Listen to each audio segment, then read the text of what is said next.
Seven Seas Siren presents Accomplishments of the Duke's Daughter, Novel 1. Written by Rhea.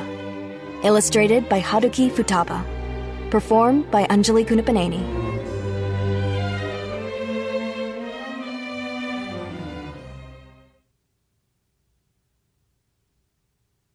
Chapter 1. The Duke's Daughter Reverses Fate. Ow! The first thing I felt was pain. I had been lightly resting, but the pain woke me, and I regained myself. If only I had awoken earlier. I think most women, not just me, would think such a thing if they were on the floor, being held down by one strong man and surrounded by more. If this were a kidnapping, perhaps I could have allowed myself the sweet delusion that a prince on a white horse might soon appear to save me. Unfortunately, I was not currently being kidnapped. I was being convicted. Since I was the perpetrator of the crime rather than the victim, there would be no salvation for me. I needed a bit of time to process what was happening, so I quickly reviewed what I knew of myself. My name was Iris. Iris Lana Armelia, first daughter of Duke Armelia, a leader of the Kingdom of Tasmeria. A flower in her prime at 16 years old, if I did say so myself. My father was the head of state, while my mother was the daughter of a general. Their place in the upper echelons of Tasmeria's nobility meant our family was second only to the royal line. But if I were to be more accurate, the current me was a mixture of Iris and another personality. My other half was from a country called Japan, and I had been an everyday working woman until I died in my 30s. I had been a workaholic, and I was on my way home from a late night at the office when I had died in an accident. The pain I felt just now in this world had suddenly awakened my past personality and memories. It was more or less exactly like that common trope wherein a character is overcome with fever and then awakens to their previous lives. That was how I combined. Although now was probably not the time to come down with a fever. To wit, after this fusion, I scanned my memories and had one thought. This place was exactly like the world of that game I was playing. I had no time for love in my previous life, yet I had still possessed the heart of a maiden that yearned for those sweet palpitations. Thus, I'd become hopelessly addicted to dating sims. I recalled spending all my breaks and evenings basking in their healing powers. My bad. This wasn't the time to reminisce.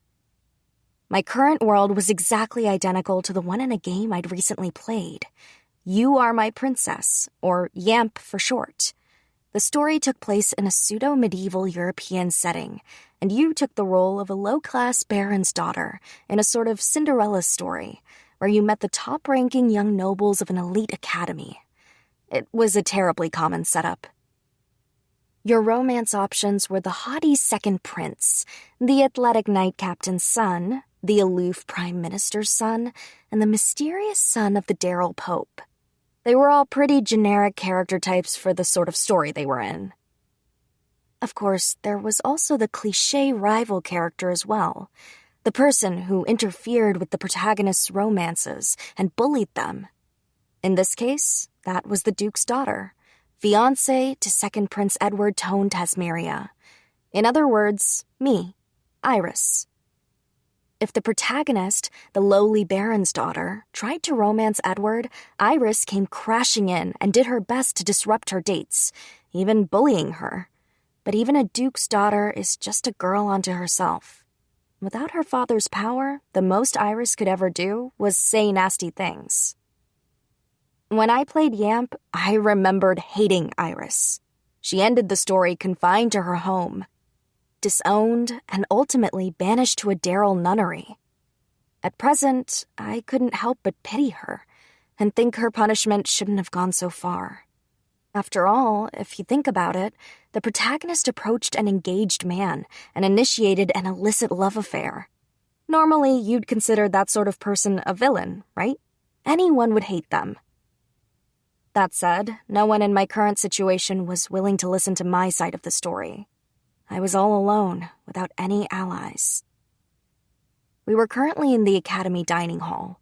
Since all the students lived in campus dormitories, they all ate here. Being a dining hall used by children of nobility, it was, of course, a grand building. The ceiling rose high above us, and large windows spaced at regular intervals captured the light above. Chandeliers dangled from multiple ceiling arches, illuminating perfectly aligned long tables. It was in this location, where every member of the academy congregated, that the game's ending took place. Before me stood the heroine and 3 of her romance targets. We were surrounded by a gaggle of fools, academy students, watching us. As for me, I was restrained by the 4th romance target, forced onto my knees. The wood flooring felt strangely cold. Seriously, shouldn't my previous life's memories have awakened when I was still a young child? Why had they waited so long to return? At this point, the deck was completely stacked against me. If you have an excuse for your repeated transgressions against Yuri, now is the time to explain, Iris. Prince Edward's stern tone echoed. He looked down his nose at me, his gaze the epitome of contempt. That was the prince of a nation, and a romance target for you. If I weren't on trial, I'd have loved to study his beautiful face for hours. That flaming crimson hair, those lambent black eyes, the features that normally made him so attractive only instilled fear in me now, amplifying his overpowering presence. Yet, I tore my eyes away. Would you kindly unhand me? I asked the man restraining me. The Knight Captain's son, Dorson Catabaria, was powerful, and my arm was in serious pain. He ignored me, tightening his grip instead. He was always the silent type, so I hadn't exactly expected a response. It was just that it hurt quite badly, and I really wished he'd let go. You're hurting me. Please release me. Don't you see the absurdity in you, the son of Knight Captain Daruna, a man sworn to protect the weak, forcefully restraining a frail girl like me? Finally, he twitched slightly. As I thought, knightly codes were the same in this world. The moment he loosened his grip, I wrenched myself from him and stood. You, a frail girl? Don't even joke. My younger brother, Byrne Darcy Armelia, snorted. His chocolate brown hair and sharp eyes always made him stand out in a crowd, and on the whole, he resembled our father. Now, he looked at me with eyes of ice, a corner of his lips twisted in sarcasm. He really ticked me off. That said, no matter how screwed I was, I had zero intention of letting my irritation take control. I wouldn't make things worse for myself. I'll admit, I was not exactly kind to Miss Yuri Neuer, daughter of a baron, I said. That was easy. Quite. After all, you instigated this mock trial, taking up everyone's precious time. Thus, I shall endeavor to show sincerity. And why did you bully her? Alas, his question set me off. Why? You're asking me why? My tone was somewhat icier than usual. For a second, Prince Edward's fury faltered. He knew the reason for my ire. Or, perhaps, after being bewitched by the game's protagonist, his brain had turned to mush. The love-struck fool. At least, this was how Iris's memories framed the situation. She had massaged the facts in her mind to give Prince Edward a little credit. For my part, I had no patience for this farce. Ultimately, this entire showdown was simply a way for Prince Edward and his merry band to unleash their pent-up frustrations. It was also a way to legitimize Yuri's victimhood. If I accepted this lying down, I was doomed. There was nothing more I could do, though. All that was left was to see if I could avoid being effectively exiled. The details of my fate would depend on my negotiations with my father.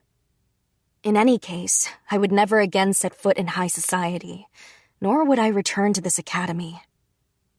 In any case, I doubt I shall ever see any of you again.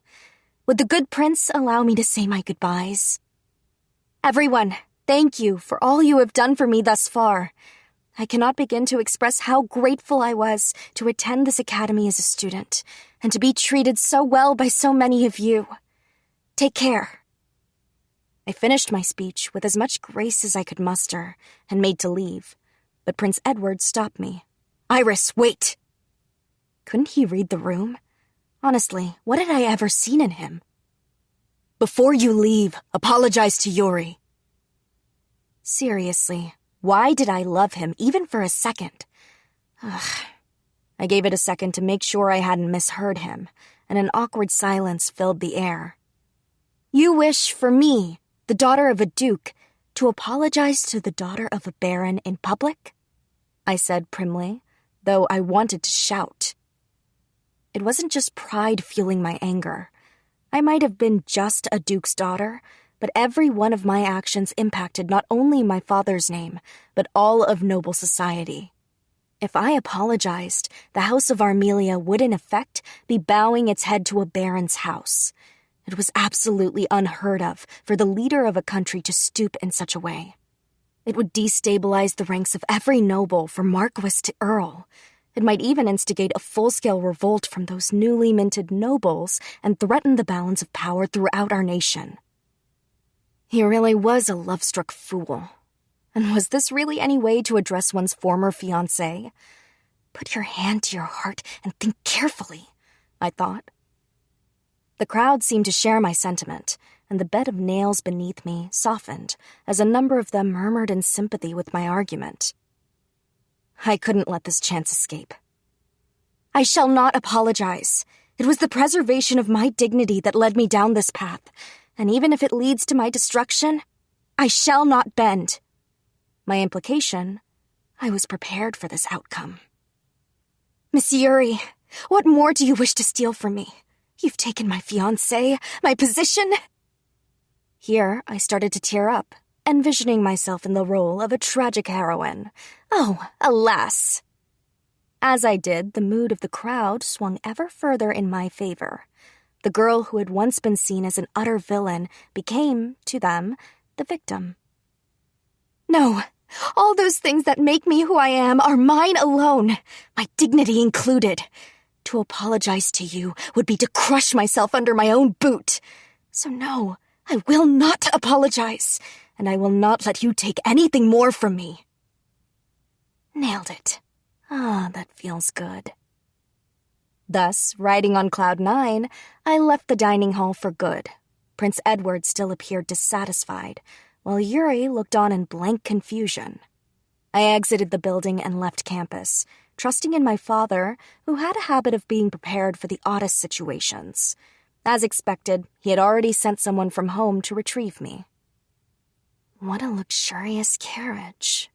The Armelian coat of arms sat in gold upon a wine-red body, and I boarded it alone. More people would be sent later to gather my things and either bring them back to our estate or dispose of them. This was my goodbye to the academy.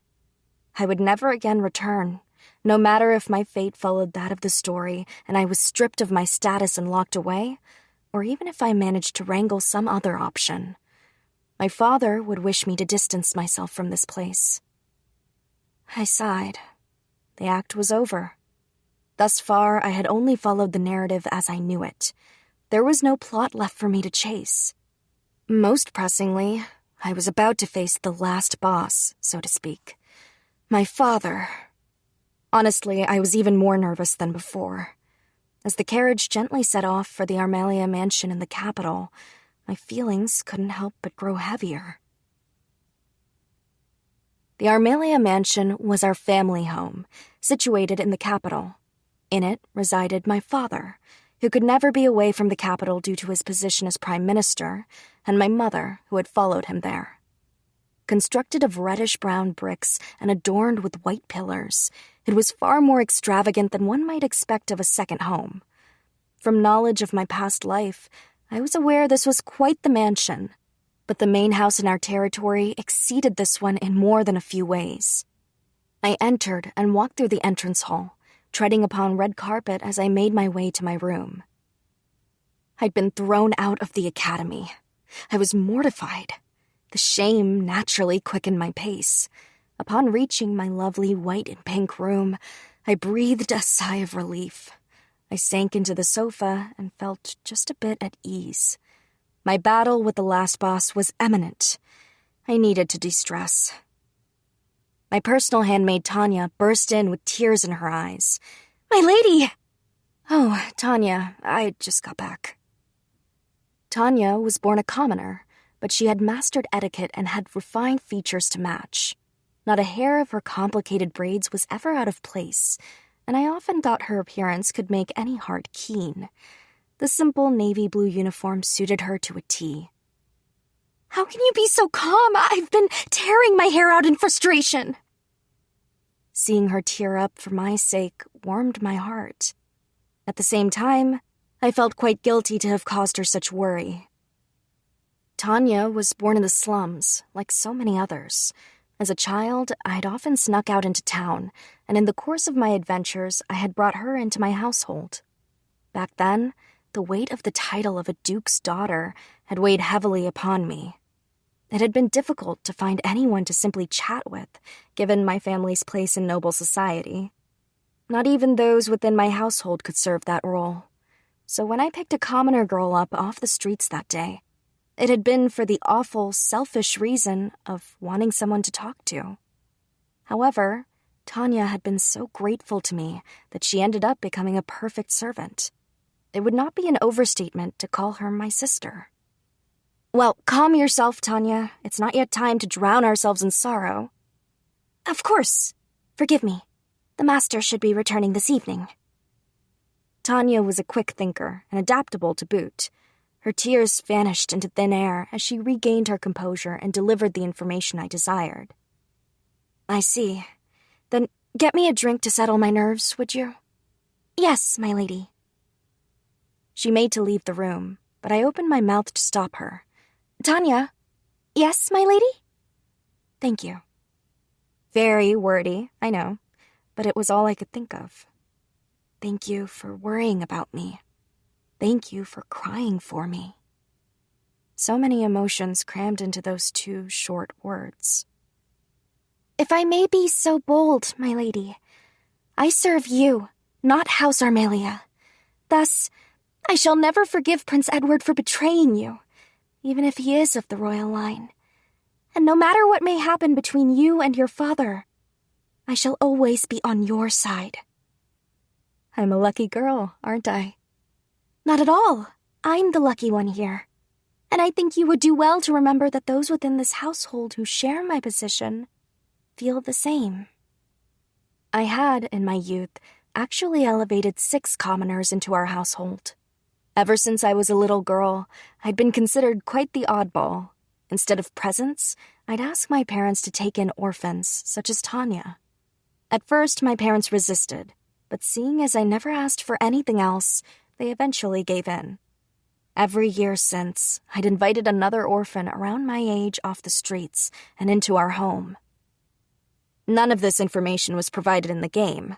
Perhaps even though my previous life's memories hadn't yet awoken, they had still influenced my actions. In any case, my chats with my friends were precious because they allowed me to momentarily forget the burden of my title. As the years went by, outside pressure had forced us to draw a clear line between our roles as mistress and servants. Even so, they were each invaluable to me. I appreciate you saying so, Tanya, but please, I want you to think of your own happiness first and foremost. That goes for the others as well. Tanya looked at me, puzzled. Her expression would, to an outsider, appear utterly blank, but our years together had taught me how to read her. "It was my selfishness that dragged you into this rigid world," I said. "If you wish, you may take your leave whensoever you desire. In fact, it might be prudent to reconsider your futures now." Unbelievably, Tanya cut me off. "My lady, please don't say such things anymore. I should have died that day, all those years ago, but it was you and no one else who saved me. Ever since, my life has been yours. The day I leave your side will be the day I die, or the day you deem me unnecessary. Well, then I suppose it's until death do us part. I tried to make a joke, but Tanya didn't budge an inch. In fact, she smiled happily.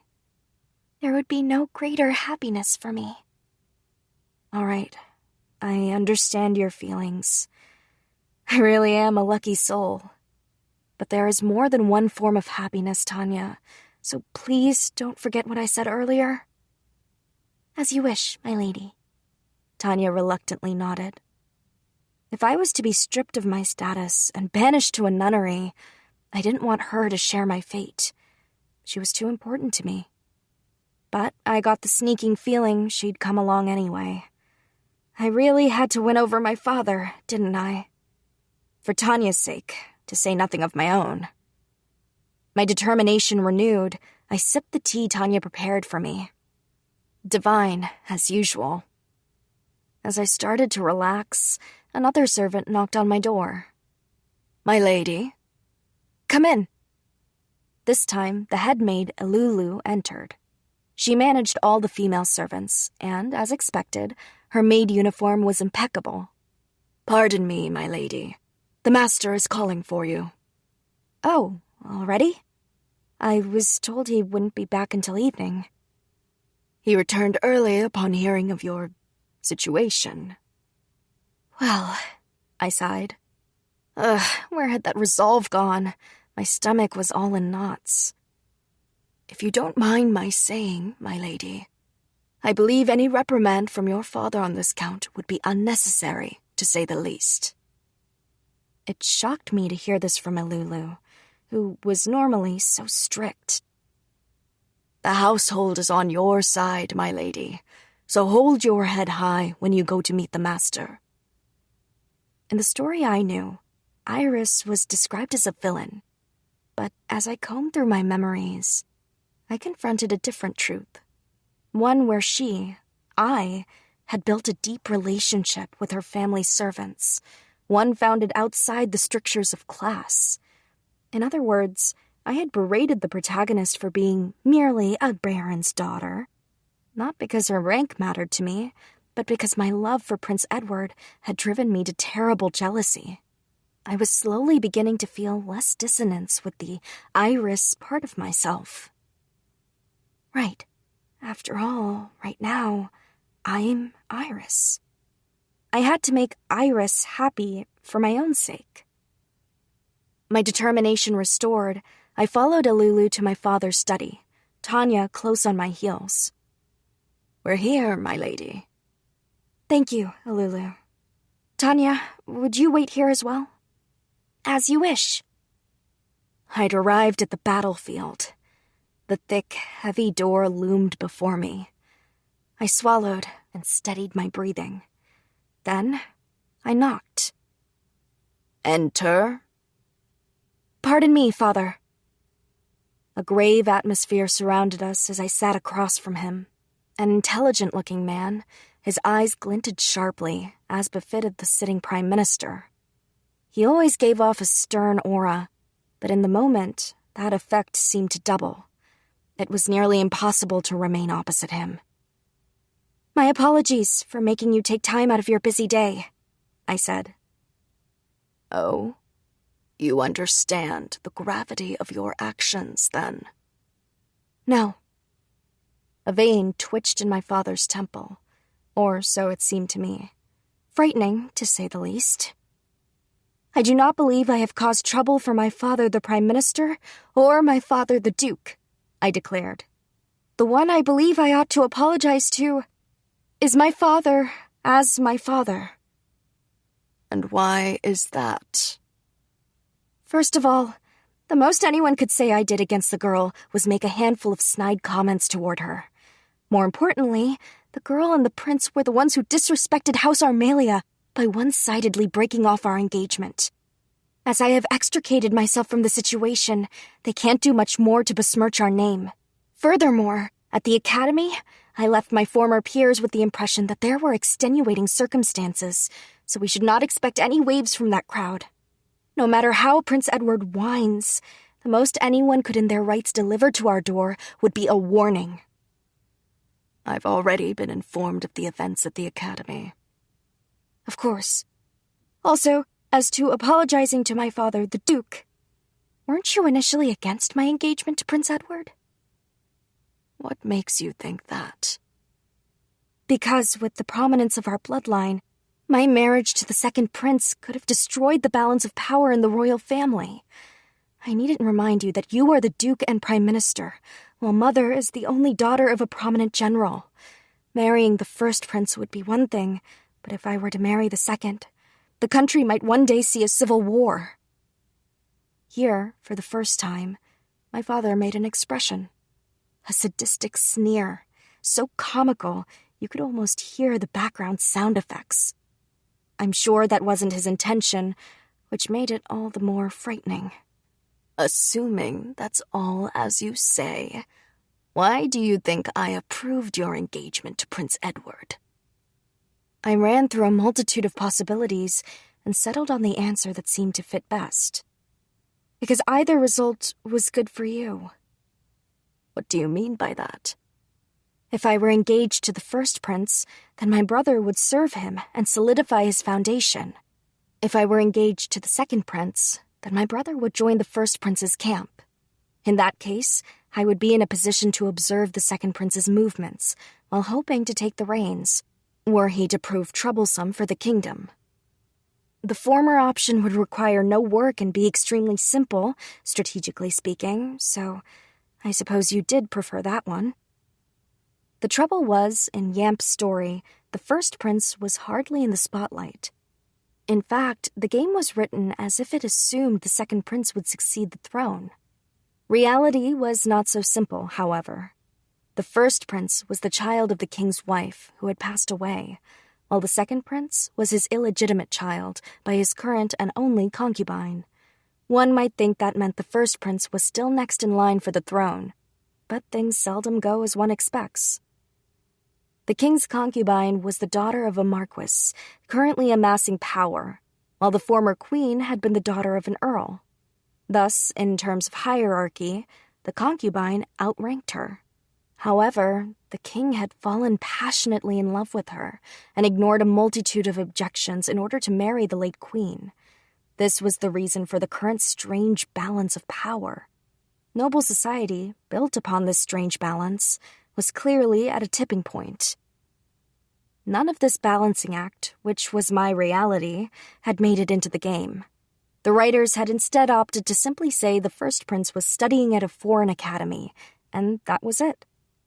I'd not thought much about it, but reality was far harsher. Also, since my father served the country, not the royal family, he maintained a neutral position in regard to their squabbles. His support of the first prince was a decision based on a law stating that the first prince inherited the right of succession. However, if the first prince turned out to be a fool, my father would abandon him for the country without a second thought. After all, a foolish king would throw Tasmeria into chaos. That said, my brother is utterly devoted to the second prince, I continued, in which case you would have inevitably done your best to break up my engagement with him. So aren't you happy, Father? Even after this incident, my father would have found a way to force our engagement, had he wanted it. Our ducal house certainly had the power to do so. If my engagement was well and truly broken, it only remained so because my father wished it. My father laughed elatedly, though he sounded rather like a villain to me. If a third party saw him, they would surely shrink back. You're right. I did hope you two would break it off. To that end, I repeatedly told your brother to distance himself from the second prince. But that numbskull completely forgot himself. He's a tawdry sycophant now, alas. Are you truly all right with this, though, Iris? I was so sure you had feelings for the second prince. Love is a fever. Once it cools, that's it. I'm glad this happened early on. What I endured would have caused even a love of 100 years to frost over. But, Iris, to the masses, this appears to be your failure. Thus, I must have you take responsibility. I see. So, I wouldn't be able to avoid being stripped of my status and exiled to a nunnery, would I? Tanya would likely try to accompany me. I'd have to do my best to convince her to stay with the house. You will return to our domain and be placed under house arrest. It is far from the capital, though, so I'm afraid I'll have no way of knowing whether you obey my orders. Huh? Was he saying I could do whatever I wanted? Wait, so no nunnery?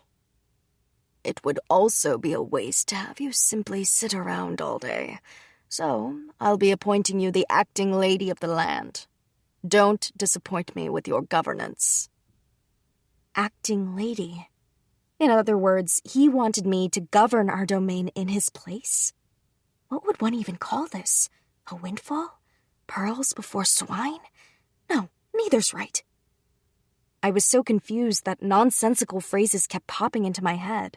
But first, I asked the question weighing most heavily on my mind.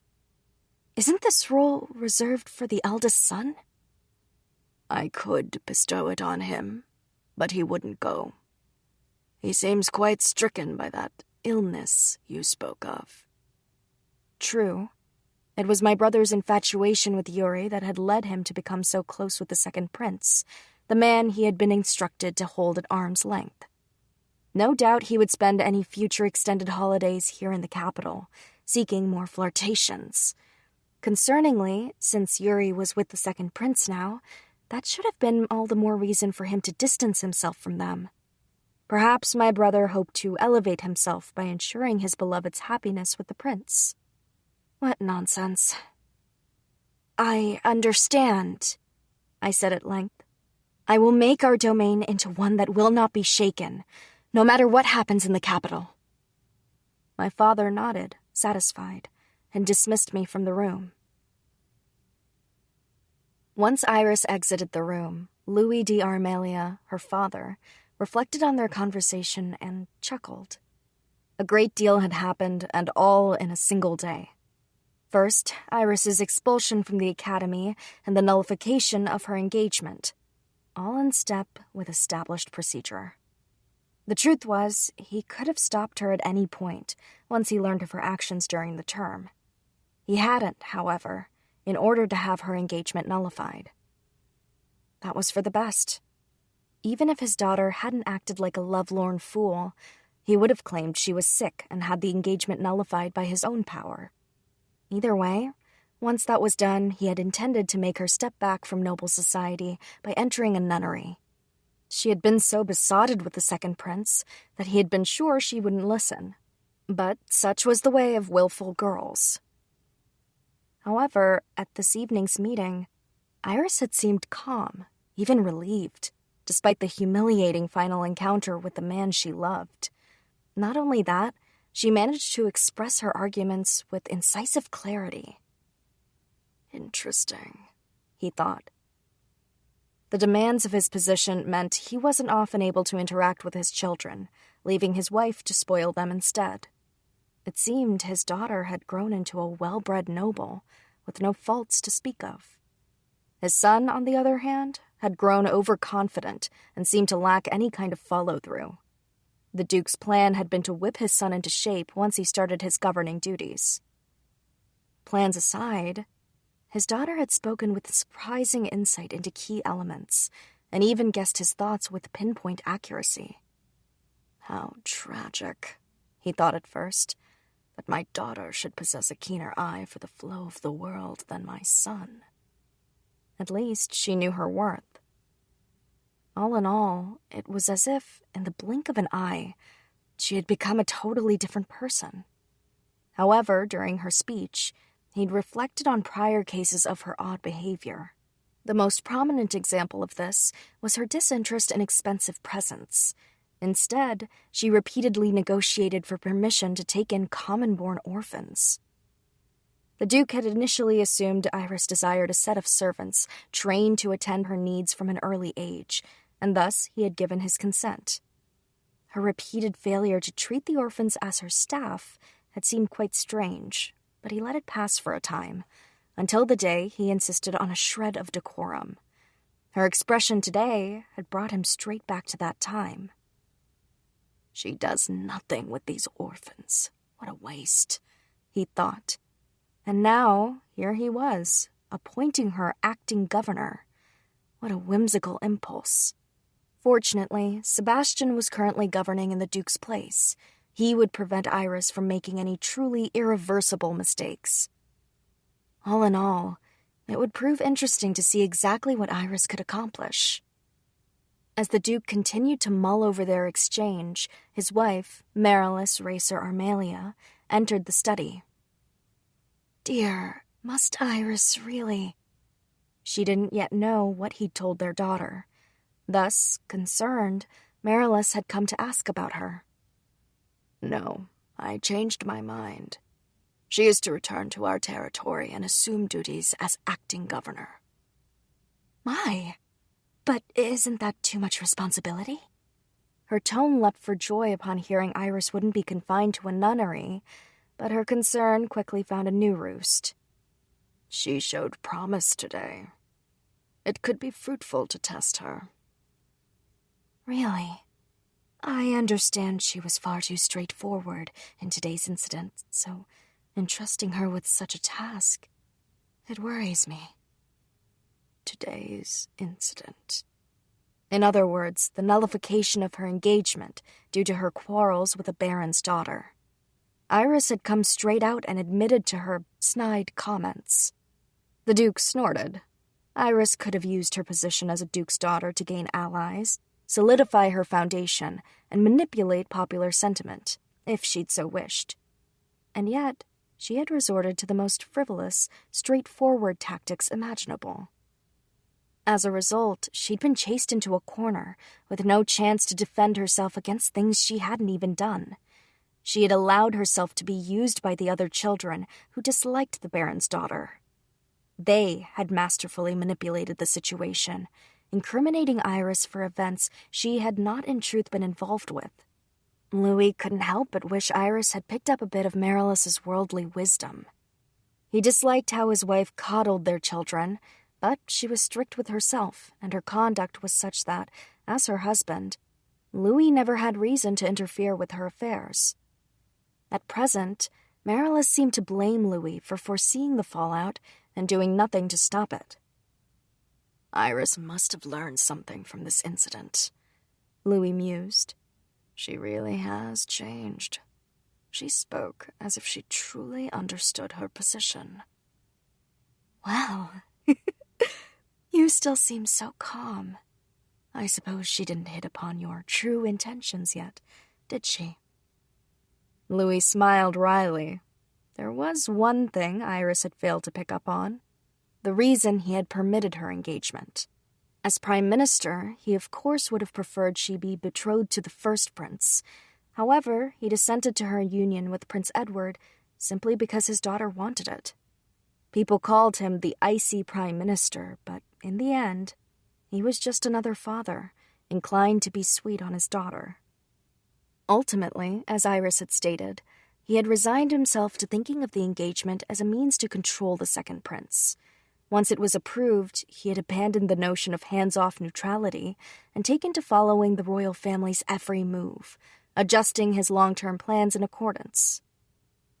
I was so convinced that with my power, I could shape the world how I wished. I hardly deserve to judge my son. The corner of the Duke's lips turned up in a sneer.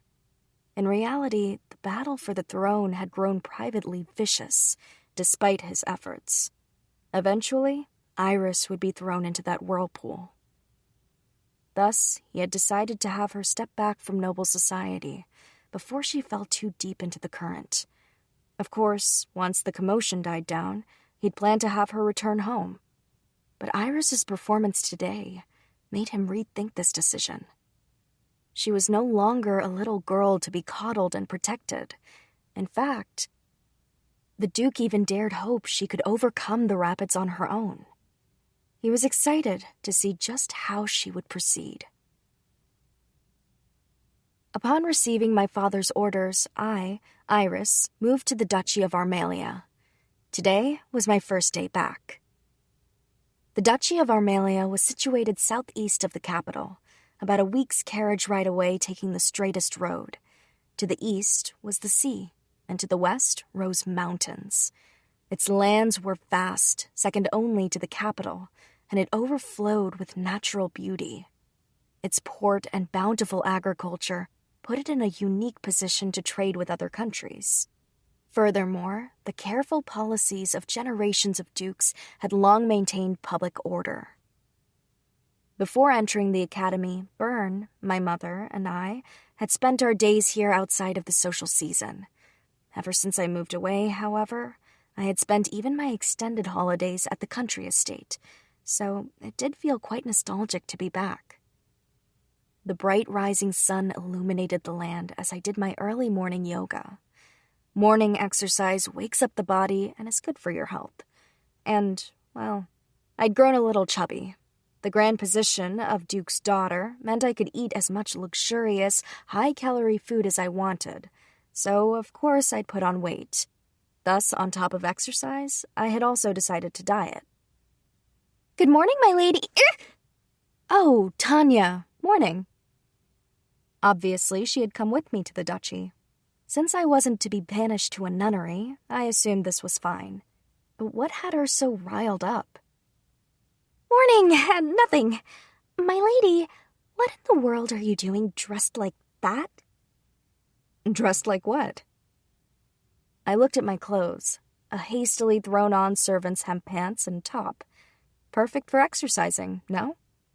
I'm thinking of exercising every morning to keep up my health.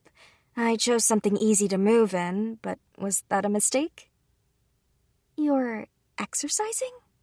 Tanya looked at me, puzzled. I suppose it was odd, to say the least, to see a daughter of the peerage stretching and moving in such a way. "Yes, I read in a book that if you don't keep your body moving, it's bad for your health. Thus, I'll be doing this every morning.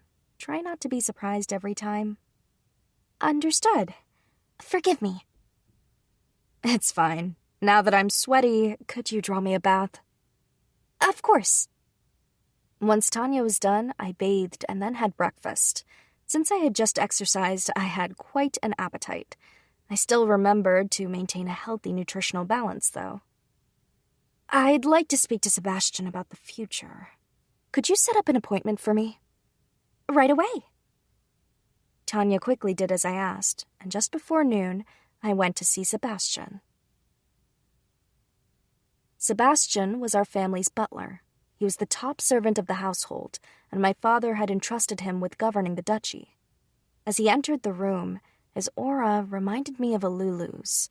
In other words, his tailcoat was in perfect order, and he radiated strictness. Yet his clean, efficient movements put one at ease. Truly a model butler, and a silver fox, if I might add. "Sorry to summon you like this. I know you must be busy." "Not at all. I am your hands and feet, my lady. Please, feel free to summon me at any time." "Oh? Then let's get down to it. Could you bring me all the finance reports from the last 3 years, as well as summarize the current governance structures in a report?" "As you wish. But what will you be doing with all of that?" "Reading, of course. Somehow I've managed to be appointed acting governor by Father, but I'm ashamed to admit I haven't the slightest idea of how well the duchy's economy fares, to say nothing of the state of the city. So, could you give me 1 month?" 1 month, my lady? Yes, I believe that is how long I'll need to read all the material and perform my own observational analysis. Understood. However, a great deal will need to be prepared for your observation excursions. About a week, perhaps. On the contrary, I intend to observe from an anonymous standpoint in order to gain a more accurate understanding of the situation. This will require as few assistants as possible, which I will appoint myself. This is to say, there's no need for you to waste your time, Sebastian. Forgive me for my presumption. No, it's fine. I'll be leaning heavily on you in regard to finance in the future. Please, feel free to speak your mind. After Sebastian left, I summoned Tanya. Tanya, call up Lyle, Dita, and Reme, will you? Yes, my lady. A few minutes later, 3 people followed Tanya into the room. I had known each since I was a child. More orphans I'd taken in. Lyle had beautiful blonde hair and a noble face, but his muscled body was made for fighting, and he was the equal of even the royal knights. Thus, I employed him and Dita as my bodyguards. Dita's brown hair extended to his shoulders, which he tied into a tail. Compared to Lyle, he was quite physically delicate and a bit of an aloof weirdo, but he was just as reliable. Reme, the girl with glasses, loved books with a passion and was our family's librarian. When I say librarian, I mean that she was in charge of the Duke's private collection, which rivaled that of a public facility. Because of this, her job was terribly important. "Long time no see, everyone," I said. Their jobs meant they hadn't been able to come with me to the academy, so they had remained here. When I left, I told them they were free to seek employment wherever they pleased, but, as usual, they remained. It made me happy, but at the same time, I felt guilty. "It's good to see you, Princess." The first to answer was Dita. As usual, his tone was joking, and the grin on his face undeniably cheeky. "Dita, you still dare take that tone with Lady Iris?" "It's fine, Lyle," I told him. "You're all like family to me. It makes me happy when you all act like the old days, when we're alone at least." "But, Lady Iris..." "Please, Lyle?" Lyle sighed heavily and acquiesced. "Understood." "As you all know, Prince Edward broke off his engagement with me. Thus, I've returned home." "I don't accept it. Why do you have to lose your engagement and be sentenced to house arrest?" Reme was just as frustrated as Tanya, and tears welled in her eyes. "I know, right?" Dita snorted. "Honestly, that kid has no taste." "Thank you, but what's done is done. Besides, I really am overjoyed to be back here with you all again," I insisted. "Now, to the main point. You're all aware that I've been appointed acting governor, yes? So before I take up the role, I thought I'd go and take the measure of our lands. Will you all accompany me on my journey?" "Of course." "Guarding the princess, huh? Sounds exciting." The 2 boys were ready to go, but Reme's expression was more difficult to read.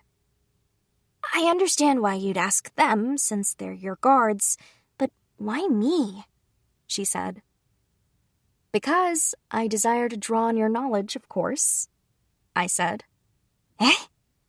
You've read every single book we own, haven't you? There must have been some on this duchy's history and geography. I must depend on the knowledge you gained from those books. There's an incredible difference between going into a situation blind and having some idea of what you're dealing with." Our family's book collection really was quite impressive, due to the generations of prime ministers we'd brought up. The library was the largest room in the mansion and completely buried in books of all different genres. There were books of fiction, books devoted to the various past patriarchs' hobbies, and non-fiction tomes on governance, geography, law, and more. It was my belief that Reme, who had read every one of those books, was a treasure trove of insight. "In that case, I understand," Reme nodded. "I'll do my best to fulfill my duty." "My plan is to leave 2 days from now. Inform Tanya once you've packed everything you need. Tanya, I'm entrusting you with preparations." "Understood." "Oh, and could someone contact Moneda for me?" "Moneda, my lady?" "Yes, that's right. He works for the Merchant Guild, doesn't he?" The Merchant Guild, as its name implied, was an organization formed by various businesses. Moneda was one of the orphans I'd taken in, but he had quit as my servant and joined the guild once I entered the academy. "Yes, I was told he's an accountant for them. I'll arrange for a message to be sent." "Thanks, Lyle. Try to book him toward the very end of our trip." "Understood." We went over our trip plans in more detail, and then I dismissed the trio. With perfect timing, the documents I had requested from Sebastian arrived, so I could scan through them. Truth be told, when I lived in Japan, I had worked at a tax office. Thanks to that, I was pretty good at digesting income, expenditures, and other financial statements. I followed the numbers with little difficulty. "My lady, it is time for lunch." "Oh, is it that time already?" Time flies when you're having fun, I suppose. It was already noon. Still, I was thankful my food had been prepared for me. In my previous life, I had been so busy that I had never paid much attention to my nutritional needs. I wolfed lunch down and then got back to work. I remembered to properly chew, though. I couldn't forget my diet. Even so, it was nice to have work to take my mind off my hunger. As Tanya watched over Iris, her head buried in a pile of documents on her study desk, she reflected on the past. It's been one surprise after another. First of all, it was a miracle that she was even here right now, serving the Duke's family. Tanya had no surname. No one had one in the slum where she was raised. There had been no time to care about names when things like food, or even seeing the next day, were never guaranteed. How had she ended up as a servant to the leading noble family in the country then? It had been purely Iris's whim. She'd saved Tanya from dying on the side of the road, and that would have been more than anyone need do. Yet, she also called Tanya important and treated her like a friend. For this reason, Tanya had resolved to serve Iris with all her heart. Iris had given someone so meaningless to the world a reason to live. It had been almost 10 years since Tanya had entered Iris's service. 10 years of happiness, she was proud to say. But that happiness had almost been destroyed by Iris's ex-fiancé, Edward. The second prince, despite being spoken for, had fallen head over heels for some baron's daughter. Tanya had been forced to watch as, day by day, Iris's expression darkened and her smile disappeared. That said, it came as a shock when Iris gave in to the fires of jealousy and lambasted the baron's daughter in public. It had been beyond frustrating to see her like that and be unable to intercede. At the same time, rage toward the second prince had filled Tanya's body.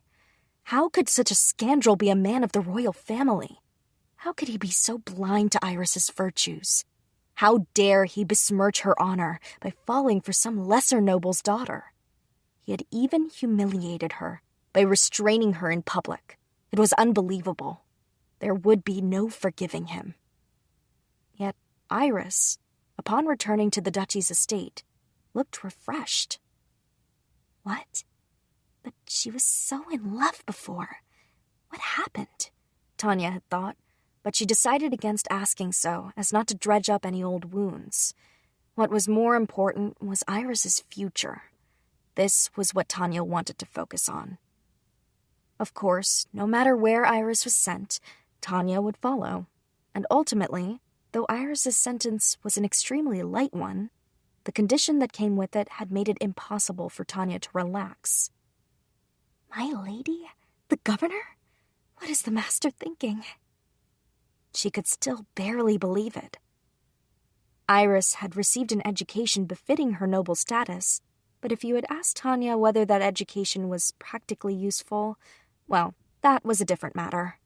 While Iris's brother had learned governance and finance, Iris's studies had centered on etiquette until her time at the academy. There, she had studied arithmetic, poetry, and language, and had also been given a general education in history and geography. What exactly could she accomplish with that?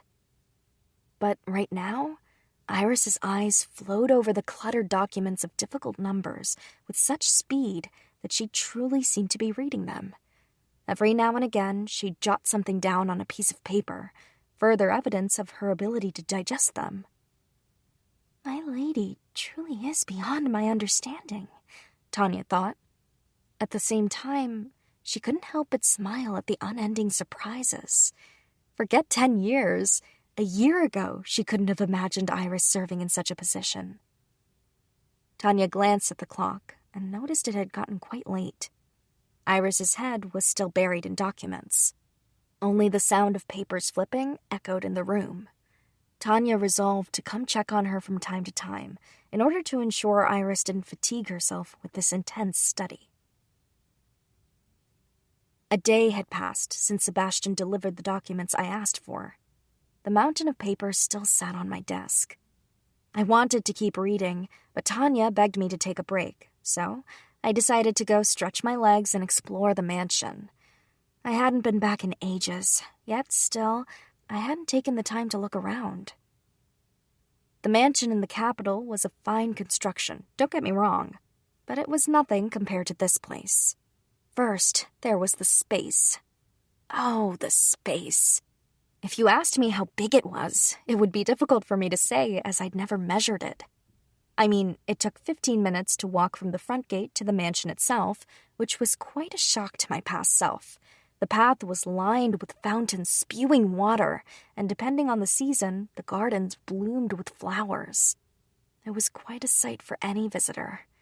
When I'd seen it from the carriage last evening, I had been overcome with nostalgia and comfort. The mansion was enormous, but the area behind it was easily double the size. Vegetation sprawled about, and there was a body of water too large to be a pond, yet too small to be a lake. Near this body of water, although you couldn't see it from the mansion, was a stable. Beyond that was a forest. The grounds were so vast, I didn't think I had ever walked every corner of it. In any case, today I chose the backyard to explore. The wind brushed my cheek, gently shaking the trees. What idyllic weather. Basking in the calming effects of the scenery, I headed for the stable. The last time I visited, I had been a child, so I took care not to get lost. Is the stable really this way? After a few minutes, I was, ironically, lost. My memories were so hazy. Still, you really wouldn't expect to get lost on your own property, would you? I could still see the mansion, though, so in the worst-case scenario, I could always head back that way. Actually, I was itching to get back to work, so I supposed I would have to give up on the stable. It was my home, so I could try to find it whenever the mood struck me next. That was what I told myself as I turned around. Huh? In the corner of my eye, I spotted familiar blonde hair. Lyle? I decided to take a detour and stepped off the path. Before I realized it, I was in the thick of the trees. Could I still make it back to the mansion from here? What if it wasn't Lyle? Worry filled me, but to my relief, I did indeed come upon my faithful bodyguard, who seemed to be practicing with his sword. He swung a heavy blade in a clearing, dripping with sweat. "Is that you, my lady?" I was beyond surprised that he sensed me without looking. "How did you know it was me? Do you have eyes in the back of your head?" "It's the result of my training, I guess you could say. I train so I can fight in pitch darkness and sense presences. I can identify a person even with the slightest of footsteps or smells." "That's still impressive. Sorry, I must be intruding." "No, I was just thinking of finishing." He lowered his sword.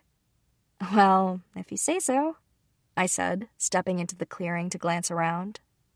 "My lady, what brings you out here?" "Huh? Oh, I was looking over the documents Sebastian gave me, but Tanya insisted I take a break, so I figured I'd stretch my legs and walk to the stable."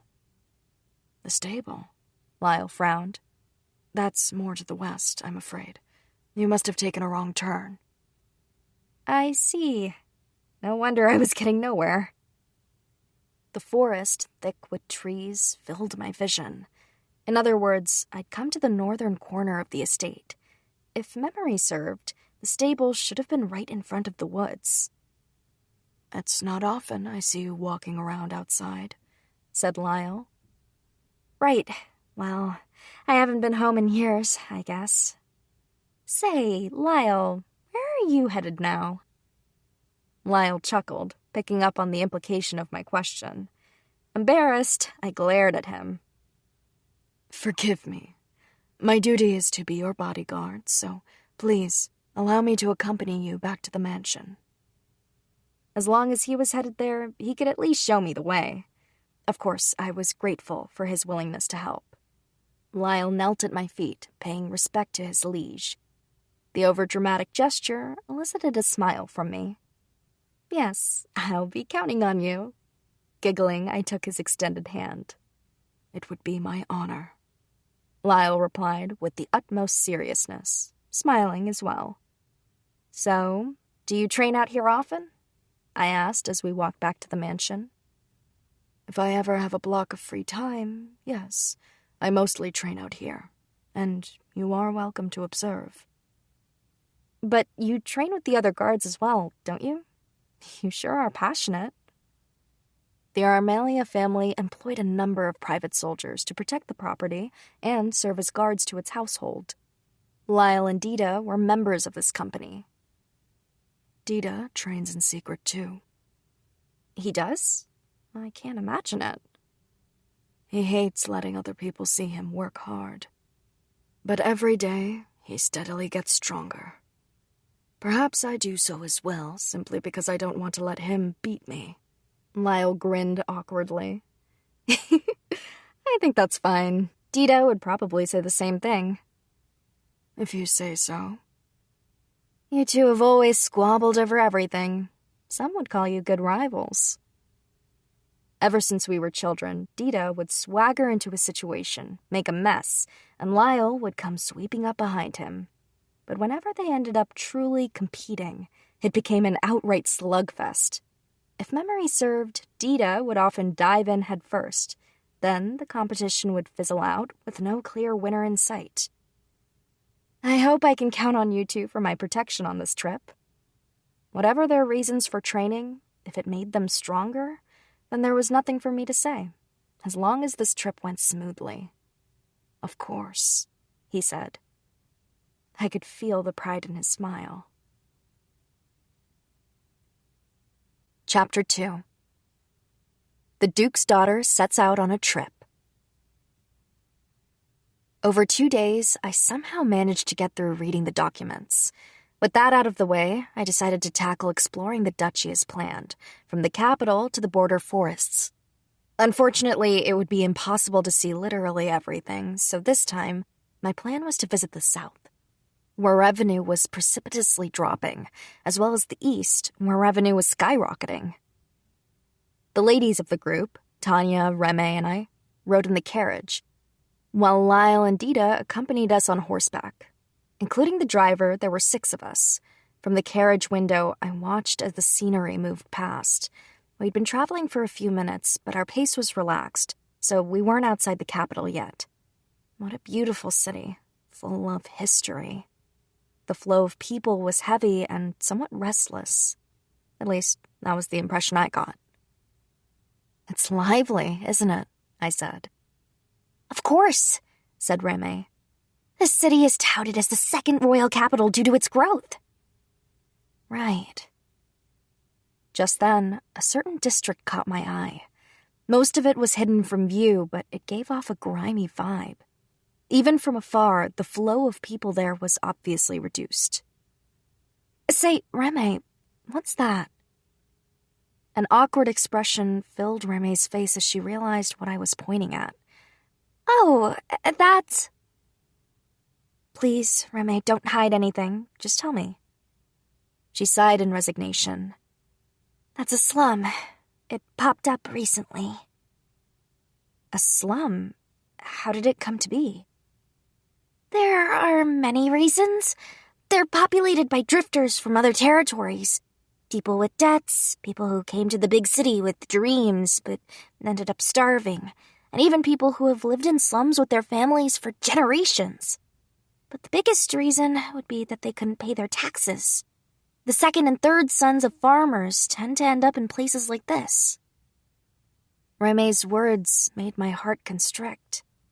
Was it pity for these poor people, or anger at the cruelty of their situation? Taxes, huh? How long has it been since our tax system was updated? I believe the last time was 5 generations ago, my lady. Her quick reply made me sigh. It hasn't changed in that long. Still, this slum is better than most. Unlike other territories, there are still jobs to be found in the duchy, even if the pay's slow. Also, our civil ordinances circumvent persecution. I see. But this place... I swallowed the words I was about to say. What's the matter, Lady Iris? It's nothing. I'll probably be pestering you with many more questions, but I hope you'll still answer them. Yes, my lady. Our conversation finished, I returned to looking out the carriage window. At some point, the slum had disappeared from view. But this place... The words I'd swallowed earlier echoed in my mind unabated. But this place is full of children, just like you all were. I still remembered my meeting with each of them like it was yesterday. Wild eyes, thin bodies, and covered in filth. Neither me had seen a child like that before, so the first time had come as quite a shock. At the time, all I had been able to do was take the individual children before my eyes from that environment. Now, however, I might be able to help them in a different way. And more. This was the nature of the power I had obtained. My thoughts distracting me, we eventually exited through the gates and left the city. Outside the city walls, the countryside was dotted with what appeared to be houses amidst abundant nature. Its beauty calmed my heart. Unlike the city's roads, the one we were now on wasn't maintained, and the ride became quite bumpy.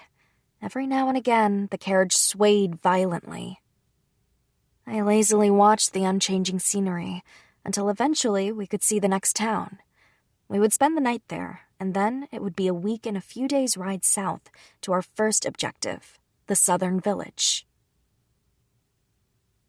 It's hot. I couldn't help but comment, and Reme, seated in front of me, nodded. It was really hot. Tanya had made sure to prepare my coolest dress, but what's hot is hot. What can you do? The duchy stretches from north to south, and obviously the further south you go, the muggier it gets. She said that, but when I looked over at Tanya sitting next to me, even in this melting heat, she alone maintained a frosty expression. My lady, we can rest in a bit. Please, bear it for a little longer, she said anxiously when she noticed my stare. Thanks. I grinned tightly, then returned my eyes to the scenery. It had changed quite a bit on our journey. It was still rich with nature, but the varieties of trees and flowers popping up between them were clearly of different species from those in the northern clime. After what seemed like an eternity of being rocked by the carriage, we stopped for a break by a small stream. Lyle, Dita, aren't you hot? Since they were our guards, they wore heavy-looking armor. Surprisingly, though, it was much lighter than their official armor. This is what training is for, Lyle responded with a refreshing smile, a few beads of sweat dripping from his cheeks. No training can change the temperature. With your permission, Princess, I'd jump in that water this instant, Dita cackled to himself. Even if she permits you, I wouldn't, Tanya said flatly, shooting him down. Aw, don't be like that, Tanya. I found myself smiling for some reason. When our break was over, we got back in the rocking carriage and headed for the village. Before long, we reached where it was located at the duchy's southernmost point. Crude wooden fencing surrounded the village. It was nothing like the capital, and its wooden buildings were all run down. Upon entering, I saw there was hardly any foot traffic. The few people we saw were all starved and thin. Who has it better, them or the people in the city slums? I caught myself wondering. Reme noticed my wrinkled brow and attempted to explain. The region has lately been too hot for traditional crops to grow. Perhaps that's why taxes have lately been such a heavy burden for them.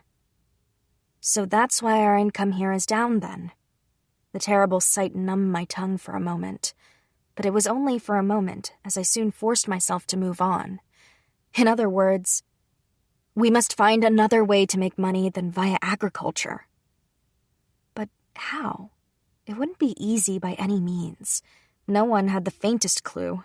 Even with my previous life's memories, I didn't possess any superpowers. My lady, Reme looked at me with concern. I'm fine. Now, let's go meet the mayor. I told the driver to wait at the entrance to the village, and the 5 of us proceeded on foot. The mayor's house didn't immediately stand out to me. It was nearly identical to all the other houses. When we arrived, I couldn't help but think, wait, this is it? It was at least slightly bigger than the average. Welcome! You honor us by traveling to our remote village. The moment we arrived, we were welcomed and invited inside. That said, there was no reception room, so we entered the living room like members of the household. The mayor had been born and raised in this village, just like all the other residents. The only thing unique about him would be his ability to move around despite his advanced age and crooked back. He showed me to a chair, and I sat. The rest of my group stood behind me, save for Dita, who was outside standing guard. Now, my lady, what brings you here? He politely got right to the chase. Did he ask because the Duke's own daughter was visiting him? Or was I the first government official to ever visit his village? In the former case, I wasn't worried. In the latter, I feared that would mean this land had been abandoned for a long time. And, as governors of this duchy, the responsibility for this error would be on my family. I'm conducting an inspection of the duchy. Naturally, I had to make my way out here as well. I see. Still, to be visited by such a key figure. How many years has it been since we last saw one of your status? So, it was as I feared. I suppressed my urge to sigh. Good mayor, I noticed there aren't many young people, specifically men, in your village. Why is that? You see, the young men have all moved away in order to find work. Many second and third sons follow this path. They have no education, so most of them enlist with the army. I see. There's little farmland here, so there's really no other option. The mayor smiled sadly. And have you experienced animal attacks from the forest? Every now and again, but they're never very large, so we manage. The army was supposed to be in charge of keeping the peace, but perhaps because they had to cover the entire duchy, they couldn't spare the men to protect such a small village. Protecting our borders was a very important job and inevitably outweighed the plight of these villagers. Thank you for sharing. Would it be all right for me to tour the village? Oh, let me guide you. That's quite all right. You just go about your day, sir. And so I left the mayor's house. According to the mayor, this place lacked many things: money, workers, doctors, and education. As I toured the village, my inspection only reinforced his report. Second, we explored outside the village. The fields, as Reme described, were hardly flourishing due to the rough climate. The villagers seemed to have given up and looked at me with exhausted expressions. Third, we investigated the nearby forest. According to Reme, there were several fruits unique to this location. Dita took the lead, followed by me and Tanya, and tailed by Reme and Lyle. The trees were a deep green, and the fruits were of a subtropical variety. I suggested selling them, but Reme warned that their exotic nature could make them unpopular at open market. This place sure has a lot of stuff I've never seen before. Dita picked the fruits one by one and examined them. What's this, Reme? He stuck a bumpy yellow mass in her face. It was slightly bigger than Dita's own large hand and somewhat familiar. It's called cacao, said Reme, and... I froze, then cut off Reme mid-explanation and grabbed Dita by the hand, drawing close to study the object in his hand. Brilliant work, Dita! I was so excited that I nearly tackled him, but Dita caught me without trouble. Unfortunately, the cacao fruit flew out of his hand in the process. Whoa, princess? Very, very good. That's it. If we have that. Oh, Remy! I asked her if she'd ever heard of a certain product. She looked back at me blankly and sheepishly admitted that she hadn't. Wonderful. I know what we must do now. First, let's buy this cacao. It took some work to convince the villagers to take my money, but eventually, I managed to buy the cacao fruit. We left the village with as much as we could possibly carry. My lady, are you sure about this? About what? This cacao. It's the least popular of all the unpopular southern products, you know. That's fine. They're exactly what I need, I said confidently. Though she acquiesced, her expression said clearly that she didn't understand. It would be difficult to convince everyone of what I wanted to do, so upon seeing her doubt, I resolved to make it first. That would be proof enough. After departing the southern village, we began heading east. To the east was a town that faced the sea. A town that made most of its money from trading at the port, providing solid income for us. The road there was as bumpy as ever, and the endless swaying was exhausting. The one saving grace was that this area was peaceful, so we experienced no bandit attacks. The trip was too long to make in a single day, so we stopped at inns as we made our way there. The closer we got to the eastern town, the livelier the scenery got. The heat subsided as well, and we started to smell the sea in the air. Finally, we made it to the duchy's easternmost town. Wow, I've never actually seen the sea before. Reme, seated across from me, gazed at the water with sparkles in her eyes. I'd seen the sea plenty of times in my previous life, but I was still excited internally. And, as expected of a port town, the streets were filled with boisterous people coming and going. You there, girl! Don't just stand there! Out of the way! As I stood in the middle of the street, glancing about, a man shouted at me. I looked his direction to see a massive pile of goods barreling toward me. My lady, look out! In my panic, I froze, but Lyle pulled me out of the way with such force that the world became a blur. In the next moment, I was embraced, and Lyle's chest was right in my face. It was firm and burly, a testament to all his training. My nose pressed up against his breastbone, causing me a bit of pain. Thanks, Lyle. I raised my head and thanked him, pulling away. It wouldn't do to remain in this position forever. No, I'm just glad you're safe. My lady, please don't go off on your own. Have Tanya or someone accompany you. Right, I will.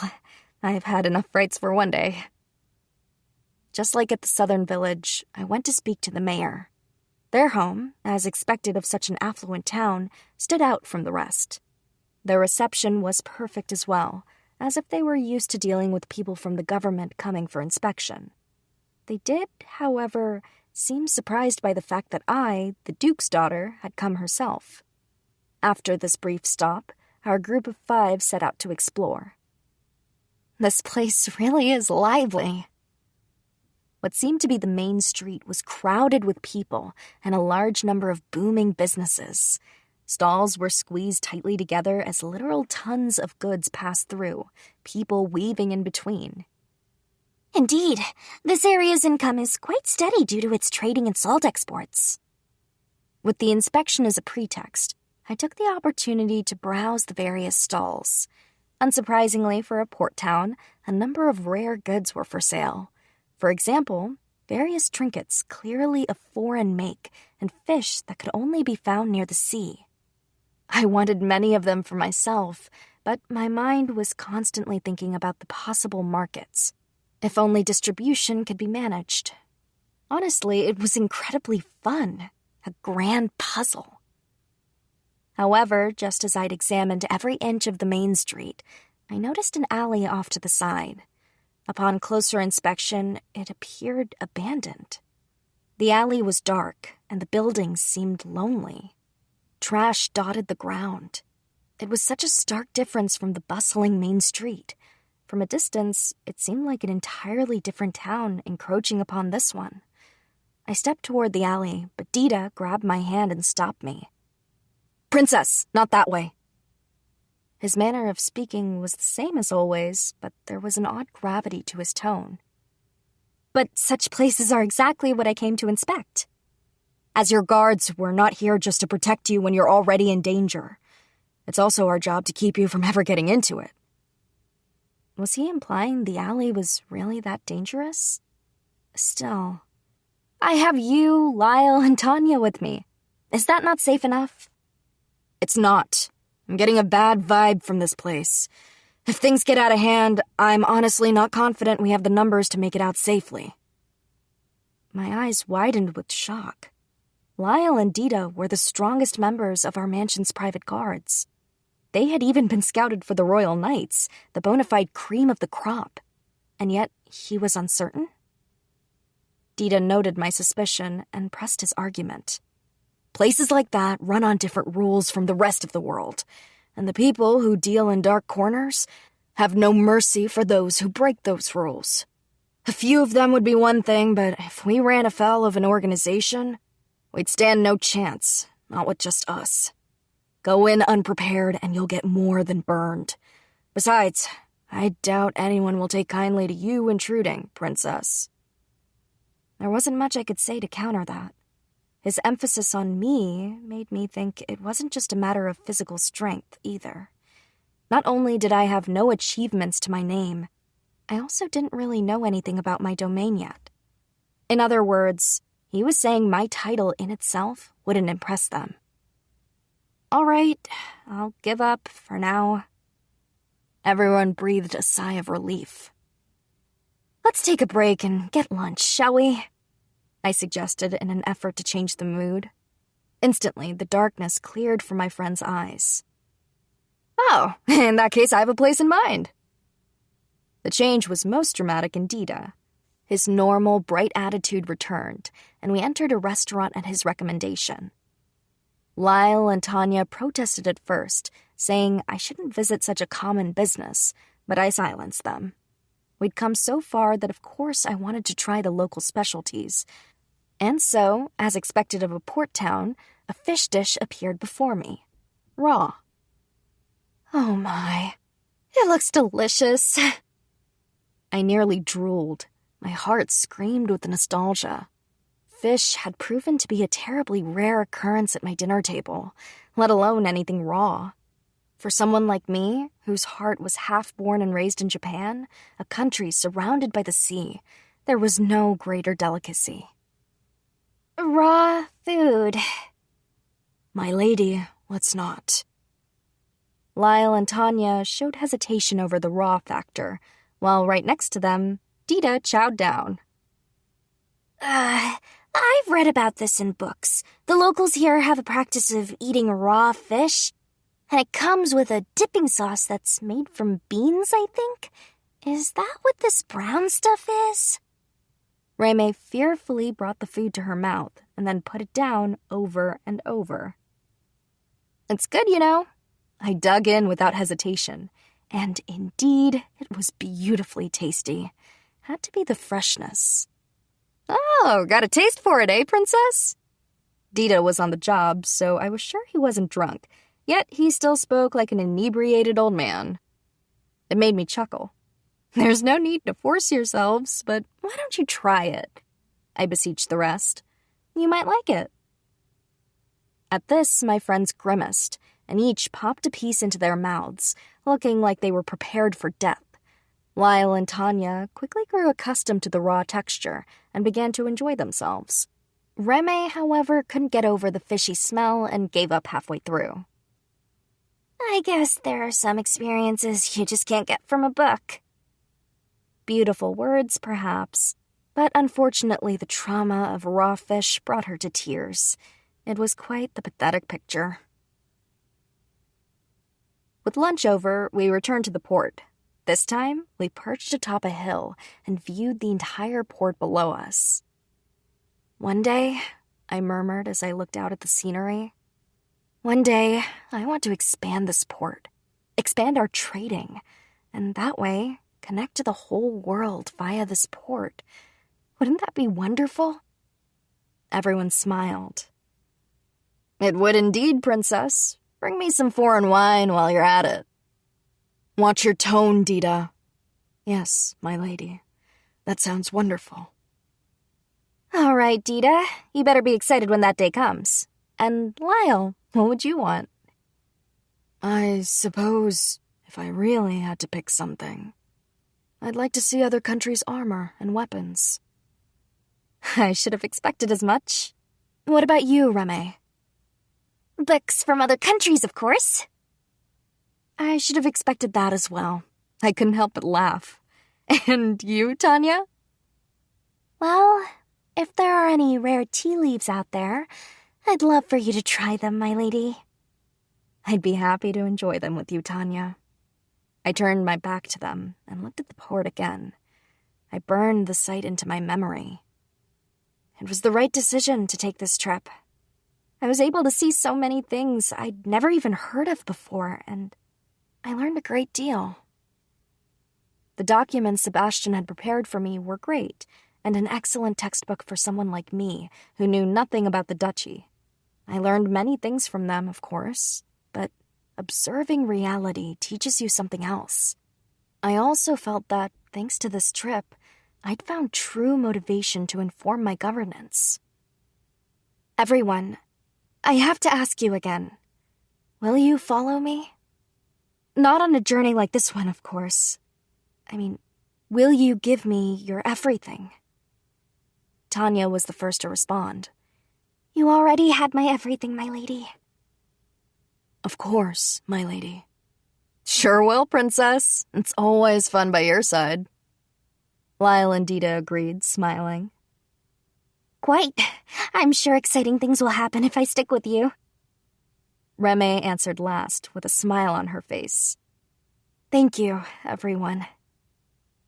That night, we took rooms in an inn along the main street and rested up. Tanya was always in charge of our bookings, and she'd never steered us wrong.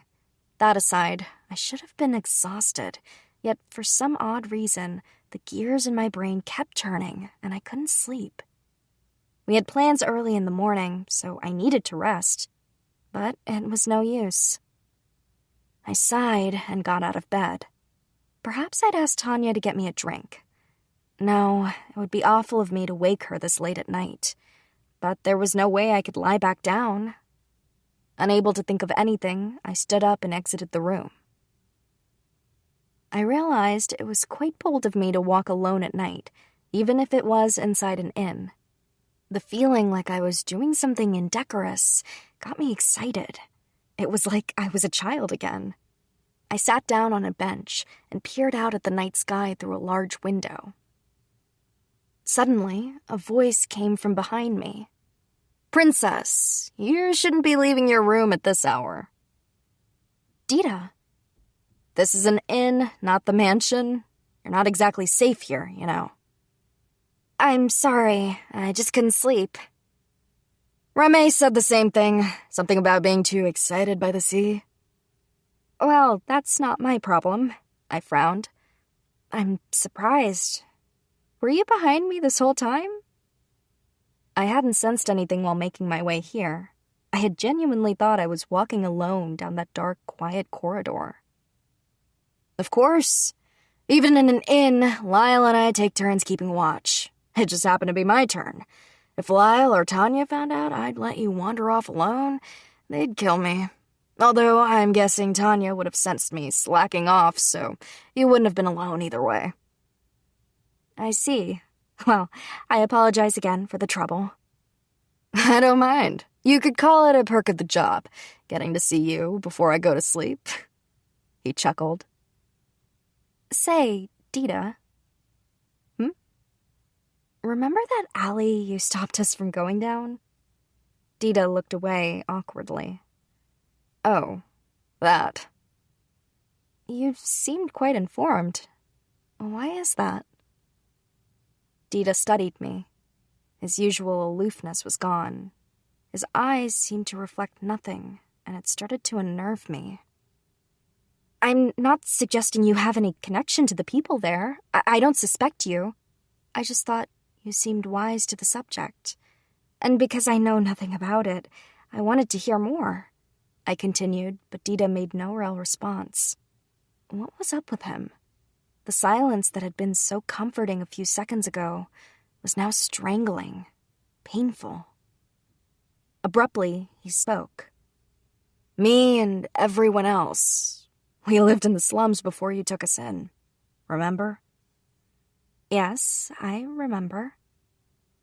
There, no matter what happens, no one will come to save you. You have to fend for yourself. Not even children are spared. I see. Which is why my nose is leagues better than the average person's at sniffing out danger. If you know there's danger, you can protect yourself better, right? He was speaking like himself, but his tone was entirely serious. But I was an idiot back then. I knew there was danger, but I was a fool. So I got close to a certain kind of folk and acted like their errand boy. Your father and Sebastian know about this, so don't feel like I'm sharing anything you'd have to keep secret. You might as well have read my mind. They knew, huh? Perhaps it wouldn't have been right for me to say, seeing as I was the one who insisted we take Dita in. But given this, I'm surprised they allowed me to. Anyway, that's probably why I seem savvy. This may sound like a very foolish question, but why did you run errands for those people? Dita chuckled, a lonely smile on his lips. For the most common reason of all. Money. I regretted it real quick, though. Powerless kids are nothing more than disposable pawns to the likes of them. Dozens of kids just like me up and vanished. By the time I realized the danger, it was too late. Trying to cut ties that early would have been suicide. Thus, Princess. Huh? I'd always wondered why he called me that. If it was a joke, he was certainly determined to stick with it. I'd also given him permission to call me what he liked, and I had no desire for him to revere me. Perhaps it was his way of saying I grew up comfortably, swaddled in silk. A way to make fun of me for being someone who saw nothing, heard nothing, and knew nothing. It's nothing. Forgive this strange question. The reason I call you Princess is because you're a princess, he muttered, then grinned. Huh? Oh, did I make you curious? His grin became gleeful as he cocked his head and approached me. It was quite obvious he was teasing me. Step away from her. Tanya's voice cut the air like a knife. Dita doubled over, holding his head. She had hit him and had made the most remarkable sound. Honestly, I thought you were going to bring her back to her room, but you took so long, I had to come check on things myself. My lady, it is late. You must leave early tomorrow morning, so it's important you sleep. Right. I think I'm getting a bit sleepy now, Tanya. I'm sorry for making you come fetch me. It's perfectly fine. Give me any order you wish. Shall I prepare some warm milk to help you sleep? Yes, please. And Dita, thanks. And so my mini-adventure, my walk through the inn, came to an end. I drank the hot milk Tanya brought me and felt the Sandman tug at my eyelids. The rest of that night, I slept like a baby. Would you like a drink too? Tanya quietly offered a cup to the man in front of the door, Dita. I always knew you were the caring type. Poured some for me too, did you? Dita took the cup happily and sipped. In your dreams, why would I give you hot milk to drink when it's your job to stay awake and protect Our Lady? It's just boiled water. Oh, well, I had a feeling. Dita grinned wryly. It's not like you to look so sullen. Yeah? Dita drank the water, still smiling. Tanya studied him in silence. The princess asked me why I call her that, he admitted. Oh, I see, Tanya said dispassionately. That was cold, Tanya. You started this conversation, didn't you? Yes, but your response was so dull. Besides, I doubt you're that hung up about it. You got me. The princess thinks I'm making fun of her for being naive. And that's true, but that's not all. Indeed. I believe it was the first time you saw her. You said she was like a princess in a story, so kind, soft, and beautiful. To Tanya and Dita, someone like a duke's daughter was a being from a different dimension. Under normal circumstances, their paths should never have crossed, but by some twist of fate, she had taken in these forsaken children, and now they lived together. It had been such a shock to realize such a world existed, that such people existed. Dita, with his hard, scarred heart, had been no exception. There had been shock, and at the same time, jealousy. How could they be so different? Why was she showing him her world? He thought these things soon after being taken in by the Duke's family. He even started to resent Iris for being showered with the world's fortunes, for knowing nothing of debasement. Yet, he also envied her purity. She was like a character from a storybook. That someone like her could smile at him, value him, need him, when he was no more than a pawn and worth less than pennies, was mind-blowing. It was nice. As time passed, he realized his place was at her side. He imprinted on her. She was his mistress. Just tell her it's because you're as cute and kind as a storybook princess. It's not like you have an ulterior motive. Or are you embarrassed to voice the thoughts of a naive child now that you're an adult? Sure, I could say it. You, Lyle, Reme, and the others are always going on and on about how much you love her straight to her face. Dita was right. All Iris's little brood had sworn unending loyalty to her. Only Dita, hardest to read, acted aloof, hiding his true feelings in smoke. Was he truly loyal? Can't you say it another way? Tanya sighed. I'm not wrong, though. Well, I suppose. I don't call her princess for any deep, abiding reason, but she seems to get caught up in it, mull it over. It makes her examine her own shortcomings, which makes her even greater. Dita grinned brightly, the brightest one so far. Tanya sighed internally, realizing he meant well. Everyone expresses their love for her without reservation and does their best to make her desires come true, he said. That's why I figure a guy like me is important. Someone unreadable, whom she can't quite figure out. Someone to make the princess stop in her tracks and think. What a troublesome personality you have. I'm cynical. Same difference. Dita shrugged. Maybe I'll tell her the real reason once I retire. Tanya sniffed. Well, then she'll need to live a long life in order to hear your true feelings. What, really? We both know you're never going to retire on your own, and it's even less likely Our Lady will ask you to leave her service. Perhaps. However, Dita laughed both out loud and in his heart. Tanya once again raised her fist above his head. Quiet. What if you wake her? Ow, Tanya, you hit too hard. Not true at all. Now, I must be going. Yeah. Oh, Tanya. What? When did I ever tell you the real reason I think she's a princess?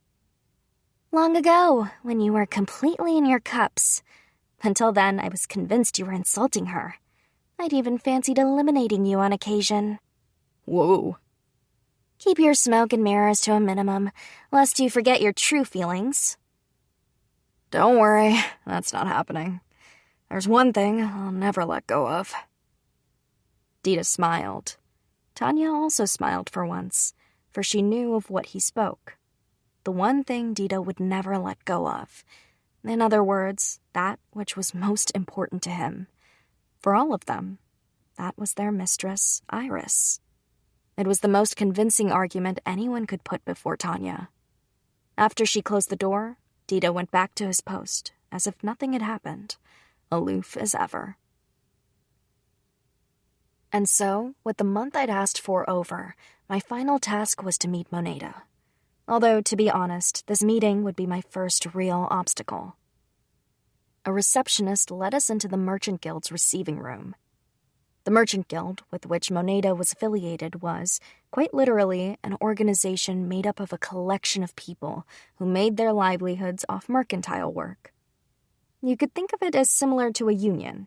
Branches of the Merchant Guild were found all over the country, unbound by local laws, and existed as a single entity. However, each of these branches had its own flavor, so to speak, so it was difficult to say if unconditionally categorizing them all as the same entity was truly correct. Essentially, a central headquarters sent out messages to the branches and dictated shared rules, but it was up to the discretion of each branch on how to implement them. It was quite similar to the relationship between the king and his governors. The building of the Merchant Guild's branch office struck me as both calm and oddly profound, the diametric opposite of the grandiose, flashy designs favored by the nobility. You could say that only a certain sort of person would recognize its true value. "It's good to see you again, Lady Iris." A refined young man with glasses entered the room after us. Unfortunately, his smile seemed like nothing more than a lie to me. "And you, Moneda." "Oh, don't trouble yourself with formalities. I'm here incognito." "I'm sorry, but custom dictates." "Of course. You always were a stickler for these things." "So, what is it you want?" He got right to the point. He wasn't even going to bother reminiscing pleasantly about the past, eh? Nothing had changed then. "Oh, Moneda, don't be like that. It really has been a long time. How are things lately?" I asked. "How are things?" "Quite fine." Good. I should have expected as much of the Guild's vice-treasurer. I assume you also know of the most recent developments in my life as well. "You got me." Moneda gave me a wry smile. Merchants were, in my experience, uniquely able to acquire all the latest rumors and up-to-date information. Naturally, they kept close track of the nobility, their biggest spenders. As you know, then, due to recent events, I've returned to the duchy. Incidentally, Moneda, how is the Guild doing lately? "Fine as well." "Oh, really? I heard your trade with the royal capital has slipped quite precipitously." His calm expression froze over. I could hardly hide my smile at the sudden change. Now, if you let your emotions show, you'll have people fishing in your pockets before long." I gave a stately chuckle to try and ease the tension in the room, but Moneda's expression remained stiff. "Moneda, I'm sorry. It was just a hunch. But it seems trade has indeed slowed between our duchy and the royal capital then. When the state of the capital was uncertain, of course trade declined. When selling to nobles, it wasn't rare for a merchant to visit their estate and bargain directly. In fact, this was the most typical method. But these visitations brought risks. If a merchant grew too friendly with a client, that noble's enemies would begin to suspect and avoid their business, which no merchant would desire. Yet, the recent trade decline was still only just barely visible. Only those who stared at ledgers every day could have seen it. Oh, but I really didn't have any proof as yet. This was a bluff and nothing more. But with the world in such a moment of change and being so difficult to predict, it was smarter to be careful. If I were a merchant, that's how I would conduct my affairs. "You got me again," said Moneda slowly. "Just for my reference, what gave you reason to suspect?" It's a natural supposition, if you only considered present conditions. That said, Moneda, I didn't come here to tease you.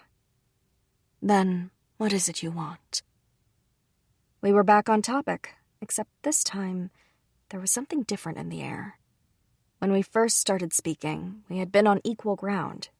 Or perhaps you could have said he had the initiative. Now, however, he recognized that I had the upper hand.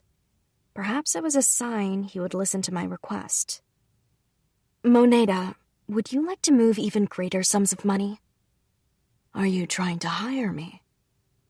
Yes, but not as an employee of the Duke's family. I want you to serve the duchy. What does that mean? He asked cautiously. I'm planning to reform the way this territory is run. Separating the government from my family will be part of that. In other words, I want you to manage the territorial budget and commerce. Why would you want me for that? It's not like your family is lacking in human resources. Because you know the lay of the land, and because in the mid to long term, an incredible social revolution is bound to take place. Thus, I have no need to cleave to common conventions.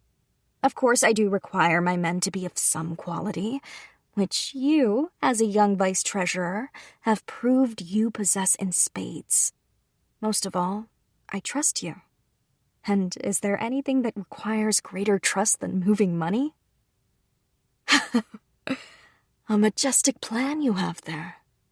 If you mean it, the duchy should become quite an exciting place in the future. Pardon my asking, but do you have the authority to appoint me to such a position? He didn't trust me. Perhaps he thought this was my father's idea, and I was just the messenger. Or that I was trying to poach his talents as a means of making a name for myself. It was time to play my final card. Of course, I was appointed acting governor, you see. I passed Moneda the letter of appointment I had been given by my father upon my departure. There had been no public announcement regarding my new service. I didn't plan to make one either. It seemed more effective to deploy the news in important situations, like this. Moneda stared at the letter in shock, as if unable to believe its contents. Not only had my father bequeathed all his duties to me, but my rank was also now equivalent to that of a feudal lord's, believe it or not. Basically, no matter what my father and brother now said, I was in a position to simply push through their arguments as I saw fit. These essential points were explicitly written in the letter, so it was no wonder Moneda was shocked. I still couldn't say what my father had been thinking. However, it was proving quite useful, so I was at least grateful. Thank you very much. Moneda carefully resealed the letter. So, what do you say? I asked. I happily accept. That was quick. I thought you'd consider it a bit longer. The ability to make quick decisions is an important part of being a merchant.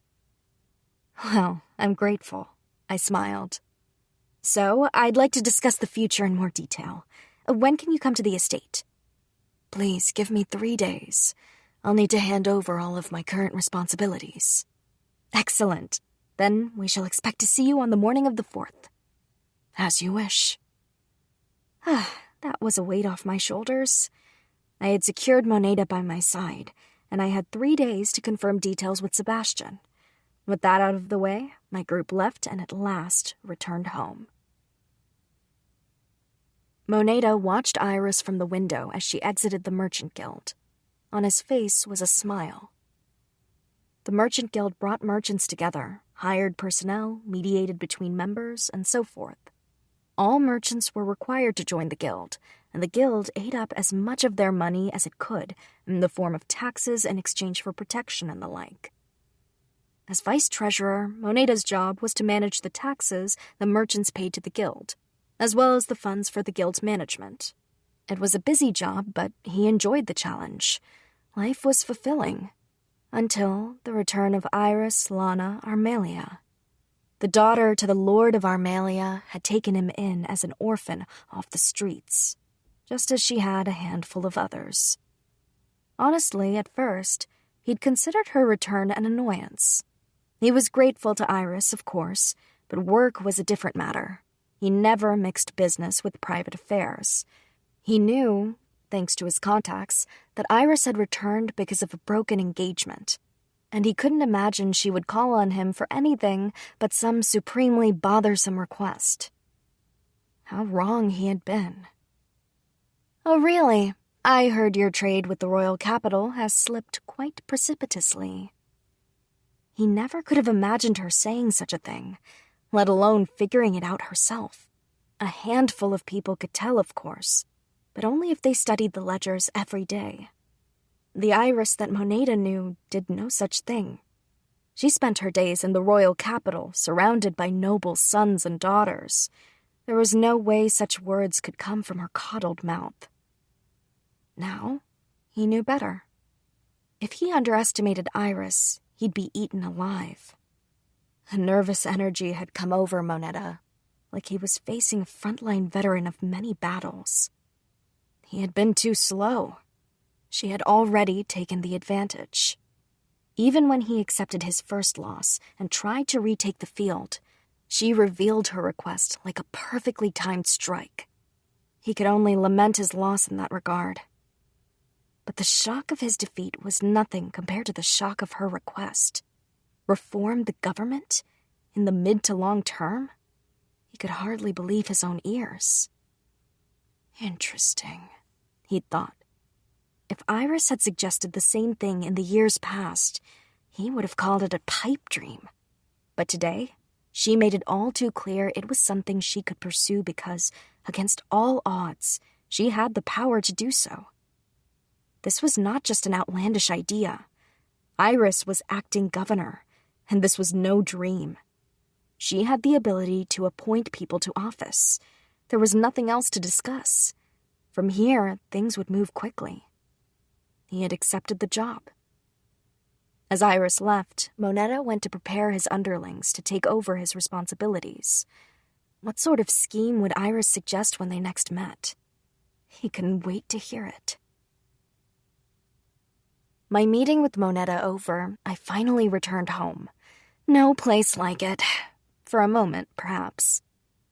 As I went over the documents Sebastian had given me, Say knocked on the study door and entered. "Pardon me." "Oh, Say. Yes, what is it?" Say was my footman and one of the other orphans I'd taken in. His job involved making his master's requests reality, as well as assisting the butlers. "I've brought more documents for you from Sebastian. If you can find the time, please read over them." His reply made me chuckle. "Say, there's no need to be so formal." "My lady, Say tried to say something, but then sighed, his face falling in disappointment. "It doesn't suit me, does it?" "No, you're just a bit too tense. You have to relax, or you'll make the other party nervous as well." Say had always been an adorable boy. He was a bit introverted and scatterbrained, but his smile was wonderful. I hadn't seen him in ages, since he had to stay behind while I went off to the academy. Perhaps that was why when we were reunited earlier, I was so shocked. He really had changed. They say time does that to people, but I couldn't help but feel like something was out of place. It was as if he'd grown cold or oddly stiff. At first, I thought he was trying to distance himself from me, his disgraced mistress, but he treated Tanya and the others similarly, so that wasn't it. Even Tanya was surprised. Upon further investigation, I was told it was because he was training to take Sebastian's role once the man retired. The impeccable butler, his skills perfect in every way. And that was no exaggeration. I could understand why Say would set Sebastian as his ultimate role model. But he was so focused on his training that it made his persona a bit uncomfortable for everyone around him. "Why don't you try easing up? If you're always so tense, you'll make your coworkers nervous, and that's just exhausting for everyone involved." Either way, everything in moderation, right? While I did believe it was important to have some sense of focus and urgency during work hours, if you overdid it, you could lose sight of what was around you and make basic mistakes. I had a tendency to forget my surroundings too, so perhaps it wasn't my place to lecture him, but I repeated the words a friend had said to me in a previous life regardless. Thank you for the advice. Say smiled ruefully and bowed, then left the room. Was I just being meddlesome?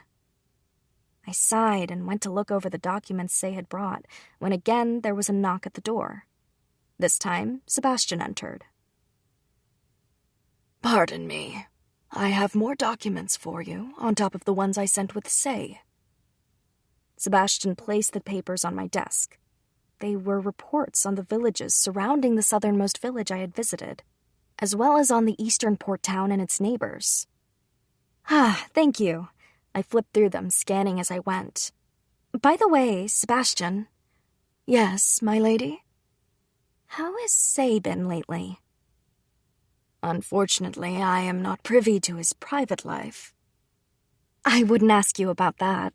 I'm talking about at work. Has he made a mistake? Not at all. From where I stand, he's doing his job just fine. But he seems so oddly wound up. I know he's on the clock and it's important to have some focus. It just feels like he's forcing himself. Perhaps I'm being selfish and wishing he could remain as I knew him, I added in my mind. I grinned in self-chastisement. I really was selfish. Nothing stayed the same forever. Maybe I had just hoped to come home and see everyone just as they were, to be reassured that some things wouldn't change. How unbelievable, after what happened in the capital. Was that my problem? Was I looking only to relish my memories, clinging to the past? However, Sebastian nodded. You aren't mistaken. Say is certainly pushing himself in some respects. You think so too? Yes, there was a change in him a little before you came home. Or maybe it's more accurate to say he endeavored to change. Why would that be? He's worked at the estate for a good while, so it's been decided that he should be promoted to butler. I see. I nodded thoughtfully. There is quite a difference between a footman and a butler. A footman's job is to follow their master's orders, while a butler ensures their master lives a carefree life, working to fulfill their master's needs without ever receiving instructions. Furthermore, as part of their duties, a butler must manage the other servants' activities and give them orders. In your family's case, I am here, so Say would not need to manage the estate or the mansion. However, he would be required to give orders to the other servants, to which he seems as yet unaccustomed. Thus, Say seems to be under the impression that the first step is to be an exemplary servant. Aha. He says he wishes to be a butler like myself, which is flattering, but there's no need for him to change so immediately. You might think I'm tooting my own horn, but it took me decades of experience to get where I am. Thus, it's only natural that he can't immediately replicate my demeanor. That was true enough. Sebastian managed the Duchy of Armelia, the estate, and our servants. He was my father's right-hand man and an irreplaceable resource. But as he said, it had taken him a long time to master it all. Sebastian, do you think Say has the right stuff to be a butler in your mold? That is for you, his future mistress, to decide. But I would never promote someone with no promise. You're right. So what Say needs is experience, huh? Giving orders and managing daily schedules so work goes smoothly. Now that I think about it, a butler's job really is tough. I smiled. Thank you, Sebastian. You can go back to your work. He bowed and took his leave. Chapter 3. The Duke's daughter runs the show. 3 days passed in the blink of an eye, and as promised, Moneta came knocking on our gate. Thus began our first official meeting. First on the agenda, ensuring my inner circle understood my ideas. Thank you, everyone, for coming today. Let's begin the meeting. The people in this room were those I trusted most. In other words, those who had accompanied me on my trip, plus Moneda, Sebastian, and Say. First, allow me to lay out my thoughts. This past month, I've toured the duchy and had Sebastian fact-check observations for me, and it's come to my attention that, compared to other territories, ours is quite wealthy. Our harvests were bountiful, thanks to the everlasting spring that came with our southerly position, and facing the sea meant we also did well in trade. It was no mistake to call us the second royal capital. But the reality of what I saw is this. Our duchy is like a ripe fruit. It's currently in an edible state, but soon it will rot. Everyone around me blinked as if in surprise. Sebastian and Say especially. Wealth gathers with the wealthy, giving the poor no chance to ascend. The shops lack brand new wares, leading to stagnation. As someone who had lived in the capitalist country of Japan, I was a believer in economic competition. I could admit, however, that a certain amount of wealth tended to pool at the top, which couldn't be helped. But this land was different. There was zero competition. Those on top of the socioeconomic order, save for in extraordinary situations, could never be unseated. And there was zero chance for social mobility among those at the bottom. If a country's citizens are poor, you cannot call the country rich. That was the gist of it. A limited market would inevitably decline. In other words, if we didn't increase the citizens' wealth and revitalize the economy, I believed the duchy would eventually slide into decay. I looked about the room to see many of my coterie with questions in their eyes. The simplest way to explain what I'm saying is, I want to create a land where children never have to suffer as you all did. This, they understood. They smiled grimly and nodded. That's the major goal, anyway. In order to secure not just our present, but our future, we must increase the overall quality of our people's lives. For that to happen, there are a number of reforms I'd like to institute. First, there must be a clear distinction between the ducal family's fortunes and the government's funds. Then, a bank must be established, the government centralized, the tax system revised, the highways maintained, education made compulsory. What's a bank? Say hesitantly interrupted. Oh, I'm sorry. I got so excited that I skipped some things. Regarding the bank, I'd like to have Sebastian and Moneda oversee that, and I'll explain the concept in more detail later. But before it can become reality, we must create a system where my family can sustain itself without relying on taxes from its people. In other words, you're suggesting taxes be used to fund the government, while the money to maintain the Duke's household is garnered from another source. Exactly, Moneda. What exactly did you have in mind? First, we'll start a business. At that word, the air in the room froze.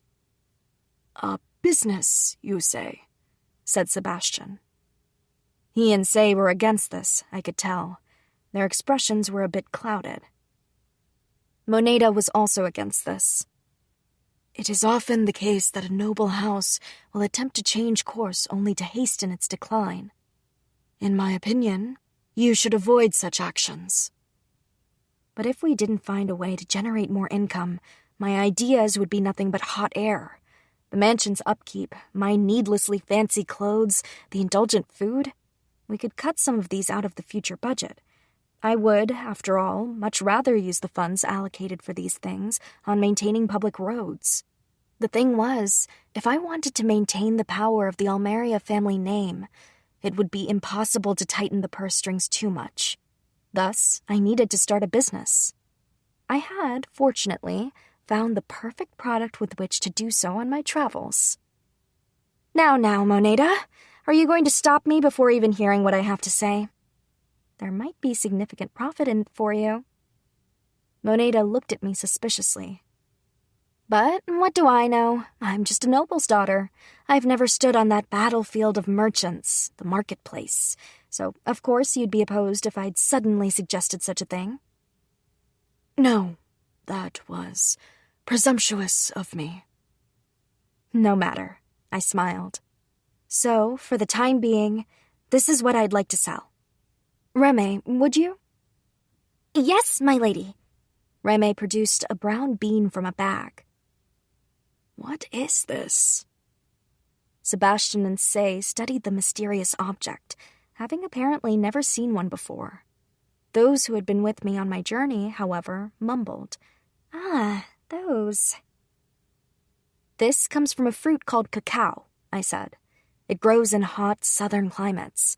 The locals will sometimes grind it into a paste and drink it. Yes, cacao. The duchy stretched from the north to the south, so while the capital city enjoyed a perpetual spring, the southernmost tip had a subtropical climate. These conditions allowed cacao to grow near the southernmost village. I've heard of it, said Moneda, but isn't it too bitter to enjoy? I figured Moneda would have some knowledge of it from his time with the guild. That said, I had been surprised Reme recognized it during our trip. She really did know everything. Even the process the locals used to turn the beans into a drink. Talk about shocking. So, as I suspected, no one's turned it into a marketable product. Thank you for easing my mind, Moneda. Right, he said, with an expression that seemed to say, You want to sell this? How can you say that with such confidence? But I was confident. No matter what anyone said, desserts were important to nobles. What else was tea time for? Tanya, open the door. Yes, my lady. Tanya opened the door to reveal our family's chef, Merida. She was another orphan I'd taken in. Tanya, Lyle, Dita, Moneda, Reme, Say, and Merida. These were my 7 precious friends. Long ago, Merida had expressed an interest in cooking, which had led to her becoming our family chef. She cooked all my meals at the estate, and even though I had lately made a lot of requests due to my diet, she executed them with amazing skill. She was a truly gifted cook. This is a dessert made from cacao that I had Merida devise. What she revealed was, of course, chocolate.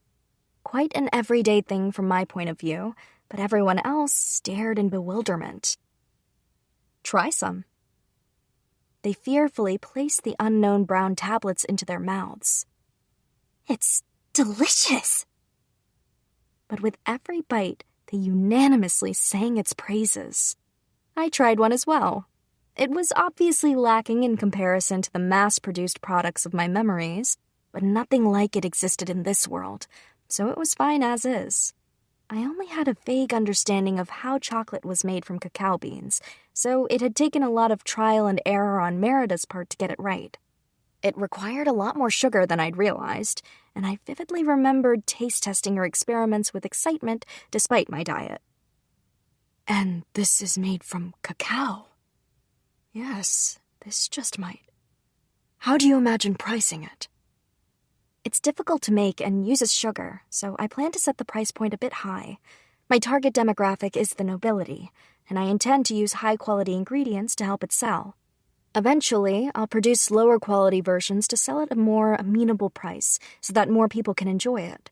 Merida, show them the others. Yes, my lady. The first thing I'd showed them were plain milk chocolate bars. Next, I showed them dark chocolate bars, ganache, and truffles. These are also made from cacao beans, but the taste is completely different. Try them.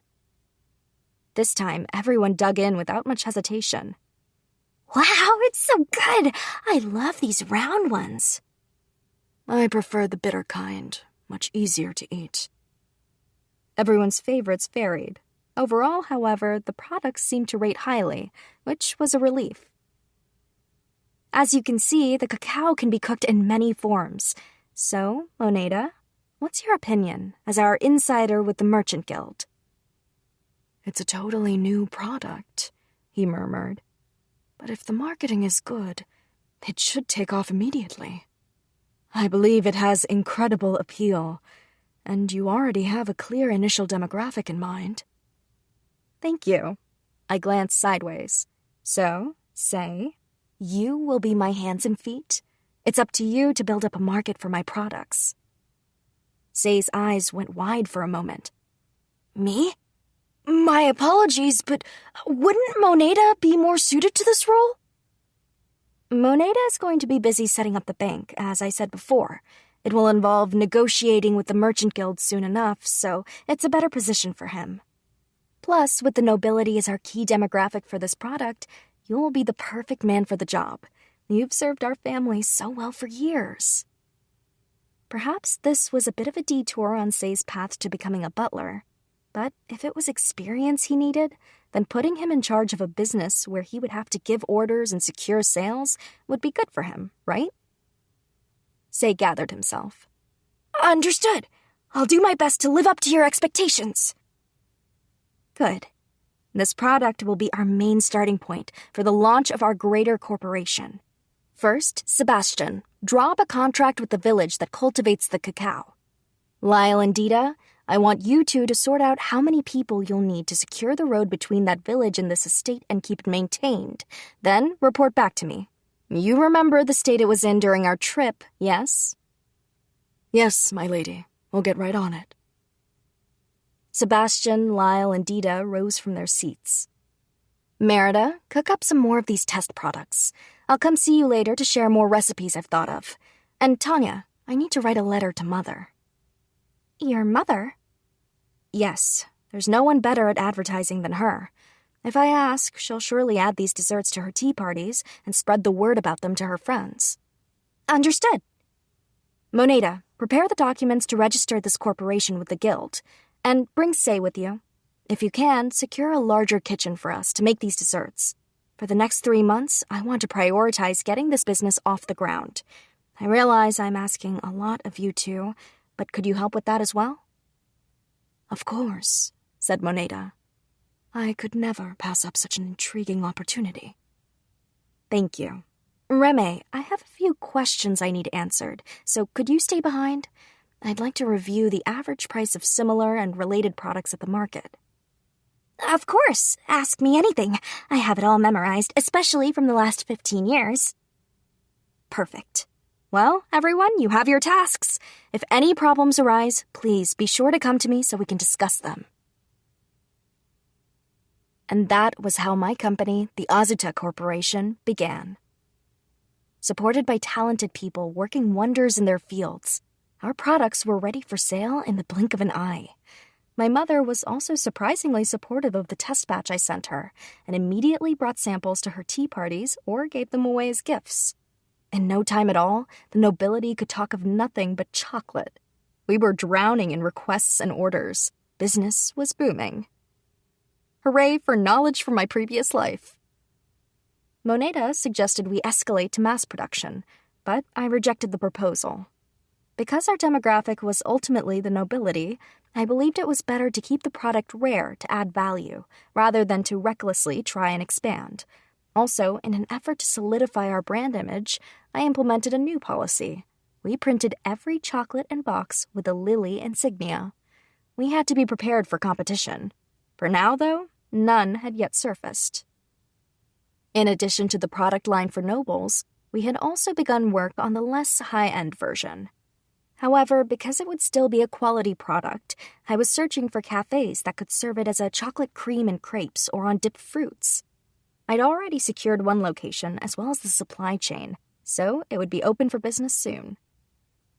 Say was constantly running around, always busy. He still came off a bit stiff, but not nearly as much as before. The workload had blown away all his previous nervous energy, or so I like to believe. That said, I wasn't sitting back and relaxing either. Now that the corporation was off the ground, I was preparing to revolutionize the government while still managing the Azuta Corporation's operations. My schedule was crazy, but it was a bit nostalgic. It had been like this in my previous life, too. Enough reminiscing. It was time to move on to my first bit of business, a meeting with Say. The documents in your hands speak for themselves, he said. The noble line is as popular as ever, isn't it? How are we on hiring employees? Rest assured on that front as well. Many chefs are coming to us thanks to the novelty. Now that chocolate's so popular, they want to learn how to make it. I see. In that case, please introduce the mandatory vacation system we discussed previously. I've also spoken to Merida, and the person who passes her test will be entrusted with the first shop selling our second line of chocolates. Could you arrange a meeting so she can inform me of her choice? Yes, my lady. Furthermore, I'd like to move away from dealing exclusively with the royal capital and transport our products to other cities. For that, we'll need trade routes and personnel. Why not start up our own shipping department then? Tanya, get me Reme and Moneda. Tanya quickly summoned them. Moneda, how does a merchant normally go about securing trade routes? I asked. Well, smaller and mid-sized merchant companies often transport their own goods. For larger ones, they either hire guards and transport it themselves, or get underlings to take care of it. In that case, a shipping department could prove valuable. Reme, get me a map and point out the flattest, most weather-stable roads, please. Then calculate the time it will take to reach each territory. Speak to Lyle to see how many guards we would need and incorporate that into the projected costs. Yes, ma'am. What are you thinking now? Ways to advance the current transportation industry, you could say. I'll write my plan on paper later, and then we can look at the costs and see if it's feasible. Now, get to writing a draft of that employment system we discussed earlier and arrange things with Merida. Reme, I need that map. Tanya, call Sebastian for me, would you? And Moneta, stay here. Let's iron out the details on this bank. Amazingly, they all instantly picked up my rapid-fire orders and got to work. I probably needed to think about hiring more assistants. The corporation was expanding slowly, but there was a clear lack of staff. Say would likely collapse at this rate. It just wasn't going well for him. But I had other things to worry about. Okay, Moneda, how far did we get regarding banks last time? The adjustment of the cost of goods, the centralization of funds, and the creation of trust, my lady. Now that I was starting to focus on reforming the duchy's government, I'd also started educating Moneda on the theory of banks. Currently, money flowed through the marketplace, but there was no mechanism to control it. Also, and this was something I found most surprising, the commoners either stored their money in dressers or left it with the merchant guild. I was told the guild had a convenient system in which the money, when left with one branch, could be withdrawn from any other. However, because these transactions weren't the guild's main focus, they got no more complicated. So, any questions so far? No. I find myself quite surprised you thought up something like this, though. Well, technically, I hadn't. I refrained from saying so, however, and passed the comment off with a smile. For the moment, I'll need you to purchase a building to be used as our bank. Then, in the next few days, use my name at the Merchant Guild to get the guildmaster and your old mentor to agree to a meeting with their most important members. Understood. My next few weeks were filled with the business of establishing a bank. Acquiring a building, furnishings, there was so much to do. Then, the day of the meeting arrived. The location, the Armalia branch of the Merchant Guild. I was reminded of how grave I thought the building was back when I met Moneta there. Everyone, thank you all for making time in your busy schedules to see me. I started with a greeting.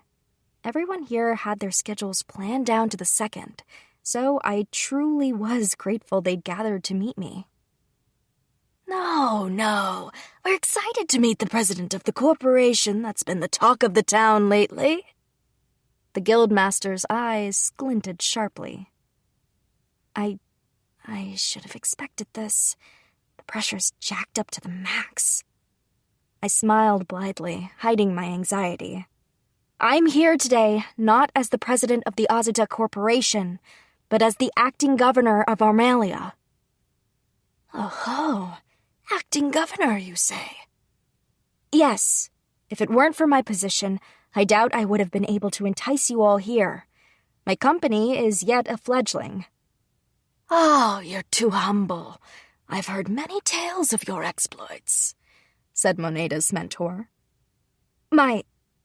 I'll take that as a compliment, then. Now, to the topic at hand. The air froze. I was scared to open my mouth.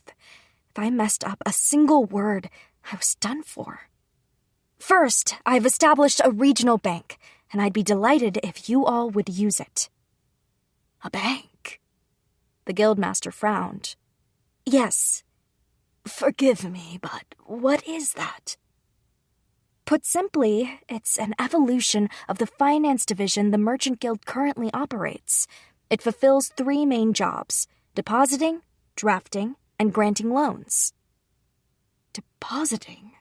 And did you say loans? I've never heard of such things. What do you mean?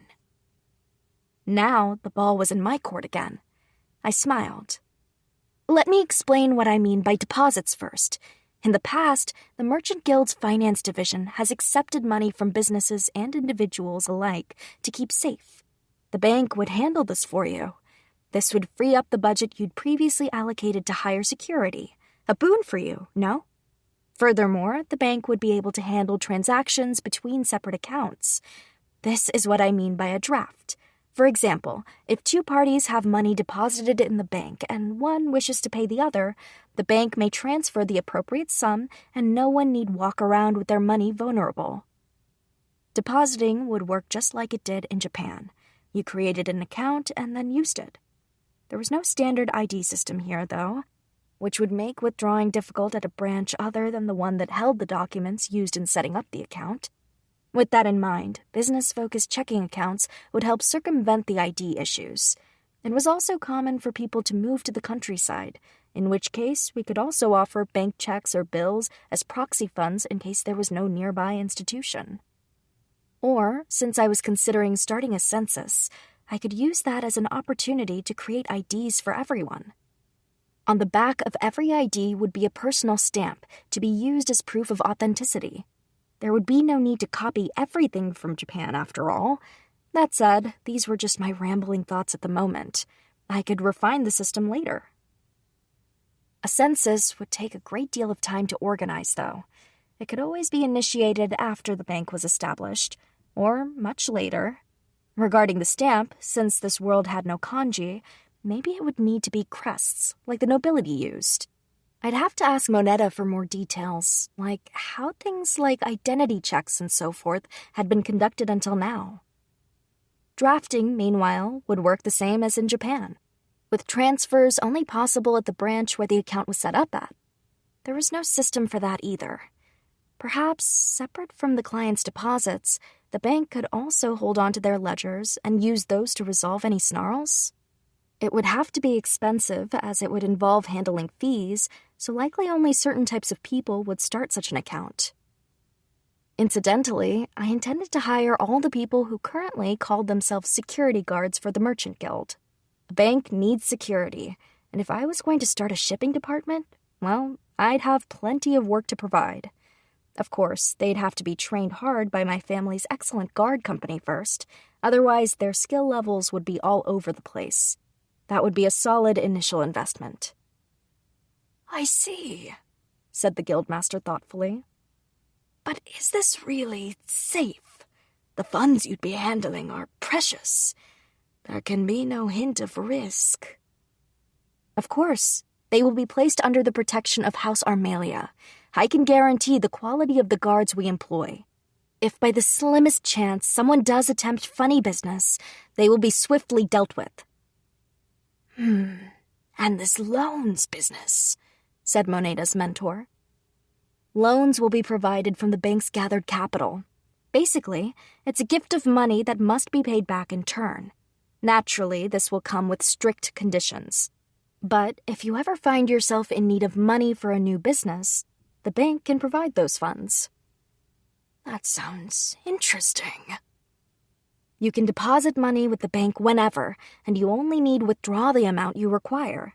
Transactions will be made easier across the entire populace. Also, you will be able to borrow money whenever you need it, because the bank's funds will be guaranteed by my house. As long as we don't go under, our vast wealth will cover all financial risks. What do you say? Of course, as governor, I'll make sure to pass on the profits to you. After all, I am infringing on your domain. That said, the most I could do was ensure their faith in the bank. I couldn't make any direct investments in the businesses of the people in front of me, not with the money paid to my house through taxes. In fact, if my corporation hadn't succeeded, I would have been forced to use almost all the tax money on maintaining the Duke's estate, as per usual. Fortunately, I could now invest it in this new public service. All in all, it was not necessarily a mistake to say my corporation was paying the dividends. What do you want from us in return? In regard to establishing the bank, nothing. All I want is for the flow of money within the duchy to improve. Oh, but would it be all right to take all your financial officers with me to the bank? There will be a lot for them to memorize, and this way I can be assured of their skills. Also, I'm in the process of preparing the bank's main office, but I haven't gotten to branch offices yet, so I'd be ever so grateful if you could lend me a section from each of your guild's branch offices in which to do business. Sounds simple enough. Not only are you providing the initial investment, you're also offering to take over a debt-ridden division of our guild.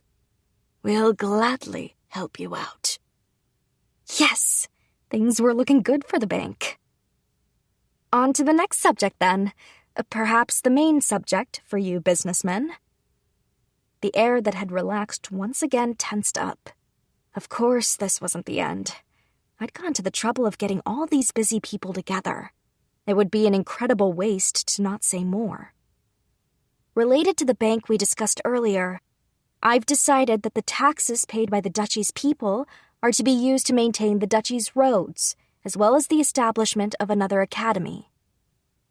An academy? Like the one in the royal capital? I frowned. I would never waste taxpayer money on a social hub under the guise of an academy. What I want to create is a place of learning, with entry-level classes that teach reading and writing, all the way up to higher education on specialized subjects. Citizens will be required to take the entry-level classes, which will be funded using taxpayer money. What I want you all to engage with, however, is the higher education. Engage how? Asked one merchant. Speaking frankly, I want you to invest, I said. Money is fine, but I will also gratefully accept donations of furniture and materials. Why don't you just ask for a loan from this bank? Another merchant asked. Trust in the bank is held up by my family's money and the duchy's taxes. An excessive loan would destroy the balance of deposits to expenditures, and it would be a quick way to demolish the bank's finances. I suppose that makes sense, said the guildmaster. So all you want is for us to support the creation of this new academy? I want to open it as soon as possible, I confirmed. The people of this duchy are a vital, precious resource to my family. It would be such a waste to not polish them until they shine. Care to share any more specific details on this academy? Please examine the documents you are about to be handed. My companion, Sebastian, distributed the papers to everyone. I'd been preparing them for the past several weeks. Thanks to that, I'd hardly had time to even sleep. First, the greatest offering will be the medical classes. I'm also considering classes on governing and finance. Medical classes? The businessmen all looked at me in surprise. I'd expected as much. In this world, doctors were retainers to royalty and the nobility, and they treated patients in their homes. Their knowledge wasn't widely shared, but every businessman realized the value of that knowledge. Normally, no one would ever sacrifice a hefty paycheck to reveal trade secrets. Keyword, normally. Even I was shocked I'd managed to hire the people I had. I thought I'd have a cozy group of 2 or 3 of my family's doctors to start with, but somehow, my mother heard about my plans and pulled some strings. She was startlingly connected. Suddenly, I had doctors showing up who wanted to take it easy in the countryside, or who were thinking about training a successor, and they had quickly accepted the jobs. One day, I hope to get my mother to use her powers of negotiation in the business world as well. I'd also brought on researchers and farmers to teach agriculture. Study and practicum, you know? My parents used their connections to the fullest in order to entice the many scholars I now employed. I also hoped that Reme would consider being a teacher. But doctors are so valuable because of their rarity. If their population increased, wouldn't their value decrease? What are you saying? There aren't even enough to go around now. Commoners could visit a town doctor if they lived in a town. These doctors weren't properly educated, however, and their work could hardly be counted on. The surrounding areas, however, didn't even have access to such quacks. It wasn't uncommon for the countryside to be totally reliant on shady mystics for their cures. The southern village I'd visited on my trip had exactly this problem. Some of the church's missionaries provided checkups for free to the poor, but their skills were no better than those of snake oil salesmen. The doctors worth their salt tended to stay in towns. Worryingly, charity missions also seemed to be in decline. But back to the topic at hand. I'm not talking about mass production, but if we can create an environment where common folk are able to visit a doctor, then surely companies that handle doctors' tools and develop medicine stand to make a profit. Also, if researchers can develop new treatments, then medical companies can expect even bigger profits. The businessmen in these fields began to fidget before my eyes. Good, I'd caught their attention. Meanwhile, classes on governing and finance, especially the financial ones, would train people in order to better Armelia's future. You all have some investment in this, don't you? I can understand the governing classes, but how do the finance classes impact us? Please turn to page 3 of your booklets. Gasps popped up around the room. My word! This is an excerpt from the Azita Corporation's ledgers. Is this a ledger? Everyone stuck their noses in the pages. Would you believe there was no such thing as double-entry bookkeeping in this world? It was so convenient.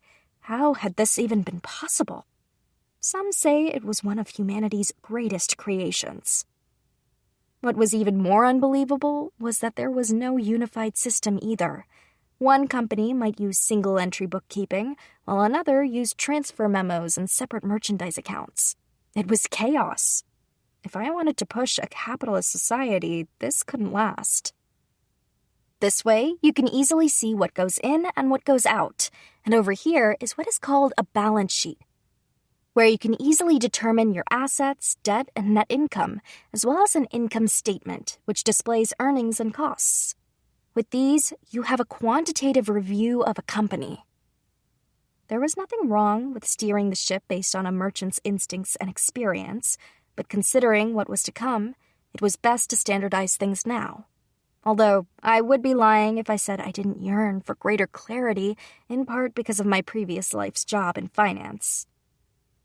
When you accept a loan from the bank, you'll be required to submit this document. But most of all, once the tax system is reformed and the poll tax is gone, you'll use your ledger to accurately report how your profits have gone up in order to pay your taxes accordingly. If you employ a clever tax expert, you'll be able to condense your assets and reduce your taxes. I think this should be a great help to all of you. You have the authority to reform the tax system. I do. I'm not just the acting governor. As is written in this document, my authority shall be equal to the feudal lords in regard to governance of the duchy until the day I step down. And if one enters this academy you want to start, one can learn this form of bookkeeping you use. My feeling had been that if these merchants were smart, they'd realize the value in doing things my way. And it seemed I was right. Yes, of course. The merchants sighed greatly upon hearing this. Good heavens, the carrot is great, but so is the whip. Indeed, I smiled. But there are other treats to consider as well. For example, in the agriculture classes, I'm planning to have research done on our vegetables and grains in order to improve our local produce. Once that's done, I'm willing to give exclusive rights to any developments to the companies who invest today. Well, sounds tasty, doesn't it? Oh, yes, tasty indeed. The rest of this conversation is reserved only for those companies that wish to invest. I wouldn't want to waste anyone's time if they don't intend to be involved. Only 2 people stood up at my suggestion. Oh, my. I had been sure about half the room would leave. A lot of you are still here, I said after the dissenters left. I hate to ask, but are you sure?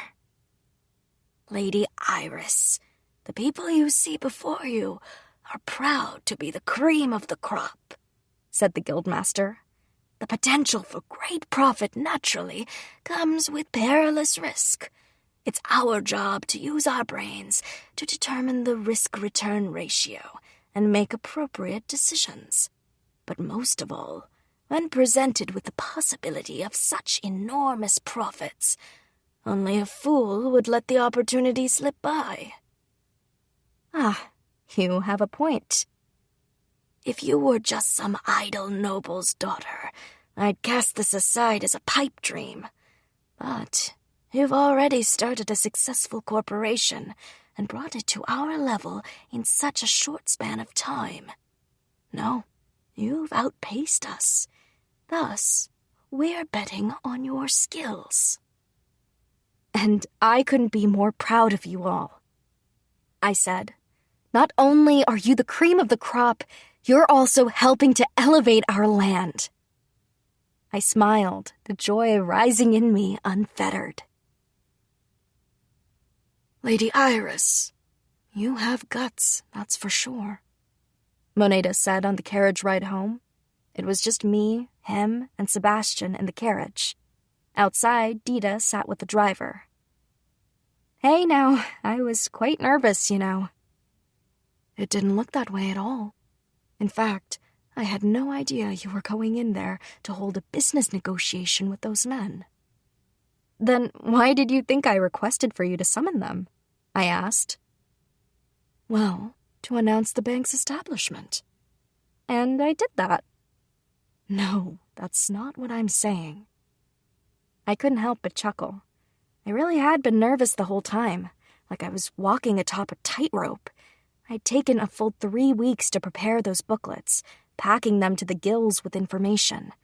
This was an entirely new enterprise after all. My mind had raced, wondering what questions they might have or interjections they might make. But honestly, why don't you use a bank loan to start the academy? You could delay the road maintenance. Distribution is an integral part of commerce. If the flow of goods is great, then the flow of money will naturally follow. In that case, solving the road problems first and using the business to spread wealth to the people means it will become easier for children to attend the academy. Of course, the entry levels would be completely free. However, I didn't expect that alone to get workers to happily attend. The problem was amplified in more rural environments. Some would find it too difficult to physically attend the academy. In that case, using a public works project like road construction to get money into the countryside and stimulate the rural economy would be a worthwhile compensation. Those businessmen were smart. They realized that road maintenance was one of the carrots. With that, trade will improve, and during construction, necessary tools and food for the road workers will need to be supplied. Depending on their industries, their pockets should swell immensely. And with those swollen pockets, they'll invest, earn favor with the ducal family, and secure rights to new products in development. That's how I baited them. I just had to be strong enough to hold my ground and not be eaten alive. My lady, you thought that far ahead, Moneda murmured. What, did you think I'd put no thought into this? No, I'd never suggest that. Really? Then, Moneda, as soon as we get back, I want you to begin operations at the bank headquarters. The paperwork will be just as we planned. Also, secure the funding for road maintenance. I hate to break it to you, but don't expect any breaks anytime soon. It's going to be quite busy. I could hope for nothing more. Same to you, Sebastian.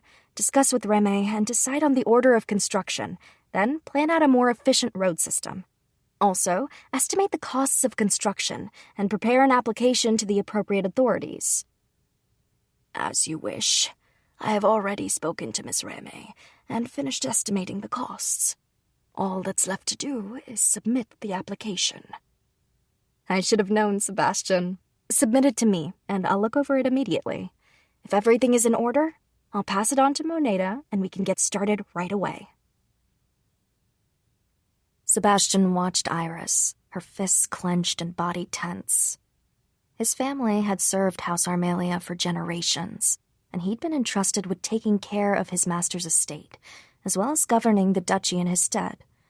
Because Armelia's lands were so vast and bountiful, it wasn't that difficult a task. But once Iris became acting governor, that peaceful life had been turned on its head. In a word, life was busy. Busy, busy, busy. He'd always managed all his duties in tandem, to the point that his fellow servants often asked him if he ever slept. In the face of Iris's workload, however, he couldn't help but be overwhelmed. When she'd first returned home, he'd assumed she'd push all her duties off onto him. Yet the first thing she did was request him to submit financial and government reports. She had subsequently read through them at amazing speed and then went on a trip to see the land for herself. After that, she started a corporation that instantly took off, and she was still firing on all cylinders, trying to reform the country's systems. When did she sleep?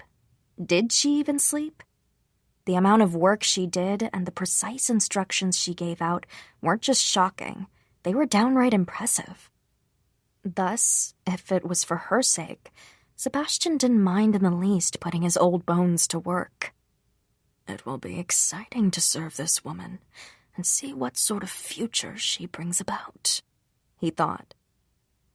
His only worry was that lately, she seemed nigh emaciated. Even now, as he observed her as closely as he could without overstepping his bounds, he saw that her body had undergone a transformation. He'd heard her dresses had stopped fitting, requiring her to summon a tailor. She claimed she was on a diet, but this was something more. He feared it was exhaustion. Armelia's future was, without a doubt, resting on Iris's shoulders. Day by day, her presence grew in his eyes. Sebastian had to support her so that she never stumbled. And so, quietly, he willed his fire to flare as strong as hers. It had been about 6 months since the bank was established. During those 6 months, I had started my first public works project, servicing the duchy's roads. I liked to think it was going well. At the bank, merchants had created accounts under their businesses' names and deposited money. Then their employees made personal accounts, and more people followed suit. The bank had, in other words, become quite a vital part of the city. As a result, Moneda was incredibly busy. His current problem was figuring out how to expand beyond our capital. We had also secured funding for the academy, which was currently under construction. I planned to open it as soon as it was done. That said, we had prioritized the construction of the Academy of Higher Education. So the day commoner children could all attend elementary school was still a ways off. My workload hadn't lessened in the slightest. In fact, it was exploding. It was possible I was overworking myself, so I rushed to find officials I could trust to take on the burden of reforming the government. I'd already had to reassign all of my family's servants involved in this endeavor to help out in other areas. Our current branches were the Borsa, Ajo, Abitante, Arquiteto, and Codis. I sat above them all as the acting governor. Borsa was responsible for taxation, crunching the numbers on proposed budgets for the other departments, and weighing the reality of their ideas, as well as distributing funds once approval was given. I was also discussing reforming our tax revenue with them. Ajo worked like the Ministry of Education, Culture, Sports, Science, and Technology in Japan. They determined what was taught at the academy, calculated the costs of running it, and managed its employees. Abitante was the branch in charge of managing the citizens. They were currently running around the duchy, trying to organize a census. I was considering putting them in charge of social welfare as well. Architetto was in charge of constructing roads and public facilities. In other words, with the great road project underway, it wasn't an overstatement to say they were the busiest branch. Codis was, as the name implied, in charge of devising our legal code. They were currently systemizing our customs and building them into full-fledged laws. It was time to admit I was exhausted. It was time for a bath, if nothing else. "What is it, my lady?" Tanya asked. I find myself with some free time for once, so I'd like to take a bath and soak for a bit. Could you prepare one for me? Tanya got right down to work. She'd been so overprotective lately. Did I look that tired? "You seem happy today," she said. "Did something happen?" Oh, can you tell? I finally got my hands on something special. 6 months of ceaseless work and research had finally borne fruit, and today I got to test it out right away by having a warm bath to heal my tired soul. Ah, the beautiful scent of roses. I left the bath in high spirits and went to where Tanya was waiting to dress me. "Excuse me, my lady, I need to do your hair." Oh. Tanya took a look at my hair and froze. Amazing, no? That girl never changed her expression, so the effect had to be quite potent. "Your hair is so pretty. It's like it's shining," she murmured. "Pardon me for asking, but how is this possible?" I use this. I produced a small bottle. Inside, it was filled with a light yellow liquid. "What is this?" It's called conditioner. It makes your hair softer, shinier, and more luxurious. Conditioner didn't exist in this world either. Everyone washed with soap, and that was it. Do you realize how much this had pained me? For the first 3 months, I had been so busy, I hadn't had time to think about it. But once I did, I couldn't stop thinking about it. Soap alone damages hair. I knew this, and it hurt to have to bear with it. My hair was a beautiful platinum, inherited from my mother, and thus the thought of damaging it stressed me out even more. Luckily, in my old life, I had been obsessed with making my own soap, shampoo, conditioner, toner, and other such things. Less luckily, in this world, making them took too much time for me to do it regularly. If I was going to dedicate that time, I wanted to produce the ultimate product. Thus, this one was scented with the roses cultivated on my own estate.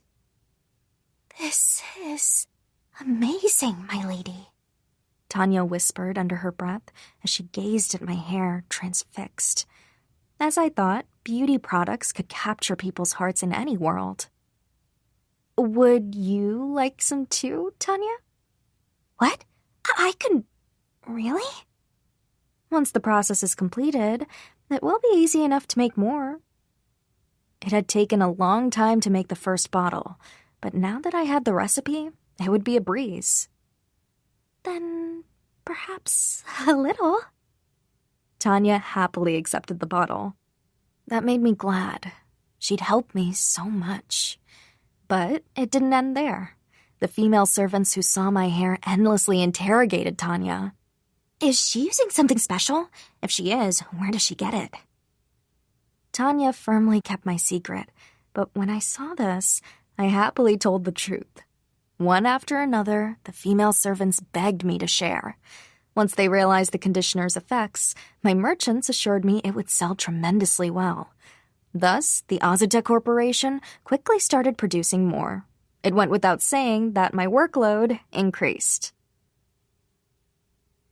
I sent some conditioner to my mother, who apparently loved it and told everyone she knew about it. This solidified its place in the market for nobles as well as commoners, although it was a bit expensive. My mother really was an amazing PR machine. I started to secretly call her my head of PR. Of course, the larger my corporation grew, the more work I had to do. My number of employees also steadily increased, and they had as much authority as I could give them. But it had only been a year since we started. There was a lot I still wanted to be directly involved with, so it couldn't be helped. I had to be careful with my health. Lady Iris! Oddly enough, Sebastian called out to me in a slightly panicked tone. Oh, Sebastian, what is it? Wasn't our meeting this afternoon? About that. I've just learned that Her Grace is due to arrive this afternoon. What? Mother? She didn't mention anything in her most recent letter. It is what it is. Your orders, please. Right. For now, have the servants clean the entrance hall, the dining room, and my mother's room. I know you do that already, but go over them again. Then, change the flowers decorating the entrance hall. Roses, like the scented product I sent to her. And for dessert, let's have our newest creation, fondant chocolate. Make sure the rest of the meal goes with it. Fondant chocolate is quite rich, so I'm thinking something refreshing. Understood. Also, let's have an herbal tea for tea time. The Azuta Corporation's tea department should be able to fill you in. The tea department was a new moniker. Previously, we'd had the noble department and the commoner department, but that hadn't sat right with me, especially as we were in the process of opening a tea shop for the nobility as well. To wit, our chocolates were now separated into the tea and confectionery departments. Oh, but the noble department still existed in some capacity. The nobility loved to be treated specially, so I had introduced a membership system. I was subsequently bowled over with frenzied requests from nobles wanting to join. Only members were allowed to visit special shops set up in the royal capital and our city. There, they could view all of our corporation's products. In other words, not just sweets, but also the beauty products we'd started to create. The original beauty lotions that incorporated a client's favorite smell were an especially good seller. Anyway, if my mother was coming, I needed to reschedule some appointments. Lately, Tanya had been acting as my secretary, and she was a tremendous help, but I was on my own at the moment. I rearranged my schedule. I looked at the hack job I'd made of it and thought, I'm sorry, everyone. I really was sorry that their workloads had become so much heavier. Therefore, I continued working until the last minute, when I was notified of her arrival, checking numbers and all that. Her Grace has arrived. Thank you, Sebastian. I quickly headed for the entrance hall, which was even shinier than usual. I joined the servants, who surrounded me as I greeted her. Welcome home, ma'am, they chorused. Welcome home, Mother, I said. In the doorway stood a stunning beauty with luminous platinum hair. She really was gorgeous. Called the flower of high society, she still enjoyed a great deal of admiration from other nobles and held quite some sway. For this reason, I couldn't wish for a better head of PR for the Azuta Corporation. It's good to be home. Sorry for the sudden intrusion, Iris, dear. She was, at heart, a kind woman, and though she acted warmly with her family, she held herself quite differently in the outside world. She was the flower of high society, after all, the perfect noble. No, I'm glad to see you after so long, Mother. Oh, what a darling thing to say. We haven't had a chance to sit and talk since you came back, so I really am delighted we have this chance. Are you certain we're not keeping you out of turn?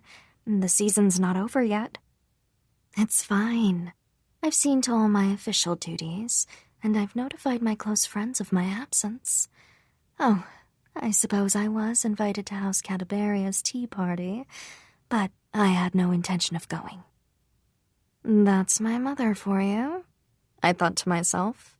House Cadaberia was the house of the Knight Captain. My mother was clearly still angry at his son, Dorson.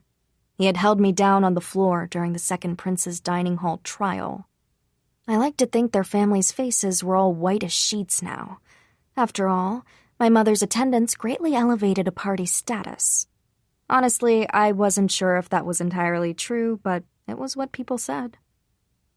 Official duties aside, when a family hosted a gathering, it was judged based on who attended. Thus, it made quite a difference if the flower of high society showed up, or didn't. And even if she did attend, the hosts were left worrying about when she'd leave. If she continually left their events early, people would say they had no class. Evening balls and tea parties were a gauge of a peerage wife's influence. Even royal events outside of official gatherings tested the queen's pull. In other words, my mother was a key factor even for the queen's events. As long as she attended, no one would be rude. Seriously, her very existence was like a cheat code. That aside, screw you, Dorson. Maybe that made me nasty, but I wasn't sorry. Oh, Iris, dear, are you already working? In the morning, my mother poked her head into the study where I was indeed working. I'm sorry, Mother. It's time for breakfast, isn't it? Oh, don't worry about that. I'm more concerned about your health. I'm fine. I haven't taken ill, not in the least. Besides, I'm having a lot of fun. Really? All right, then. She trailed off. If you'd like, please eat breakfast without me, I said. I'm going to be here a while longer. I've ordered chocolate croissants today. Chocolate croissants? I haven't heard of those. They're a new Azuto creation. Flaky bread rolls with ribbons of chocolate inside. Oh, that does sound delicious. But it's not often I get this chance, so I'll wait for you. All right, I'll do my best to finish quickly. Tanya deftly poured my mother some tea. The perfect secretary, that was my Tanya. I looked over each of the reports my departments had given me that morning. Still so much to do. The road project was going well. Work on the Academy of Higher Education and the city's elementary schools was progressing too. Sebastian, this calculation is off. Get it fixed. Also, this budget application is rejected. Their estimation of funds is too optimistic. Tell them to cut it where they can. If they want to go with this number, then they'll have to present it with evidence that will convince Architetto. Oh, speaking of Architetto, how are the town halls coming along? Their mission to construct town halls across the duchy is proceeding well. Materials for both the roads and the halls can be consolidated and transported simultaneously, which will lead to overall reduction in cost and increased efficiency. I want to know more. Have them submit a report to me. Also, tell Abitante to prioritize that census.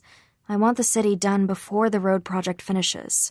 In the future, this will be our most important asset. If we want to move ahead on other jobs, then we must have this census. Understood.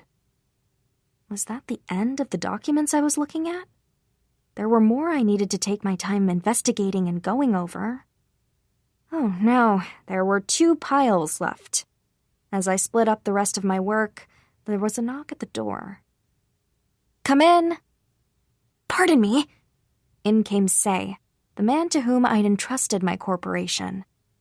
Your Grace, Lady Iris, good morning. I've brought the Azuto Corporation morning report. Give it here, I'll look at it. He placed a mound of papers on my desk. It was difficult to decide if there were a ton or a few. There were a lot of papers, but never as many as I wanted.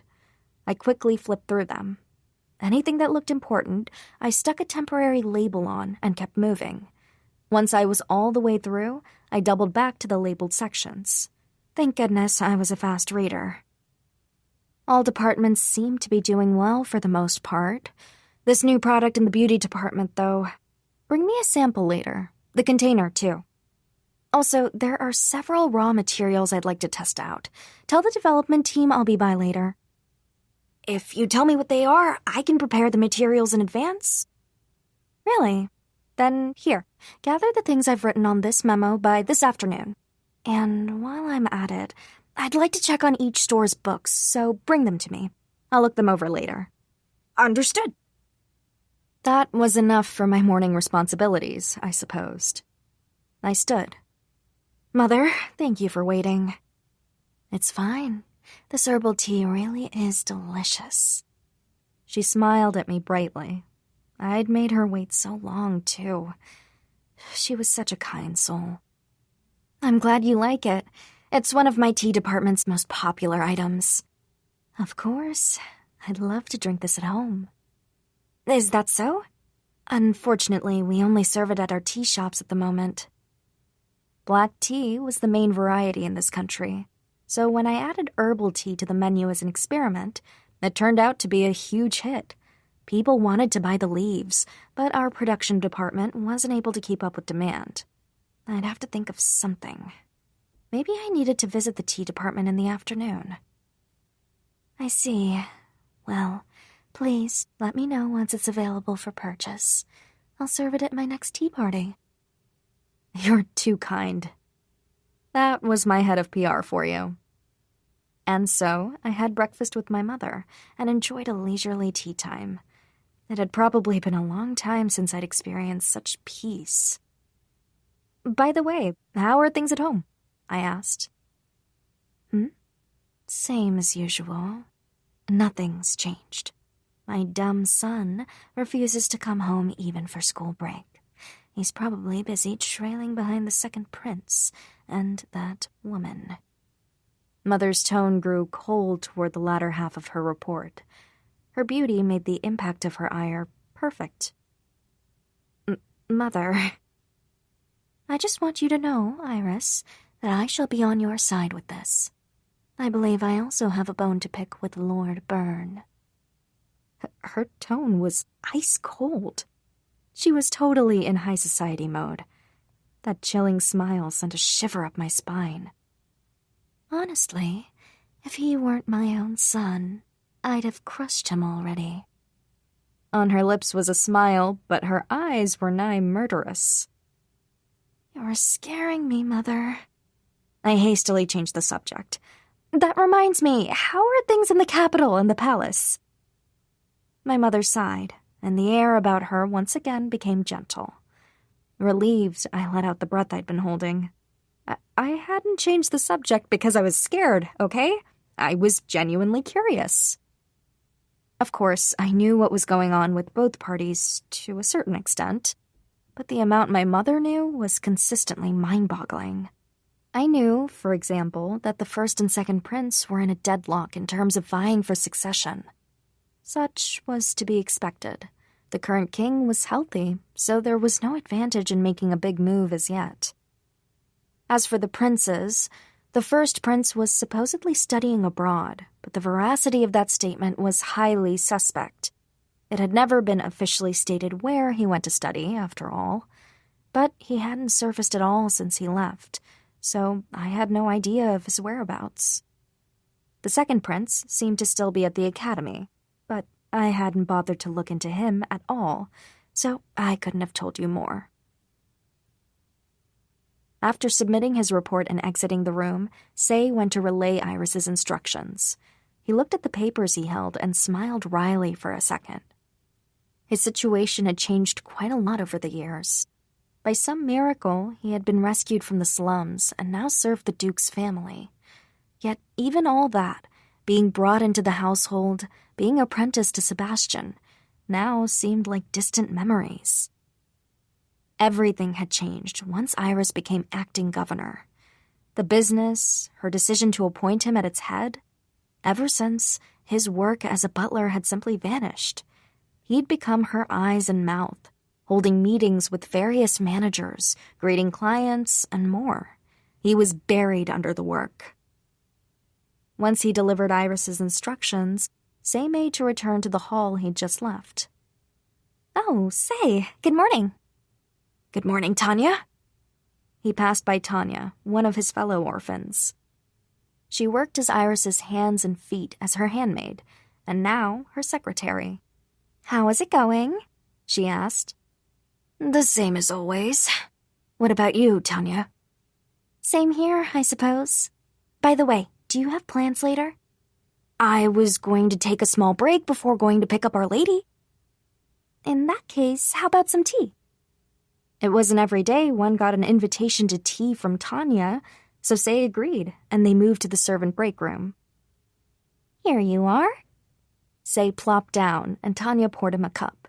It was a light yellow-green herbal tea that the corporation had been pushing lately. "This is a lemongrass tea. It's very good for exhaustion." "Thank you. Let's see if it works." Say took a sip and let out a relaxed sigh. "It's good. Do I really look that tired?" "No, but you are, aren't you?" "Yeah, you're right. But how I feel isn't important. Compared to Our Lady..." "I'm concerned about her, too.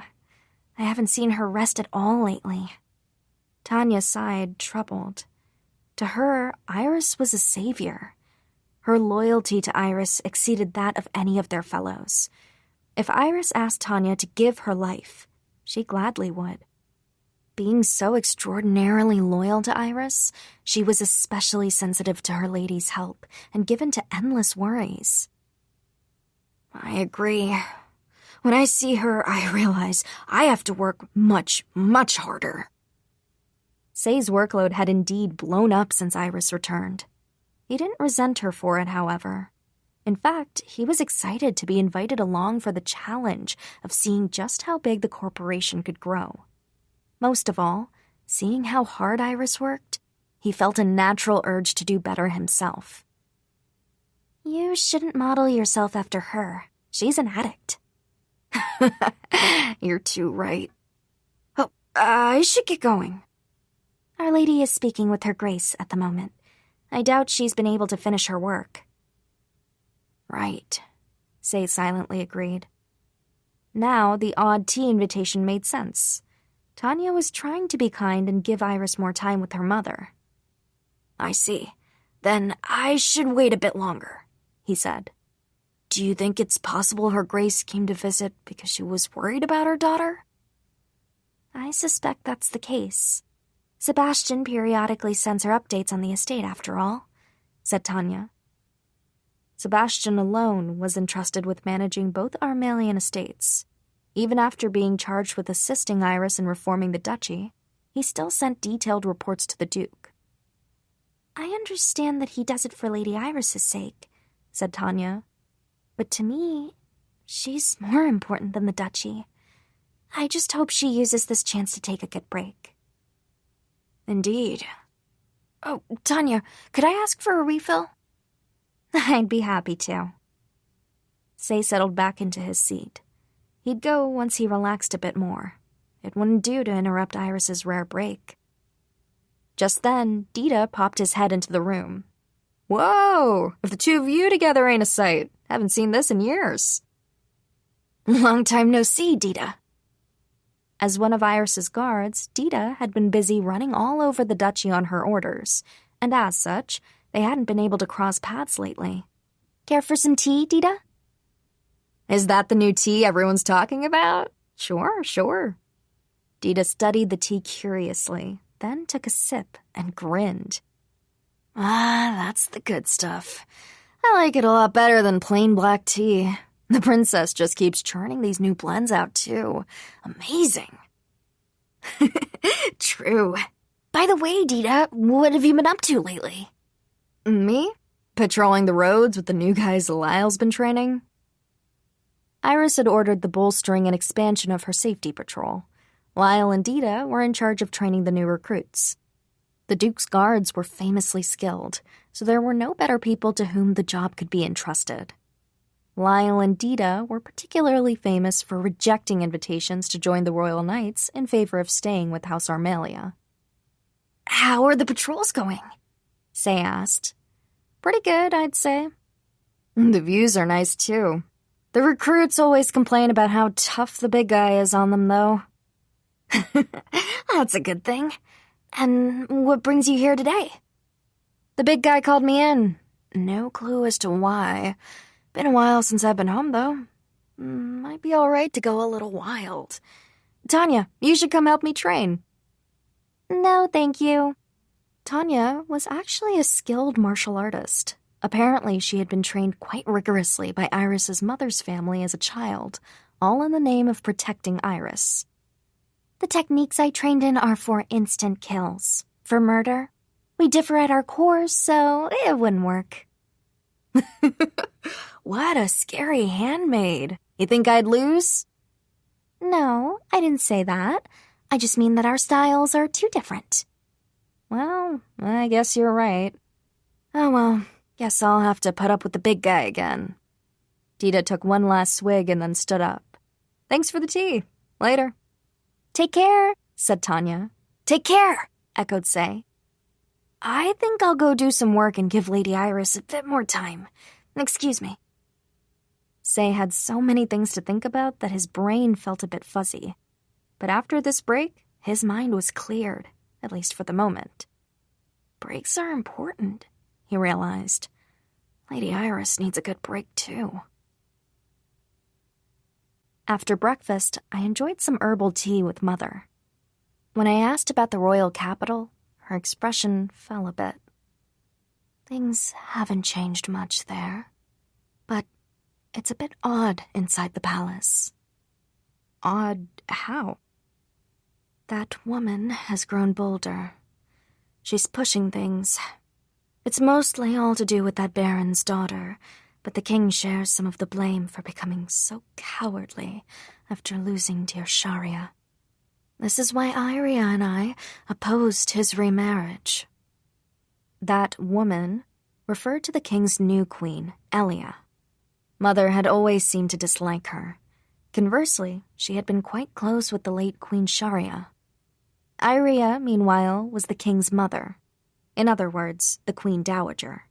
She was the highest-ranking woman in the kingdom. Though currently retired from political life, she spent her days in the detached palace. Her influence, however, remained significant. Incidentally, she'd always had a soft spot for my mother. Iria thought of her like her own daughter, apparently. Despite the Queen Dowager's retirement from royal life, my mother still visited her. You said the Baron's daughter is stirring the pot. I thought Queen Elia opposed the engagement of Miss Yuri and Prince Edward. Considering her desires for Prince Edward's ascension to the throne, I would have thought Elia would want him to marry someone of higher status. That Baron's daughter. What was her name again? Mother asked. Yuri Neuer, I supplied. Ah, of course. Miss Yuri, you see. She's quite skilled at stroking one's pride. It's no wonder that ball of vanity known as Elia fell for her. Mother, you've met Miss Yuri? Yes. She seems to be doing the rounds and greeting people, so we met by chance. The moment you were out of the picture, the second prince took her on tour. I see, I said. And what did you think after meeting her? What does it matter? I'm on your side, Iris. But even if I weren't, I wouldn't care to get too close to her. I simply can't deal with people who don't consider reality. You mean she's too optimistic? No. It's hard to describe. But you never have to be near her again. So don't worry. Mother didn't seem to want to tell me more, but now I was curious. The truth was, I'd never interacted much with Yuri, so I didn't know much about her. Well, if you didn't count what Prince Edward had told me. Then, Mother, do you know what the first prince is like? Oh, have you never met him? No. I couldn't remember him at all. If we had met, well, he was part of the royal family. I assumed I would recall. Prince Alfred did retreat from the public stage quite early, didn't he? Mother mused. And right after that, he went abroad. Why so early? This timeline seemed odd to me. When Sharia passed, I'm afraid a good deal happened. I'm not saying it's his fault. He's a wonderful person. He reminds me of your father, in fact. Really? I said, hiding my wince. Why, yes. Oh, but not in his looks. It's his air, his presence. He's still in the kingdom, you know. Maybe you'll meet him one day. I see he's in the kingdom. I froze. Wait, what? Wasn't he abroad? How did she even know that? Oh, you didn't know. Well, this will be our little secret then. Mother smiled. Whoa, whoa, whoa. You can't just lay that line on me so easily. I gathered myself. Why in the world hasn't he revealed himself? Oh, how I've missed you, Mary. Iris! My grandfather flung open the door, interrupting me. Wait, what? Grandfather? What are you doing here? I gasped. I heard Mary had returned, so I figured it was a good time to show up. Gazelle Daz Anderson was my mother's father, the kingdom's general, and my grandfather. The Andersons were a marquis house, but my grandfather thought the world of nobles was too stuck up, so he had joined the military instead. There, he proved to be an excellent military man and rapidly rose in the ranks. 30 years ago, in the war with our neighboring country, Twiel, he had landed a major victory with the squad he led. Thanks to that, he had been named general. Even now, the royal knights and military both respected him. Let me explain the difference between the military and the knights. The knights essentially served as guards for the royal family and the palace. They employed only nobles, albeit lower-ranking ones, as well as men recommended by the nobility. Of those people, the ones who guarded the royal family personally were called the royal knights.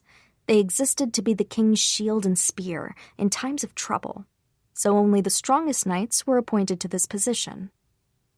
Lyle and Dita had been invited to the royal knights in part because they had trained under my grandfather. However, in the end, they had rejected that offer. The kingdom's military deployed directly to the battlefield in times of war. As an officer, no one cared about where you came from.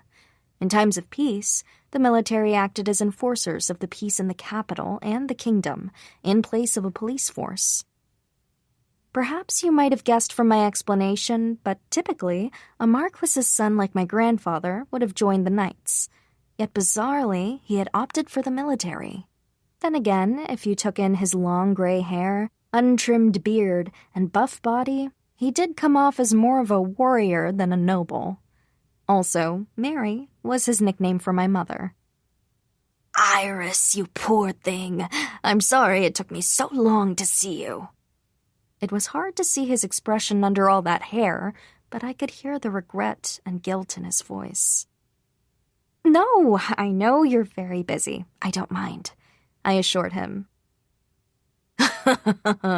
My son's taken over as lord for me, and the kingdom's not in any immediate danger of going to war. I've got plenty of free time. But wasn't it true that people visited him every day, seeking his training? Oh, how you've taken after Mary. His eyes crinkled as he looked at me. Have I? I'm taking after Mother. Don't be ridiculous. The only thing we shared was our platinum hair. My eyes were a deep blue and slightly sharp, while hers were a soft aquamarine that reminded me of a spring sky. You don't have to force yourself to marry, he insisted. You can stay at home and do whatever makes you happy. And if you ever find yourself with nowhere to go, you can always come to me. That would be nice. If my brother ever came back and took over the family title, I'd have nowhere to go. In that case, it would be a good idea to take my grandfather up on his offer. I could manage Azata from anywhere, after all. Oh, Father, Don't think I didn't hear that. How would Iris ever have nowhere to go? I'd rather you take that idiot son of mine, Mother said primly. Now, I can't just take Byrne away. That would put Louis in a bind. He thinks it would be fine, too. Oh, well, if you say so. My head started to hurt listening to them. Byrne's head had always been in the clouds. Is he really doing that poorly in the capital? I asked. Oh, he's doing great work. For Prince Edward, that is. Mother's tone began cold and grew frostier. No, perhaps for that Baron's daughter. I was too scared to ask what he'd screwed up this time. In fact, I was beginning to hope he would never return home. Anyway, Iris, would it be all right for me to stay here for a while? My grandfather asked. Of course, grandfather, I assured him. Then something occurred to me.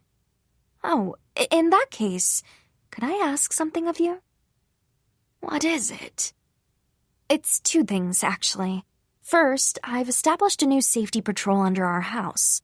I'd like for you to train the new recruits. Of course, only while you're here. Sure, that's fine. I was hoping to play with Lyle and Dita. Huh? Then did they know you were coming? I only told them I was coming soon, but they know me, so I expect they'd sensed it. I sighed. Grandfather, do you ever make plans? It was no wonder those two couldn't have informed me in advance. He'd never given them a solid plan. And what's the other thing? He asked. Well, you see... Out with it, girl. Could you take me into town? I asked. He was so surprised that his eyes almost popped out of his skull. I don't mind, but why? I want to walk the streets. Not exactly to observe things, but I want to see with my own eyes the state of things, how the people live, and be surrounded by them. Thus, I'd rather go without a huge entourage, and if you're with me, no one will complain, right? I had seen so much on my last trip, even if it was only to a small part of the duchy. But I didn't just want to see things as part of some trip. I wanted to walk the streets as just another person. No carriage, no guards, on my own feet, just like in my previous life. And for that, my grandfather would be incredibly convenient. First of all, with someone as strong as him by my side, I would be totally safe. Lyle and Dita wouldn't be able to object. Secondly, walking with him would add to my camouflage. I hated to say it, but he really didn't look like a noble. And thirdly, I didn't want to force my servants to follow along with my selfish whims too often. Lyle and Dita had their own jobs to do, and I preferred they prioritized them over me. If I took the other guards, I'd need a whole battalion of them, and I'd still feel uneasy. With all that in mind, my grandfather really was the perfect man for the job. I've got no problem with that, he said. How about tomorrow? Truly? Thank you so much. Yes. My thoughts were instantly overtaken by thoughts of what I could do on this trip.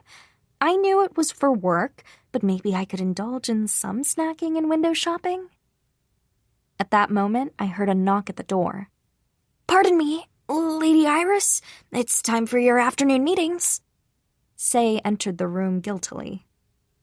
Oh, is it that time already? Iris, dear, don't worry about us, Mother assured me. We know how this family works. In that case, you two, I'll have to excuse myself. If you need anything, please don't hesitate to ask. I left the study, and as we walked, I listened to Say tell me about how things had progressed since the morning. Oh, I'd have to remember to set up a strategy for selling herbal tea leaves. By the way, Say, I saw Miss Yuri's name in your report, I said. Oh, her? She applied for membership for the special shops, but I rejected her. Really? Prince Edward didn't complain? I told her, since you are not officially married to the prince, you currently cannot become a member. Many nobles have already applied for a membership status with our corporation, many of whom outrank you and are waiting their turn. She seemed to accept this. The second prince complained, but in the end, she got him to step down. I see. Well, as long as nothing terrible happened. Honestly, I don't understand them. Sei sighed. They know you were an Azuta, yet they just waltz in and demand special treatment? Makes me doubt their intelligence. I'm not so sure they know about me, actually. Or more like they care so little about me that the possibility never crossed their minds. I think that's more accurate. Yeah, that was the feeling I got. I was a person in their past, perhaps not even significant enough to take up a corner of their memories. They were each other's worlds, and they were blind to all else in orbit. Or perhaps the eye of a hurricane would be a more appropriate metaphor. Even if they were unaware, it's unbecoming. The second prince was ranting and raving, brandishing his title while she was saying, "Oh, special treatment is wrong. So why did you apply in the first place?" I couldn't help but heave a heavy sigh. Say, if you're concerned about me, then know that I wouldn't mind if you had just approved her without fuss. It's more annoying that Prince Edward showed up and kicked one up. Well, at the moment, the waitlist part really is true. When it comes her turn, I'll be sure to conduct a thorough investigation. All right, then. I then went with Sei to each of my meetings, and by the time we were done, the sun was setting. Now comes my meeting with Sebastian, I thought, as I wandered alone. The Duke owned large tracts of land, and there were multiple structures aside from the main mansion. For instance, one of those buildings served as the Azuta Corporation's headquarters. I forbade anyone from taking test products outside of it, so if I wanted to check on them, I had to visit the place myself. It was good exercise, and it was on the estate anyway. As soon as I entered the study, Tanya poured me some tea. Tanya, could you adjust my noon appointments tomorrow? Do you have other plans? Yes, I'm going into the city with my grandfather. With Master Gazelle? That's a good idea. I'll open your schedule immediately. Thanks. Everything was set. I couldn't help but be excited for tomorrow. In the morning, I got through my meetings, blazed through breakfast, and began getting ready. Since I would be walking through the city, I needed to wear appropriate clothes. Thus, I picked a slightly plainer dress than normal. That said, I'd been choosing outfits based on practicality lately, so maybe it wouldn't be that different after all. I headed to the entrance hall to wait for my grandfather, where I found Tanya, dressed in a similar outfit for some reason. Tanya, perhaps this is a pointless question, but why are you wearing that? I asked. I will be going with you. But Tanya, the point of today is to walk around without a huge entourage. 3 people is no different from 2. Well, perhaps, but even so. My lady, please, show greater care for your safety. I will not deny that Master Gazelle is strong, but on the off chance anything should happen, it would be difficult to fight and protect you at the same time. Thus, at least bring me along with you, that we might better share the responsibility. Her earnest gaze moved my heart, and yet... But... Oh, let the girl come, Iris, said my grandfather. Grandfather, Tanya's worried, girl. It's a master's job to pick up on and respect those feelings. I supposed if something did happen to me, there would be a lot of trouble. I nodded. I understand. Then, Grandfather, Tanya, let's go. Also, while we're outside, please call me Alice. I insisted on this, to which they agreed. Then we left through the back gate, strolling our way into the city. The weather was so pleasant. Spring never seemed to end in Armalia, so it was neither too hot nor too cold. The farther we got into town, the denser the crowds became. Buildings made of brown bricks lined the streets, offering a different charm than what I'd grown accustomed to in Japan. As we walked down the lively main avenue, I glanced in the various stores. The pots out in front of a florist caught my attention, and I stopped. The purple petals were lovely. Oh, how darling! Ma'am, what kind of flower is this? Those are known as bugles, she said. They only bloom this time of year. Surprisingly simple to grow, too. Wow, how much are they? The flowering ones are 1,000 bells. The seeds are 500 bells a bag. I'll take the seeds then, please. You got it. Thanks for the business. I paid her and received a bag. Doing my own shopping was so refreshingly fun. What are you going to do with those? Grandfather asked. I thought I'd raise them in my study. The air seems so stifling in there, you know? Girls sure pay attention to the smallest things. Fantastic. After walking for a bit, I realized I was hungry, so we entered a restaurant a little off the beaten path. By chance, we seemed to have stumbled on a terribly popular place, as it was nearly full. "Welcome. Please, find yourselves an empty seat," said a waiter. I sat in a wooden chair and looked at the menu on the wall. "I'll have the grilled meat special," my grandfather said. I'll have the stew and bread pairing," I said. "I'll have the same," Tanya added. The waiter left us, and I looked about the restaurant again. People were constantly coming and leaving, but the chaotic atmosphere was bright and exciting. A different person delivered our meal. "Order up. First, the lady with the stew. Say, I don't recognize you girls." "We're here from the capital," I said. "It's been a while since we moved, but things have been so busy that we haven't had a chance to poke our heads into town." "I see. From the capital, eh?" said the waiter. "What do you make of this city?" I asked. Well, let's see. It's situated in a great area, about equal to the capital. Especially lately, a lot's been changing, little by little, to make our lives easier." "That's good to hear." This made me happy. It made me feel like everything I did wasn't a waste of time after all. Honestly, sometimes I got scared. I wondered if I was doing the right thing.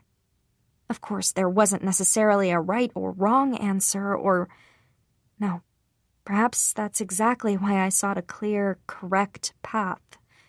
My decisions moved the direction of people's lives, and as a result, their destinies changed.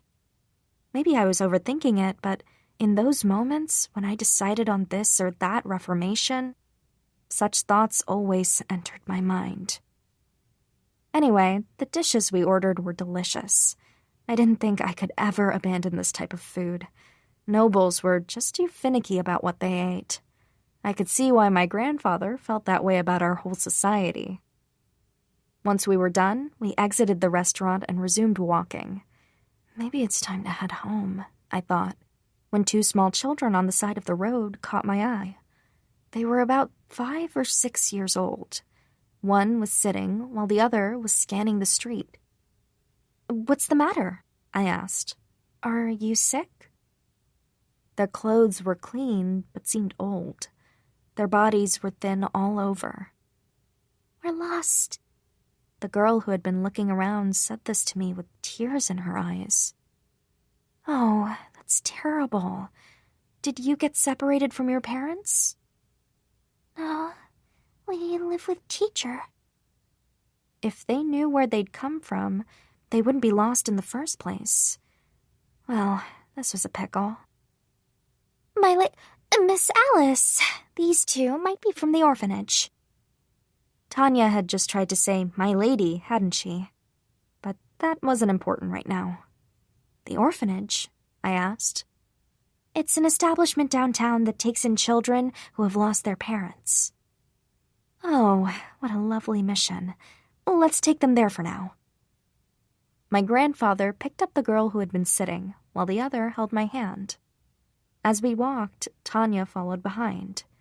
The orderly cityscape soon gave way to an area that had a run-down, grimy appearance.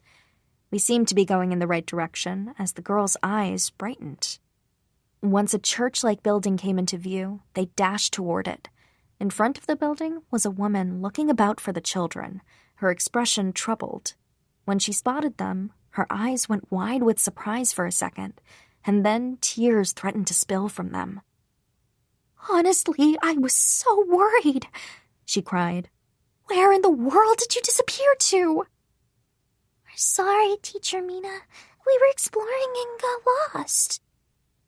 "Oh, I'm just glad you're safe." The woman they called Teacher Mina hugged the children tightly.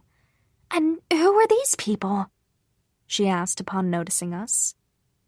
How do I answer this? I wondered, but the children spoke up first.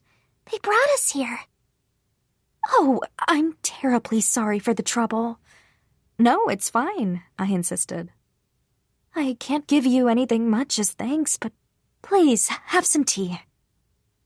At first, I politely declined, but the children insisted on playing, so eventually I agreed. The inside of the orphanage was, just as with the outside, a bit aged. There were sections in need of repair, but every inch had been cleaned to perfection. "Thank you so much for what you did," said Mina. "Oh, no. In fact, I feel like I should thank you for inviting us in," I said. "Oh, forgive the late introduction. My name is Alice." "And mine is Mina. Miss Alice, where did you find those children?" "On the side of the main avenue. If I had to give a location, it would be close to the Ozita Corporation." "I knew it," Mina sighed. "What does that mean?" I asked. "It's shameful to admit this, but apparently the children heard about Ozita's chocolates from somewhere. They've been insistent on trying some." "Oh, no wonder they wandered so far away." "They're just too energetic. I take my eyes off them for a second, and they're gone." "By the way, Mina, what brought you here to take care of these children?" "The truth is, I was raised here as well, by a sister of the Darrell Church," said Mina. "She managed this chapel, and so I've taken in orphans just as she did. After she passed, I took over the chapel duties as well." "I see. Pardon me for asking, but what do you do for money? I mean, when you have to feed so many people." "I used to use donations to the church, but I'm afraid that after the sister passed, donations slowed down." "Oh. It seemed no one in this situation was directly related to the Darrell Church. Thus, anyone who continued to donate did so exclusively with the intent to help the orphans. That said, it was unlikely Mina could simply leave and find work. Actually, this was an issue I needed to get involved with, wasn't it? I would talk to Sebastian when I got home. "Forgive me for the troublesome topic. Please, make yourselves at home. I have to go prepare dinner." Mina bowed. No, I couldn't impose any further. I tried to decline, but Mina swiftly disappeared. Wasn't that a bit careless, leaving a total stranger with the kids? As I looked around, thinking, I noticed my grandfather playing with the children in the yard. He did adore young people. Wait, was he trying to train them? Tanya was also teaching a few girls how to braid hair. She was surprisingly good at dealing with kids. Awkwardly enough, children started to congregate around me as well, both boys and girls. What would I do? Kids were cute, and I loved them, but I'd never interacted much with them. In the end, I sat down to tell them fairy tales from Japan. The children's eyes gradually began to sparkle as they listened, causing me to get carried away after a few stories and begin acting them out. Notably, I'd never acted in my life. Before I knew it, the crowd of children had grown. At first, it had just been 3, but soon there were 8. My grandfather and Tanya were also watching 2 children each. "Grandfather, where did you get that wooden sword?" For the moment, I pushed my doubts out of my mind and continued with the storytelling. The kids playing with wooden swords seemed to be having fun too. Perhaps they'd find the skills my grandfather imparted useful in the future. For now, I would pretend I hadn't seen anything. This all reminded me, however, were there no picture books in this world? If there weren't, then the Azuta Corporation would have to make some. They were useful in educating children, and I could donate the proceeds. Suddenly, shouting from outside broke my train of thought. I know you're in there! Get out here now! What? It was a deep, masculine voice. I could hear his anger as he shouted over and over for someone to come out.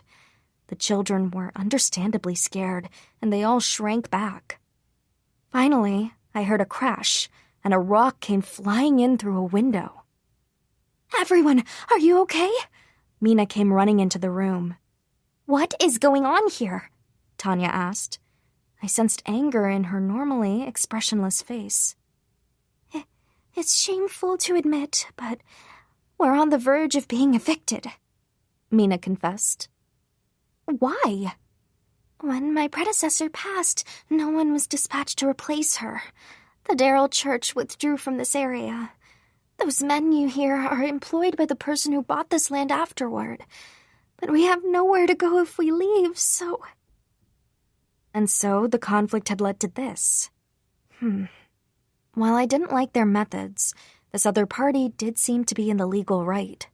While we were in a run-down part of the city, the chapel was still technically close to the main street, so it was in a pretty desirable location. The shouting grew louder. I'd had enough. I stalked outside. I heard Tanya shout at my back to stop, but I couldn't ignore this. If Tanya were to handle it, she'd beat the objectors to a pulp without a second thought, while my grandfather would likely send them running in fear with his presence alone.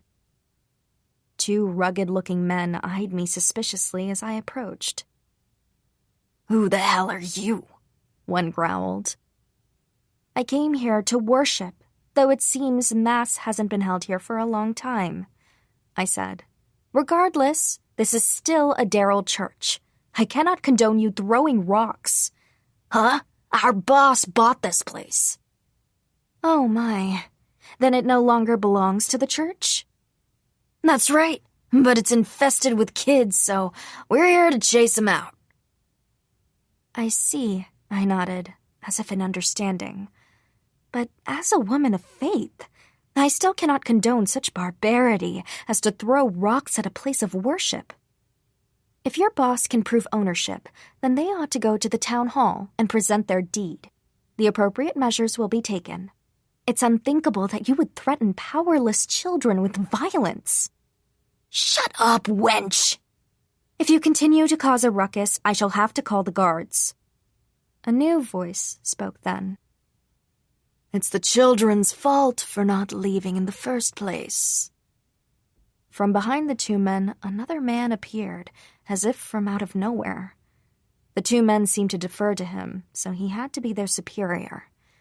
His clothes were of slightly higher quality, considering the area, but if he hired such men, then his true character was clear.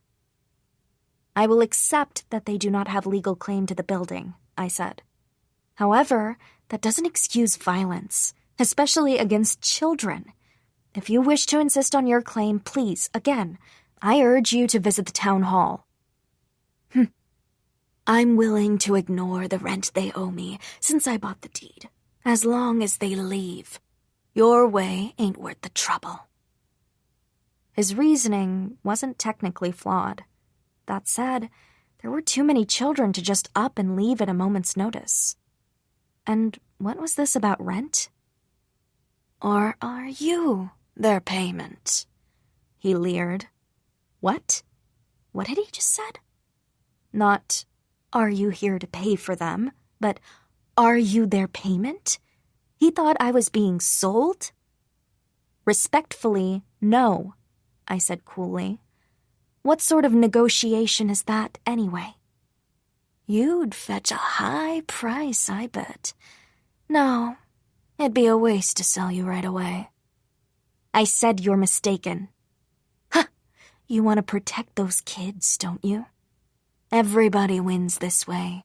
The kids pay their rent, and you get to wear pretty clothes and eat tasty food.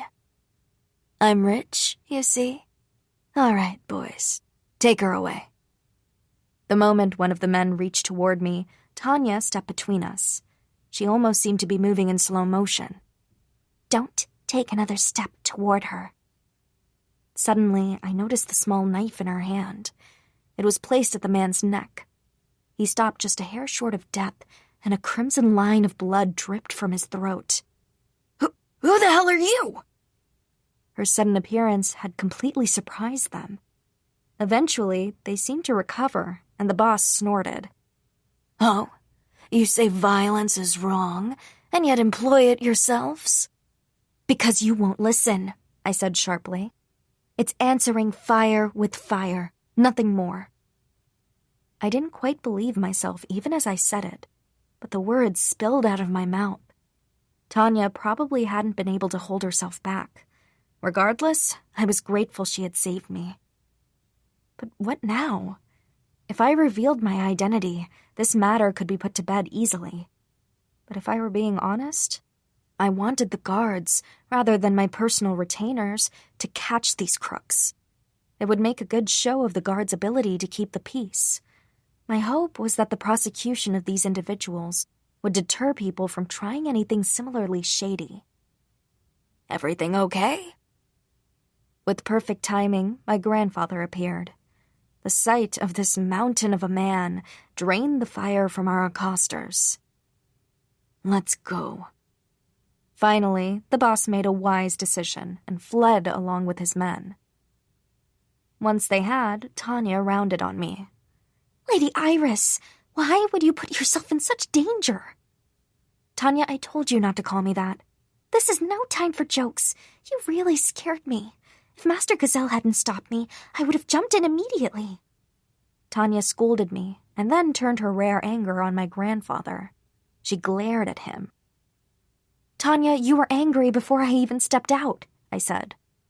Because those fools endangered you. It's only natural. But that anger would have ended the possibility of any clear-headed discussion, and Grandfather's presence alone would have riled them up and made things more complicated. I was the most suitable representative. But my goal remains the same as it ever has been. These children are citizens that I must protect. Thus, I will never hesitate to act on their behalf. Tanya didn't seem to accept my reasoning, but she at least conceded to my conviction. When we get back, I will bring this event up for discussion, I said. It is something I must get involved with on an official level, not a personal one. Now, let's head home. At this, we bid goodbye to an extremely grateful Mina and her no longer frightened brood, then set off. Alice.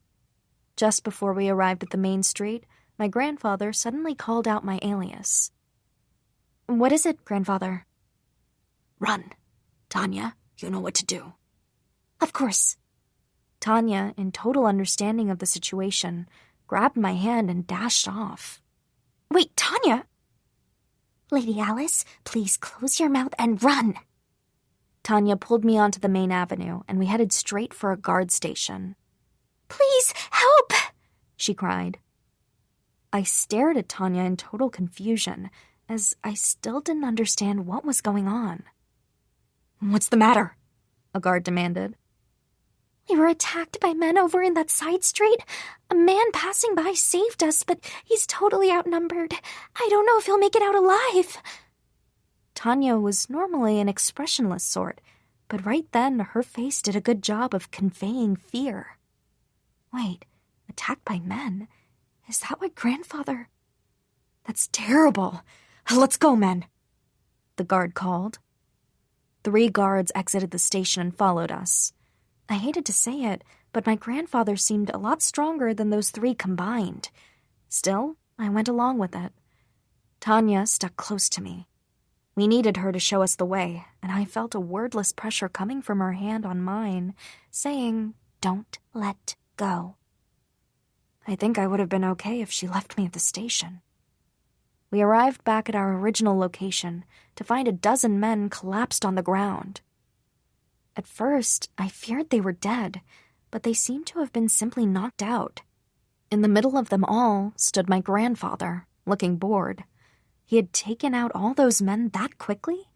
Even for him, that was impressive. Thank you for your great work! The guards delivered a full salute. Ah, right. Grandfather had been training the guards yesterday and this morning, so of course they knew his face. I happened to see these girls being assaulted. I had them run off and defended myself. Just a bit. Aha. We were keeping up the act of being strangers. While the guards knew my grandfather, only those from Ozita's Research and Development Department, as well as a few select ministers, knew I was the acting governor, as well as the Duke's daughter. Thank you for your help. We'll take things from here, the guards said. I'll leave you to it then. Need to see these girls home, said Grandfather. Understood, sir. The walk home was unremarkable. In case you were wondering, the ones who attacked us were employed by that same man from the orphanage. Apparently, he'd only retreated at first in order to call in his goons. He was also wanted for human trafficking, and so was subsequently arrested. The sale of humans is forbidden in Armalia, you see, and has been for a long time, so there was no extended investigation. I didn't even have to suggest such a rule. When I got home, I got an earful from Lyle and Dita, while Grandfather laughed behind my back. Despite everything, I still wanted to walk the streets every now and again in the future. It had been fun and quite enriching. After all, I now knew we should begin selling picture books and fairy tales for children. Once we had printed some, I sent several copies to that small church. Of course, it went without saying that my workload once again increased. However, my goal was clearer to me now than ever before, so it was very fulfilling. There was no definite right or wrong in any one of my actions. However, I had power, and I could use it to help and protect those children. No, I could help many more people than just them. In that case, I had to devote myself to my cause and move forward. This cleared the doubts from my mind, and I tackled my work with renewed vigor. It was time to get things done. It wasn't long after meeting those children that I used the profits from the books to establish a new government-run orphanage. Future profits were donated there as well. Chapter 4. The Duke's daughter faces off against her brother. It had been 2 years since I received the memories of my past life.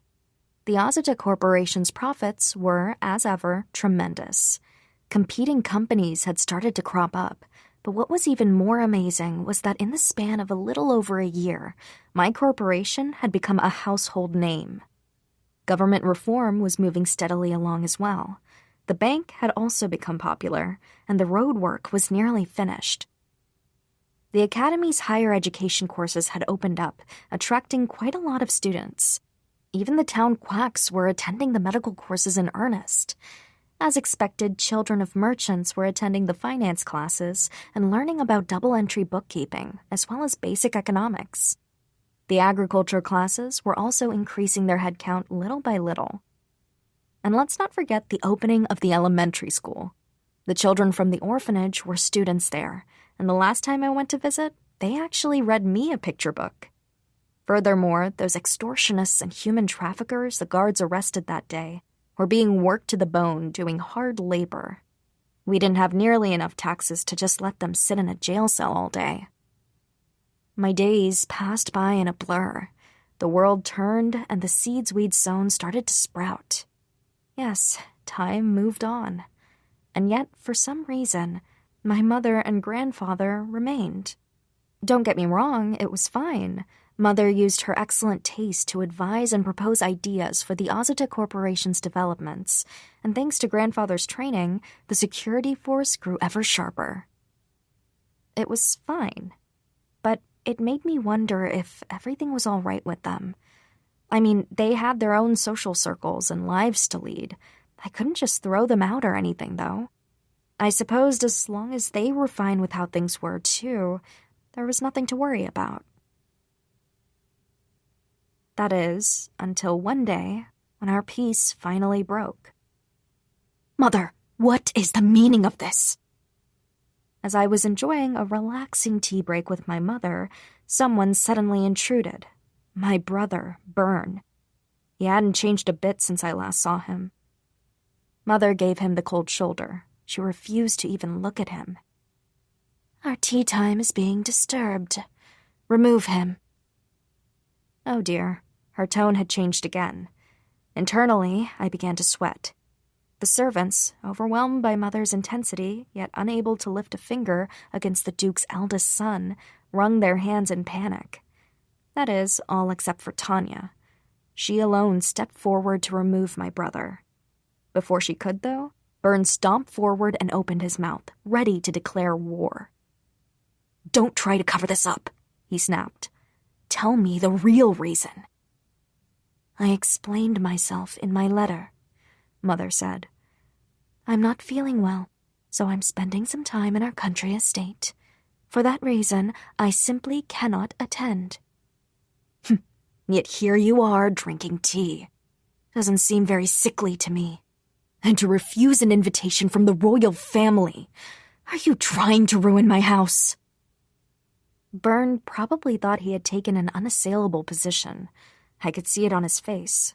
Unfortunately, I doubted Mother would bend so easily. She put down her cup and shot Byrne a frigid look. You forget yourself. My house? You have not inherited the title of Duke. You have no right to say such a thing. A powerful blow, and totally correct to boot. Byrne seemed taken aback. For a moment, his eyes narrowed in anger. As the one who will inherit the title, I'm warning you because I care for the future of our duchy. Hold your tongue. You worried about the future of the duchy. Then you must have an excellent reason for not returning home during your vacation to see your father. Surely you weren't hanging around the second prince and that baron's daughter in clear dereliction of your duties. Furthermore, I received permission from the Queen Dowager herself to absent myself from said party. Or do you think yourself so important that you can object to the decisions of royalty? Yeah, I had to give this one to Mother. Besides, even if a party was held by the royal family, invitees were always free not to attend, although hardly anyone ever refused. The Queen Dowager tended to support my mother's wishes either way. Not even another royal would push back against her. Mother frowned ever so slightly. Honestly, breaking it off with my daughter and then inviting me to the engagement party for his new fiancée? Has the prince any dignity left? Not even 2 years later, and they're already engaged. The Queen Dowager expressed her deepest sympathies. She even offered the Prime Minister a chance to decline. The Prime Minister, if you'll recall, was my father. However, I suspect he will attend due to his position. That would be more than enough of a condescension for our house. Ah, so the Baron's daughter and Prince Edward were finally engaged. It had been almost 2 years since that fateful day. They were all over each other, too, so it must have been quite an ordeal to wait 2 years. Furthermore, how dare you show up and raise your voice at me? A travesty. But I suppose we know where you picked up such gross misbehavior. Byrne's face went red. Oh, dear. I'd never seen him so mad. It had to be because of Yuri. Mother, there are certain things even you can't be forgiven for saying. Mother's expression remained hard. So you would speak ill of your own mother as well, just as you did your sister. Byrne did his best to mount a counterattack, but nothing fazed Mother. Not even the second prince and his followers could slander her. The Queen Dowager would never allow it. Your actions lately have disappointed me, Byrne, Mother went on. Your father agrees, of course. If you don't shape up, I can't guarantee you won't be disinherited. Your sister is doing quite excellently as governor, so we would have nothing to fear should it come to that. For the first time, she smiled at Byrne, but this smile instilled fear, not happiness. Wouldn't that be fortunate for you?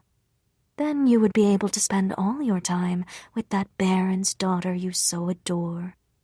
Oh, but without your position, you'll have nothing to offer her.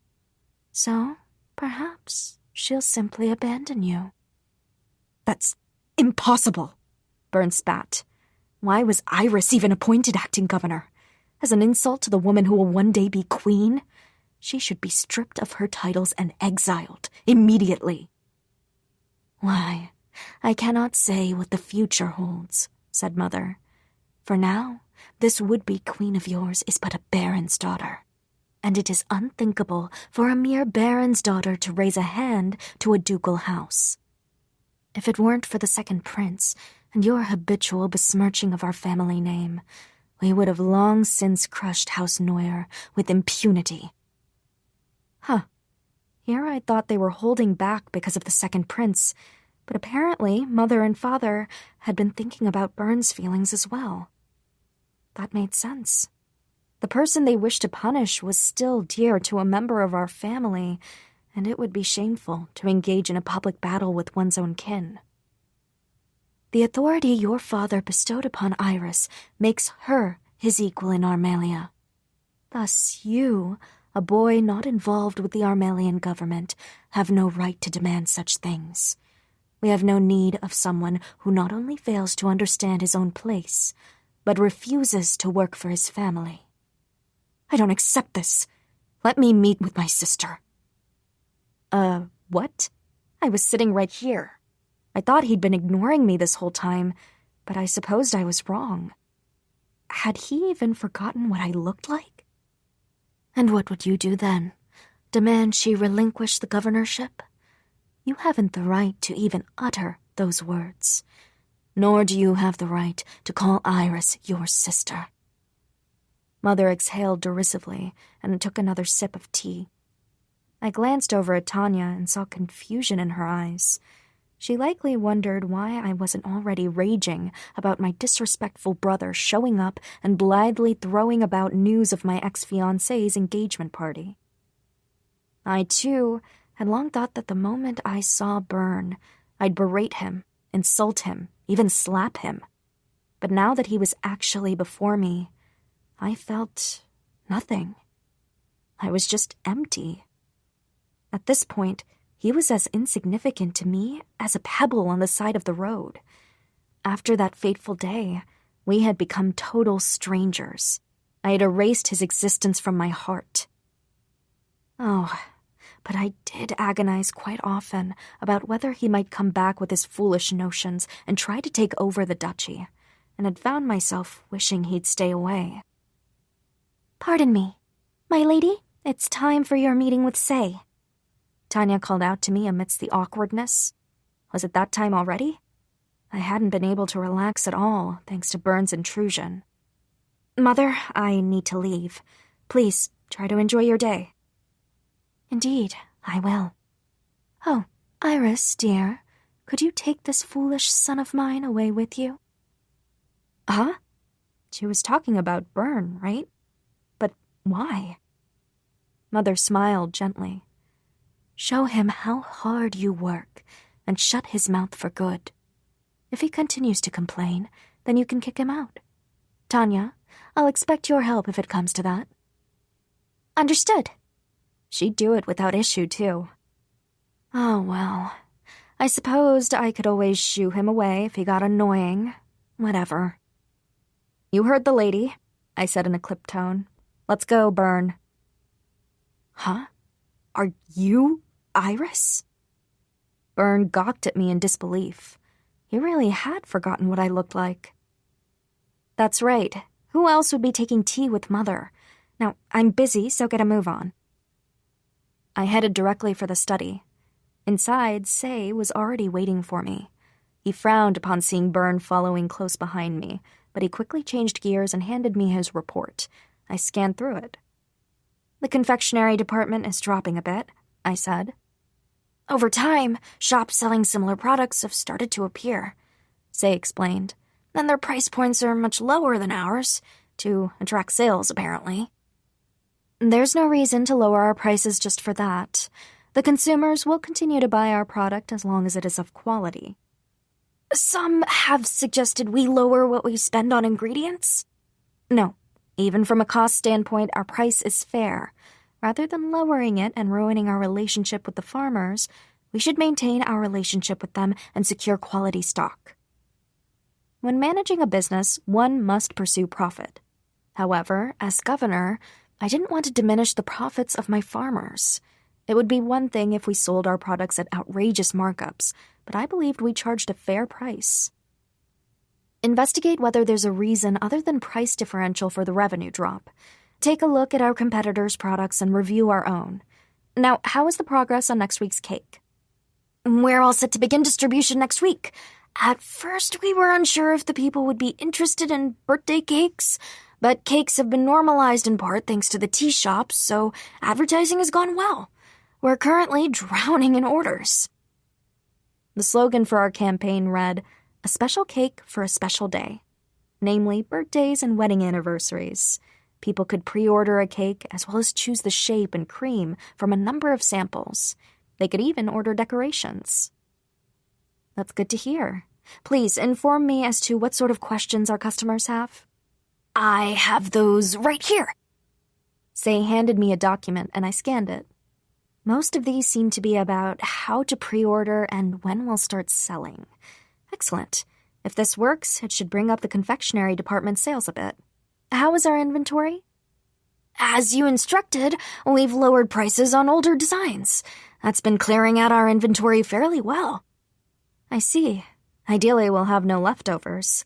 Continue to follow the sales numbers and lower our production, so they just barely match. In particular, we'll be able to sell seasonally limited items at a premium due to scarcity." "Understood." "The beauty department continues to impress, I see," I murmured. "Still unable to keep up with demand for hair conditioning packs, huh?" "Indeed. All the stores are sold out." "Increase production slightly on all beauty products, then. How is our series expansion going?" "With all speed on both counts, my lady. To the latter, the Honey and Rose series are currently on sale. Next up will be the Lily and Lavender series." These series were a line of products, like shampoo and conditioners, that all included a certain item, such as honey or rose. We also sold customizable packages and containers. "I see. Be sure to keep renewing our warning campaign. We want people to stop using these products if they happen to be allergic, and they should understand that each series will best suit a different sort of skin and body type." "Understood." "And bring the reports from the shops to me later. Both the financial and seasonal reports. I'll look them over this evening." Say bowed, his obedience implicit, and then left the room. My, Byrne's been quiet, I thought, but I turned to find Tanya had gagged him with a handkerchief. Oh dear, how long had that been going on? It surely wasn't necessary. Byrne's eyes were wide, and he seemed to be in awe. I gave Tanya a look that said, "Release him," and she immediately did so, though clearly not happily. "Are you trying to catch flies with that mouth?" I asked. "What's gotten into you?" "Iris, you run a corporation?" "Indeed. It was my idea and my creation, so it's only natural that I run it." Before Byrne could summon a response, there was a knock on the study door. "Come in," I said. Moneta swept in. His brow furrowed for a moment when he spotted Byrne, but he promptly ignored my brother. "I have a few things I'd like to discuss," he said. "I checked with Tanya, and she said you would be free now." "That I am. Now, what is it?" "I have the price surveys for the duchy. As you can see, the price of goods is rising slightly." "Very slightly. Yet simultaneously, the value of currency is slowly dropping." "Yes, so as to when to raise our interest rates. I don't believe that's necessary yet. We may be seeing inflation, but only a small amount. Right now, it's important to keep the price of goods on the street stable. When consumption increases, companies will borrow more money from the bank to expand their businesses. If we increase our interest rates, we risk killing the momentum they worked so hard to build. You have a point. Hold another meeting with your people at the bank and talk this out, I instructed. Explain the balance as I did, and if they still wish to increase the rates, ask that they formulate a reason I can accept. Understood. Thank you. Iris, Byrne mumbled. What is it? The bank is that financial institution the Guild recently established in Armalia, right? Why are you making decisions regarding how it's run? We have lost over 10 seconds to your pointless question, Moneda said coldly. Well, I suppose that wasn't entirely unwarranted. You think every little query of yours deserves a response, Moneda went on. Do a little research on your own, and you'll find the answer easily enough. It is unthinkable for a man in your position not to know. And you say you want to succeed Duke Armalia. I waited for Byrne to yell at Moneda for his impudence, but my friend seemed to have struck a nerve with my brother. Byrne stayed silent. This time, just once, I'll make an exception, Moneda said once he saw Byrne cowed. It was your sister who suggested the bank and saw to its establishment. Thus, of course, I come to her with questions. Now, Lady Iris, I'll take your advice to the next meeting. Is that all right? Of course. I look forward to your next report. The second Moneda left, Sebastian took his place. My lady, I've come to summarize the latest government meeting for you. Yes, I've been waiting for this. How are things at Borsa? They are discussing easing tariffs. The duchy's most profitable products are grain, livestock, cacao, and a variety of other fruits. However, other territories are presently unable to match our production. Furthermore, our research efforts continue to produce higher quality seeds of grain, and our stockpiles are full to bursting. Even if we did ease tariffs, they believe it wouldn't have a meaningfully detrimental effect on our economy. I see. And are there any merits to an easement? As of now, our territory has no means of producing or refining its own metal. Therefore, Borsa believes we could see incredible benefits from being able to import metal more cheaply.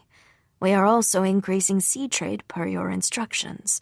Many of the products brought in by ship are fruits that cannot be grown within the duchy, and we believe selling them in our domestic market could significantly increase local profits. Understood. That said, we must proceed with caution. Consider the current trend of inflation as you go forward. I nodded. All right. First, submit the minutes from the meeting on the income tax draft to me. I'll instruct you later on the right timing to introduce it. Understood. Now, as to Abitante. Once the census is complete, have them move on to a survey of land ownership. I want to see who owns what and clarify property rights. Just like the census, this will be an official document that will be compiled and left to future generations, so you must be thorough. Of course. Abitante officers are presently informing the people of this survey. They have been told to explain that they are asking for your cooperation in official government business. It won't be long until a full analysis is underway. It will be quite valuable. Now, what about the operating ratios of each region's elementary schools? Quite increased, my lady. Attendance is free, after all. There are still regions where a school hasn't yet been opened, which will likely be an issue in the future. Have Architetto look into it. What about textbooks? They have been divided into multiple levels. However, children from ages 7 to 12 attend the same classes, and officials are discussing separating them by age and level of knowledge. Excellent. Make the age of admittance universally 7. Regular attendance will allow a student to advance 1 academic year. Although, Could they introduce a system of tests at the start and end of each year and allow especially well-read or gifted students to pass into higher levels? I will suggest that right away. All right, then just summarize the income tax draft meeting for me. Oh, right. Mother's instructed me to show Byrne my work. Take him with you to Borsa and have him consolidate the tax yields from each region. It was exhausting having daggers glared into my back. I wanted Byrne out of my study already. Besides, he had always been the top scorer in all his classes at the academy. He was more than capable of simple calculations. Get going, Byrne. Put the #1 brain at the academy to good use, I said. Of course. He rose unsteadily and followed Sebastian, the life gone from his eyes. I could finally relax. Are you sure about this? Tanya asked as she poured me tea. Sure about what? Involving that man in governmental affairs. It's fine. We're not here to withhold information. Besides, even a deluded sycophant should be able to add and subtract. Sebastian will be with him too, and he should catch any funny business. Obviously, I know I can't show my brother much of Azuta. Perhaps that's why Say only reported previously publicized information. Byrne was my brother, but I trusted him barely as far as I could throw him. For that reason, I wouldn't let him touch my corporation. However, the motto for my version of Varmalian government was transparent service. Save for military matters and some other state secrets, we took no pains to conceal information from the public. Plus, Lyle will be here soon. His security force's business is sensitive information. If my brother happened to leak anything Lyle had to say to the second prince or his entourage, it might cause trouble. I was looking for an excuse to get Byrne out of the way. Indeed. I should have expected as much from you, my lady. With all my meetings done for the day, all that was left was to settle in and check through my documents. I didn't feel like eating dinner with my brother, and I was particularly busy, so I had Tanya bring me something light. She and Mother didn't say anything, but they surely knew how I felt. Outside, it was dark, and the room was dimly lit by the light of my lamp. I really needed to start wearing glasses. Lately, as sad as it was to admit, writing had started to appear a bit fuzzy. I suppose it was to be expected after all the staring I did at pages and pages of tiny handwriting. Someone knocked at the door, and I bid them to enter. To my inward dismay, it was Byrne. "Can I help you?" I asked. "You're still working?" he asked. "Yes, as you can see." "Is your schedule always like this?" "It's lightened a little since Mother and Grandfather came. In the beginning, I was up and at it every hour of the day." It felt like forever since the last time I had talked with my brother like this. We had been separated for 2 years, but even before that, he'd spent all his time with his nose up the second prince's butt, so we'd hardly said 2 words to each other. "I see," Byrne muttered. "May I ask you something now?" I said. "What?" "Why did you support the second prince on that day?" "Why?" Byrne frowned. "Because of what you did to Yuri." "Because I criticized her and spread rumors then. So, you knew the effect your actions would have, but you went through with it anyway?" Ugh. "If you want to be prime minister in Father's stead one day, you need to think more about cause and effect. Not just the major consequences either, but all the rippling side effects of your actions. I don't know much about what you get up to in the royal capital. I don't want to either. However, I know people don't like it. Presently, no one wants to hand you the governorship, and don't even dream about being prime minister." Grandfather had said as much once, when he let a small thing slip. "Louis is doing fine work. Byrne, on the other hand..." "It's a vassal's duty to execute the wishes of the royal family," Byrne said stiffly. "The prime minister's role is to move the country in accordance with the king's will," I allowed. "However, it is also their job to risk their own neck to warn the king when he might be making a mistake." You speak of executing the royal family's will. Have you no other emotions?" Burns said nothing. I could have left it at that, but I couldn't stop thinking of House Armalia and our long line of proud prime ministers. I valued our role in the kingdom, the power and the responsibility. If I wanted to preserve those, I needed to correct my brother's course. "Having emotions and being moved by them are two different things," I said. "I was driven by terrible jealousy to trouble Yuri the way I did, and I reaped the consequences. I lost all my allies, and I was expelled from the academy. Back then, you stood with the crowd who condemned me. Yet, I have to wonder if you aren't on track to end up just as I did." I looked back down at my papers. "That's all from me. Do you have any other questions?" "No." "I see. Then you're dismissed. I still have work, so I can't chat." Byrne left, and I heaved a deep sigh. I was so tired. When Byrne was around, I kept seeing the shadow of Prince Edward and his hangers-on. There was another knock at the door. Who could it be this time? "Pardon me," my next guest said as he entered. "Oh, Sebastian. What is it?" "I noticed the light was still on in this room. My lady, you need to sleep." I waved him off. "I just need a little longer. I want to go through this report from the Academy of Higher Education. It's about the agricultural research you spoke of today. These people are amazing. Their methodology is so thorough, and they always get results. It's a joy to watch." "You did quite a bit of good, bringing all those lone minds together to discuss and experiment alongside each other. I, too, am excited to see what they come up with." Indeed. All these things I never knew, could never imagine. When I see it written down, I'm continually surprised. "So there are things you don't know, then," Sebastian mused.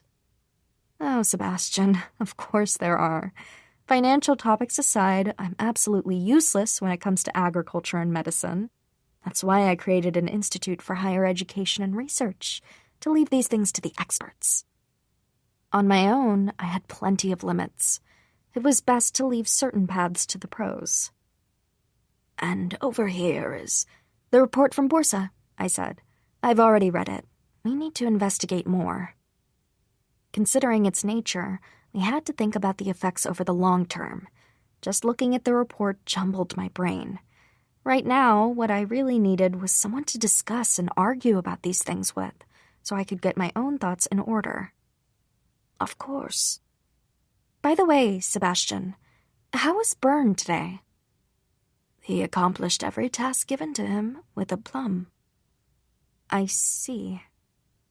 "Just between you and me, while we were at Borsa, he asked about you. Does my sister always work this much? Why is she working so hard?" A bit rude. I suspect he was simply shocked.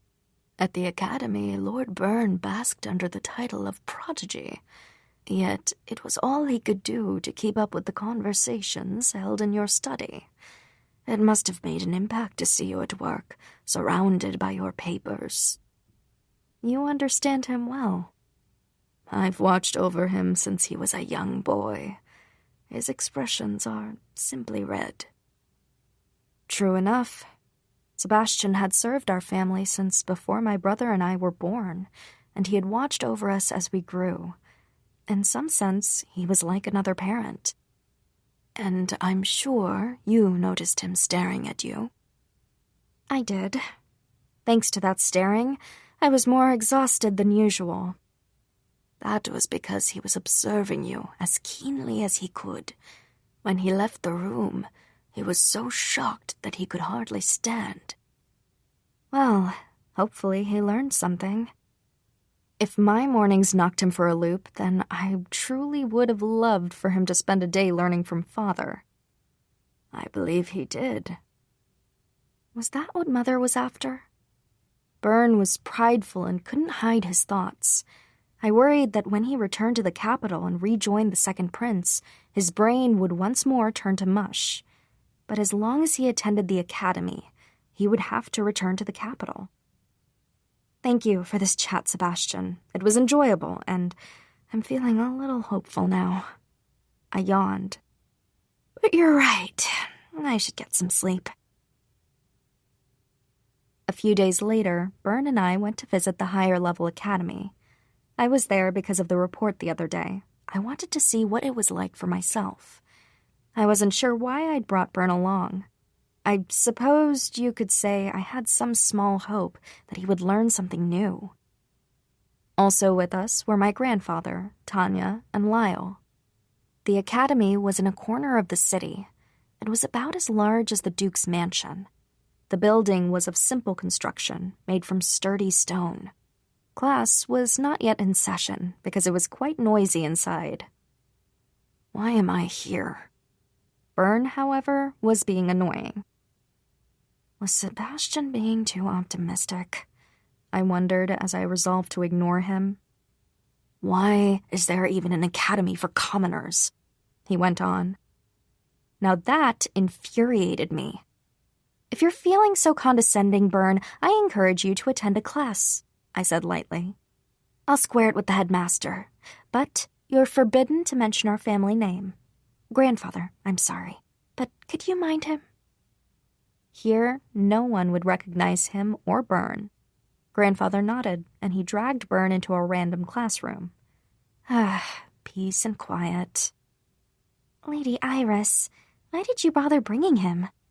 Tanya also seemed to be a bit irritated, her tone thorny. I'm starting to wonder why as well. But it was no use dwelling on the past. Moving forward, I proceeded into the headmaster's office. It's good to see you again. Is this the first time we've met on campus? I asked. Sitting across from me was the academy's highest administrator, Headmaster Luca Samosa. He came off as an easygoing, good-natured old man. The second son of a noble, he loved academics and research, to the detriment of all his noble responsibilities, and had eventually been disowned by his family. Thus, Samosa was a surname he'd come up with on his own. I didn't think I could have found a more suitable headmaster. It is good to see you too, my lady, he said. I believe the last time we met was when you appointed me headmaster. Oh, was it? So, how are you finding your work? It's wonderful. Quite a blessing to be able to meet the young people taking paths I've previously tread, and pushing beyond the point I made it to. It is a gathering place for those who aspire to great heights, after all. I'm glad you seem so satisfied, Headmaster Luca. Have you had any difficulty running the academy? The word headmaster is just a title. It is the people you employed who truly run this academy, which allows me to focus on teaching. I am tremendously satisfied. I see. Then please, tell me about the lives your students live.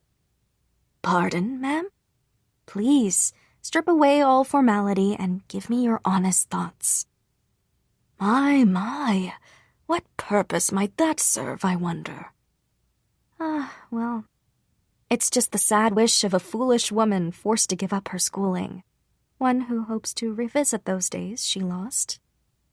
In that case, my lady, allow me to talk your ear off.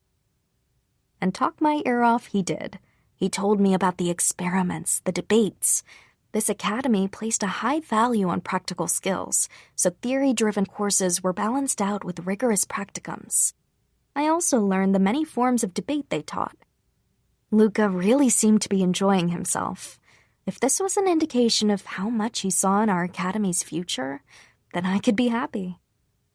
But most of all, our success is driven by the passion of our students. They attend out of a thirst for knowledge, rather than because anyone forced them. This has led to an overall increase in devotion to their subject matter. At first, there were tensions between the rich and poor, but the demands of our institution are far too grueling to allow anyone to fuss over such things for too long. Now, rather than an academy, it's like we've become a research machine. Lately, even priests of the Darrell Church have attended." His last words surprised me. Priests? Here? Those of the Darrell Church usually cut themselves off from the material world, and they were practically never seen outside church activities. Then again, that had changed quite a bit since the Pope joined the noble sphere. For the normal priests, however, things were the same. Or so I'd believed. "Why, that's odd to hear," I said. "Indeed, they come for the medical classes. They claim to seek the knowledge to save forsaken children, and they study quite hard." Goodness.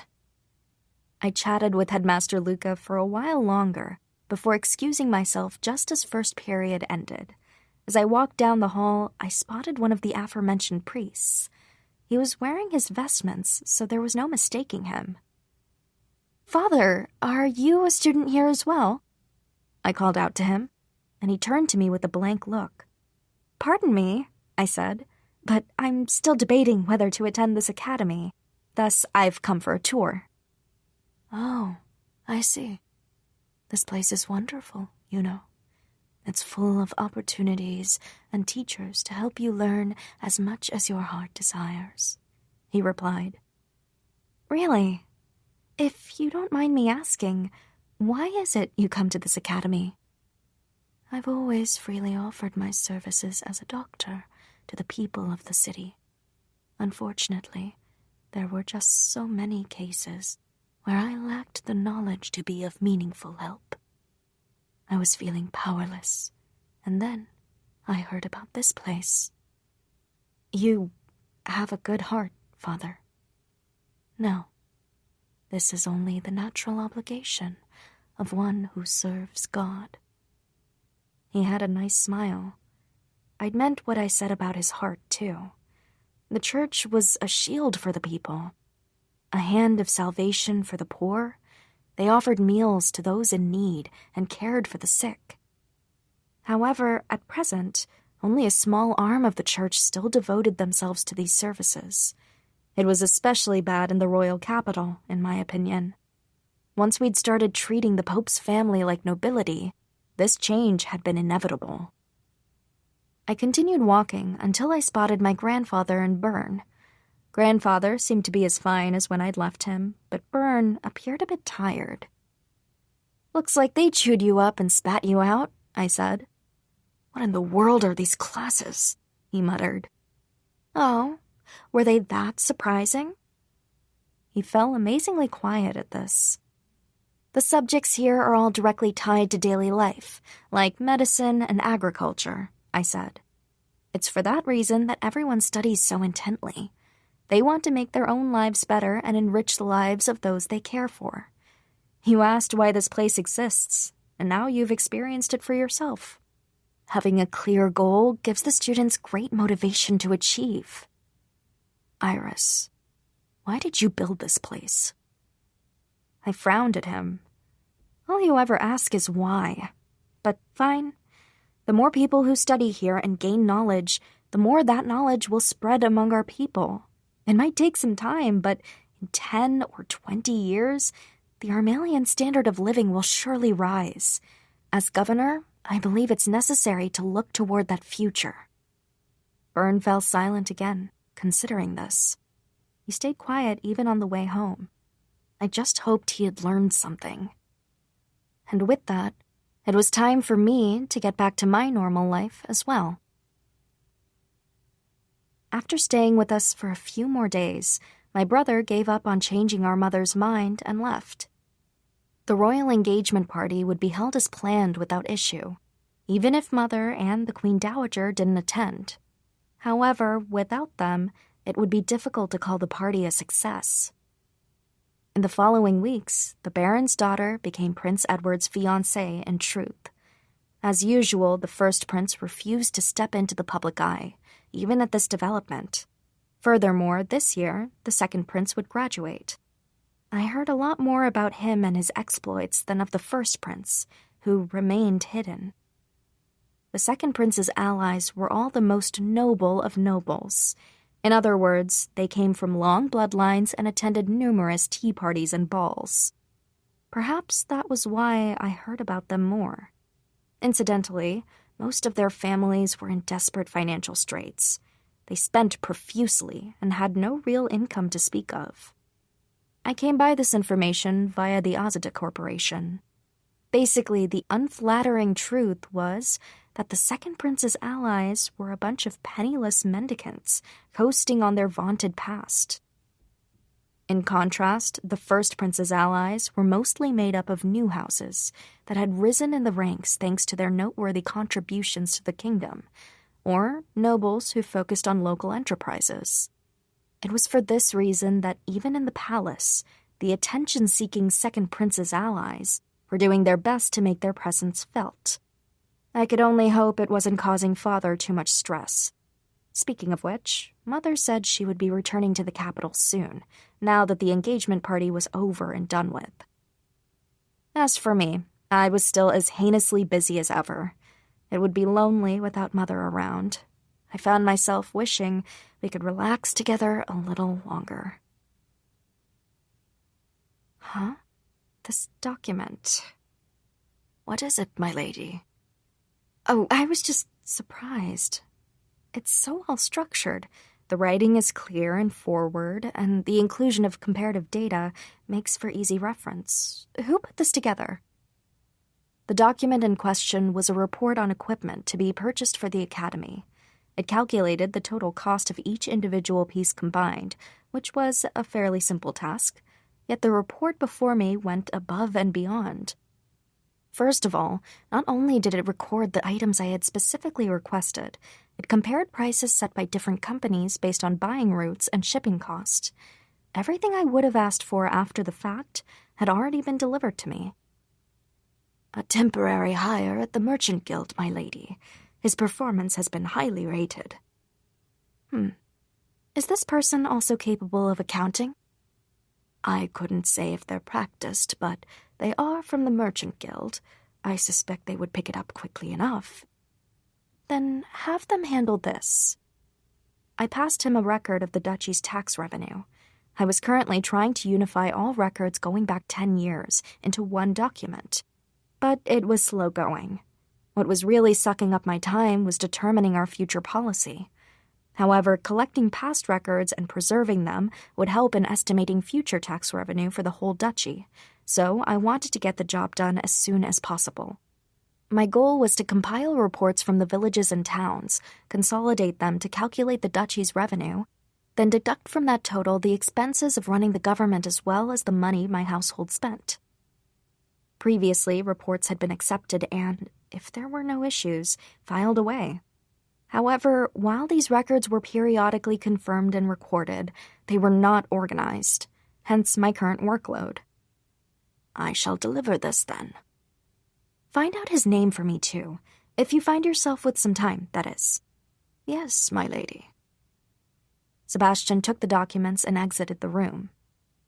There are some interesting people out there, I thought idly to myself as I stared at the pile of papers on my desk. 3 weeks passed, and I still couldn't forget that temporary hire at the Merchant Guild. They displayed such skill that I got excited just thinking about the next time they'd submit a report. However, it was now slightly late, and I couldn't help feeling disappointed. I felt 2 weeks should have been more than enough for the amount of work I put before them. Pardon me. As I was doing battle with my own pile of papers in the study, Sebastian entered.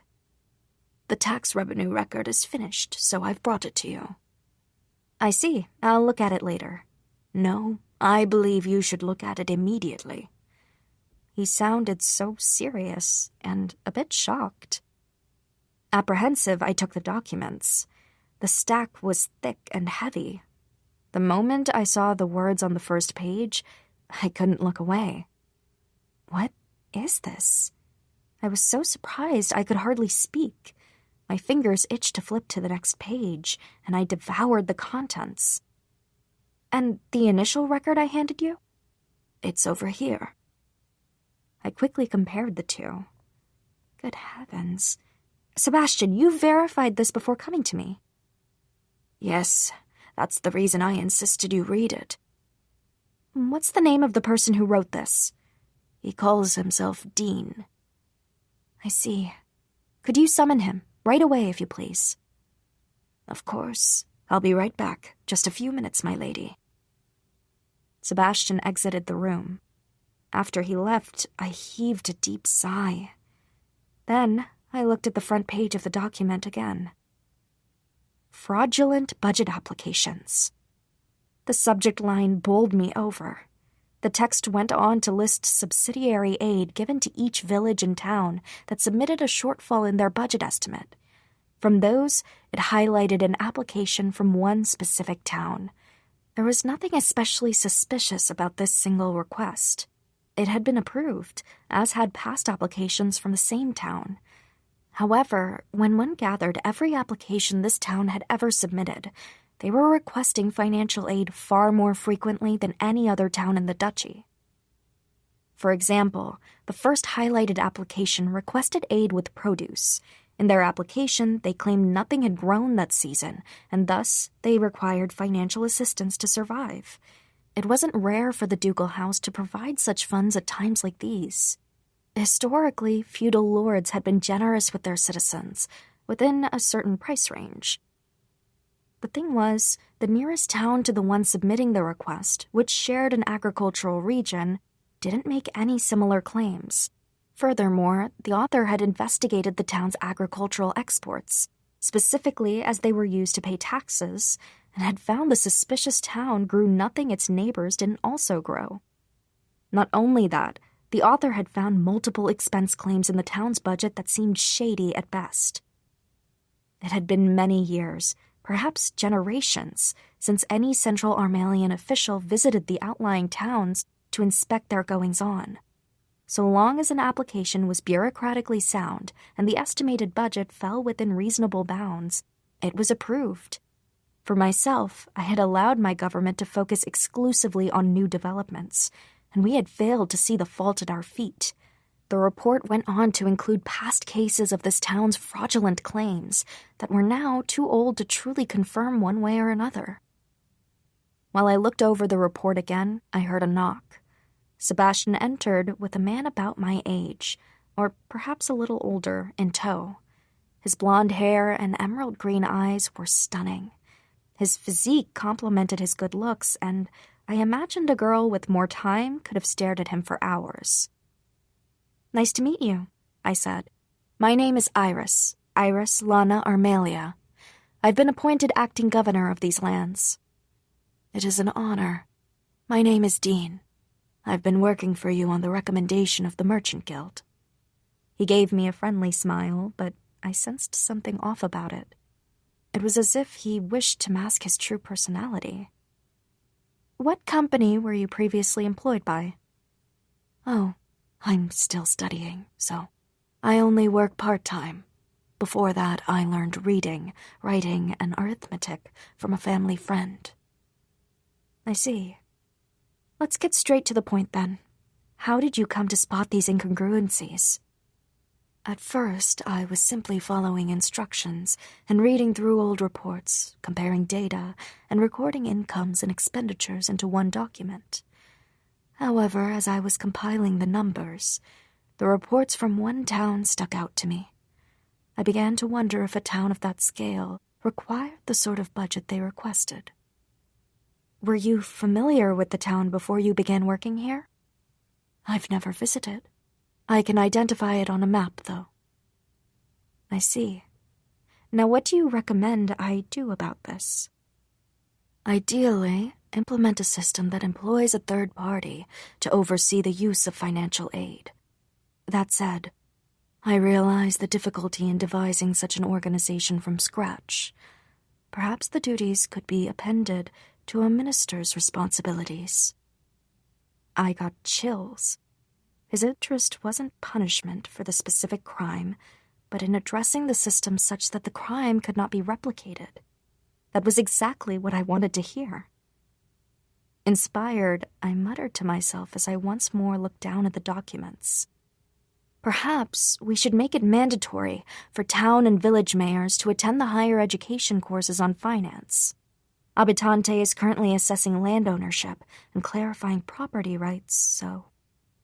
Yes, let's do that immediately. The rural areas can then calculate expected revenue, and we can incorporate that into future reports in order to better assess... I don't know much about these finance classes, but will these mayors be able to take on the responsibility of the curriculum in addition to their present duties? Dean interrupted. You have a point. We'll have to consider their schedules. Perhaps we can begin by stipulating that detailed lists of expenditures be included with applications. In that case, we should ensure that shops keep ledgers to certify proof of purchase. That would be difficult to implement. Larger companies are one thing, but small businesses... Indeed. For now, the detailed expenditures will have to do. We can see how things go from there. Additional budget applications aside, in the past, yearly budgets had been approved with an, okay, use it on whatever, attitude.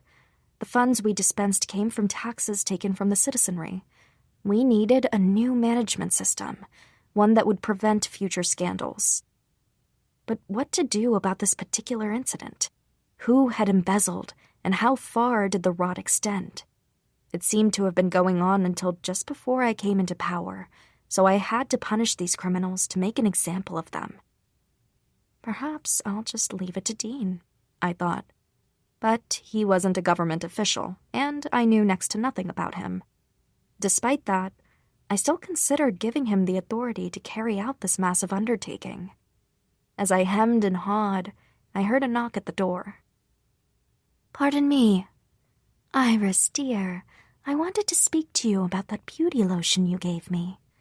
In came my mother. Oh? The moment she entered, the sight of Dean made her pause.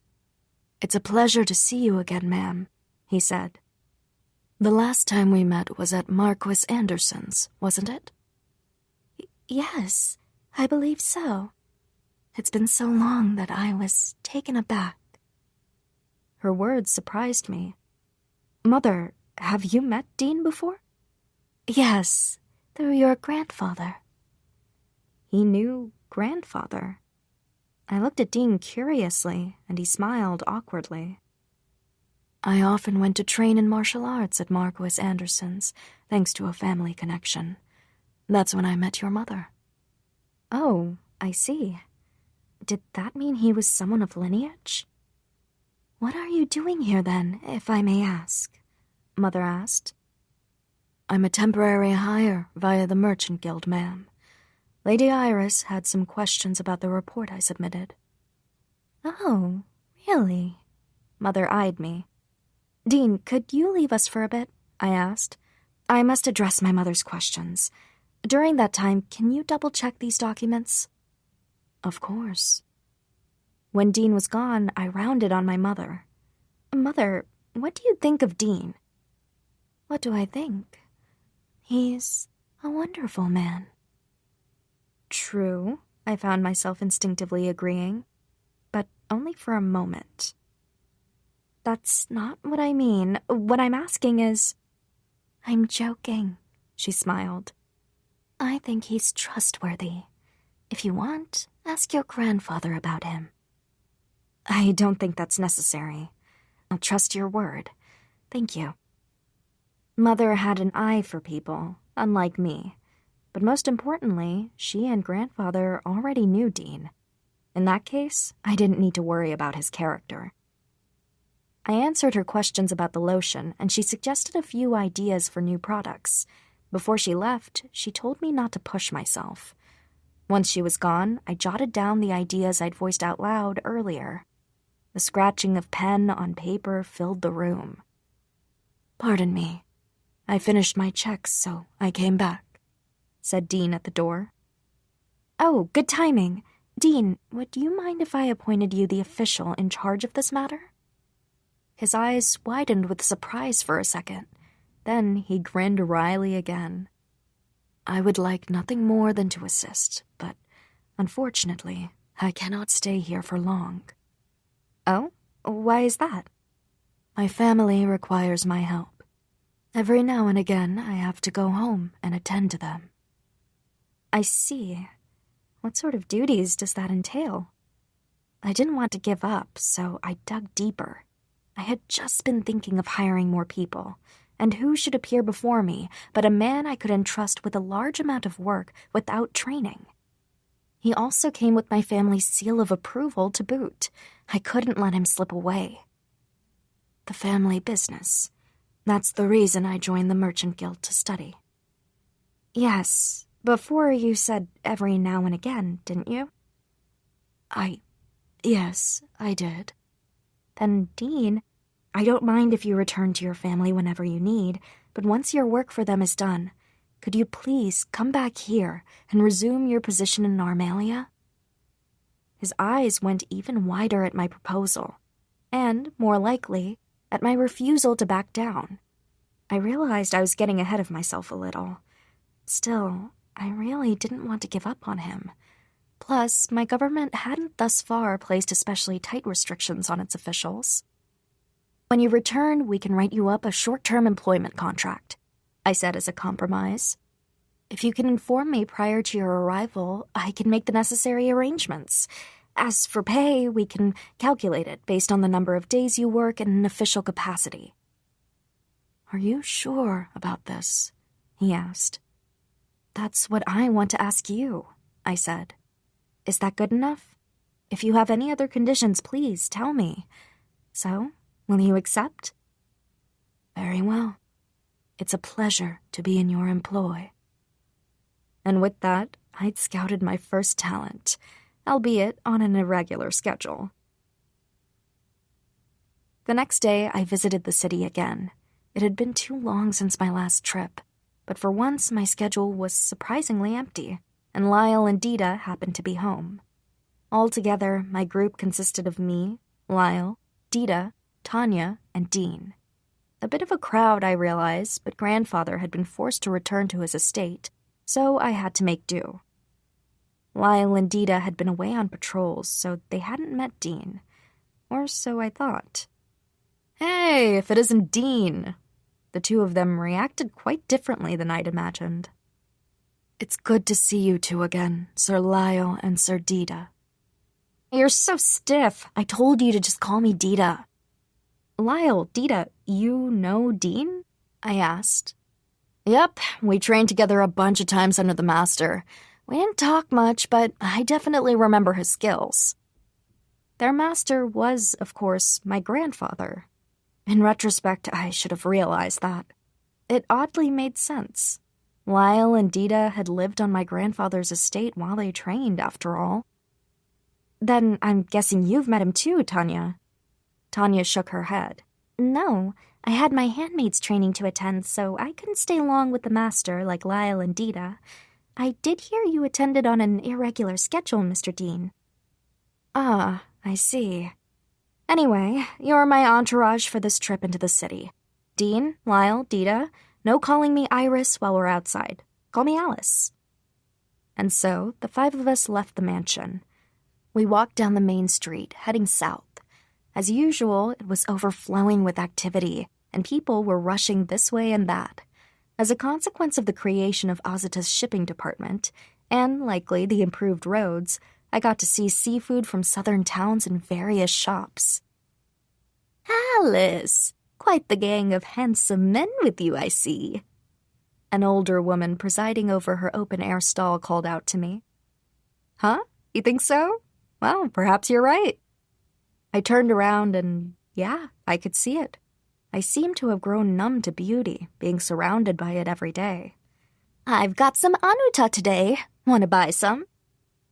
Anuta was a type of fish. Its flesh was red, and it was delicious stewed, grilled, or raw. Oh, I gasped.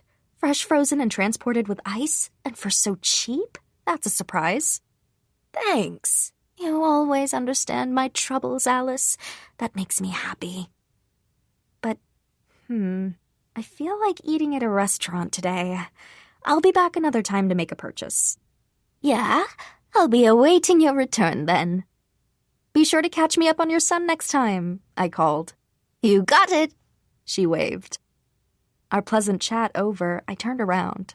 Tanya and Lyle were stone-faced as always, Dito was laughing his head off, and Dean's eyes were as wide as dinner plates. Talk about variety. "You two were pretty friendly," Dean said, unable to hide his surprise. "Yes, people are quite generous when you speak with them frankly, I find." As we talked, we returned to the main street. Every now and again, I stopped to talk to the friends I'd made on my various trips. Every time, Dean was taken aback. "Why, if it isn't Father Raphael." "Oh, Miss Alice, it's good to see you again." Raphael was a priest and student of my academy, the one I had met when I first visited the Academy for Higher Education. His new mission was to employ the techniques he learned for the sake of the sick. He didn't charge the people who were too poor to see other doctors, which had made him very popular. I also donated to his church under the name Alice. Currently, I only had access to my allowance, the personal remuneration I received from my business, but one day I hope to support him in my official capacity. That said, there were several complications in the way of that. For example, supporting only one church would make it seem like I favored it over others, but if I donated to other churches, or even the Darrell Church main branch, I doubted that money would ever reach the people who did good work like Raphael. "Where are you headed?" I asked. "To the slums. I have a number of patients there." "I see. You're so dedicated. May God bless your actions." "Thank you very much." As it happened, I was also headed for the slums. Compared to the last time I came, there seemed to be fewer people sitting on the sides of the street. Business had been booming, and the increase in jobs had contributed to the decline in the number of destitute citizens. "Does that priest operate as a doctor here?" Dean asked. I nodded. Yes, he does. "In other words, for free?" "Yes. What of it?" "No, I've just never seen that. For a priest of the Darrell Church to serve the people." It seemed Dean shared my sentiments. Where exactly had that final bastion of the people the church was once known as gone? "I used to think the same," I said. "But it turns out not all priests curry favor with the nobility and lounge about in luxury." "The slums here are astounding," Dean murmured. "Astounding?" I frowned. "What makes you say that?" "I was taught that if you want to see a community's true face, you look to their poorest members. So when I arrived in the city, I visited the slums right away. The conditions here are so much better than anywhere else I've been." "Only better, huh?" I grinned bitterly at this. It was an accurate assessment. Coming here always made me realize how far my reforms had to go before they reached all my people. I still have to find a way to officially support the work of people like Father Raphael. "What sort of work do you mean?" My plan is to create a system of insurance. I'll collect money from the people in the form of taxes, then use it to pay their bills when they have to visit a doctor. Individuals will be responsible for some of the payment, but the government will take care of the rest. "I see. And this is the reason for your census and tax reforms?" Dean's question made me grin. He obviously knew my current projects, but I hadn't expected him to extrapolate so far based only on this short conversation. "If you ever manage that, doctors will have a lot of new paperwork to do. Submitting certificates of treatment and such," Dean said thoughtfully.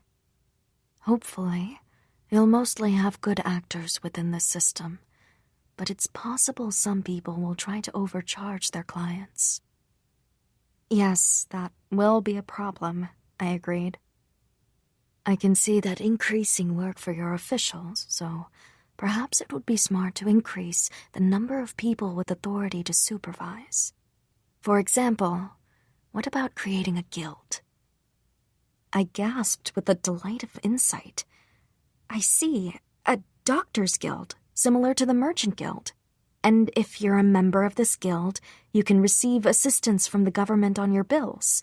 They can leave the number crunching to the guild headquarters, and if there are any scandals, the guild will mete out punishment.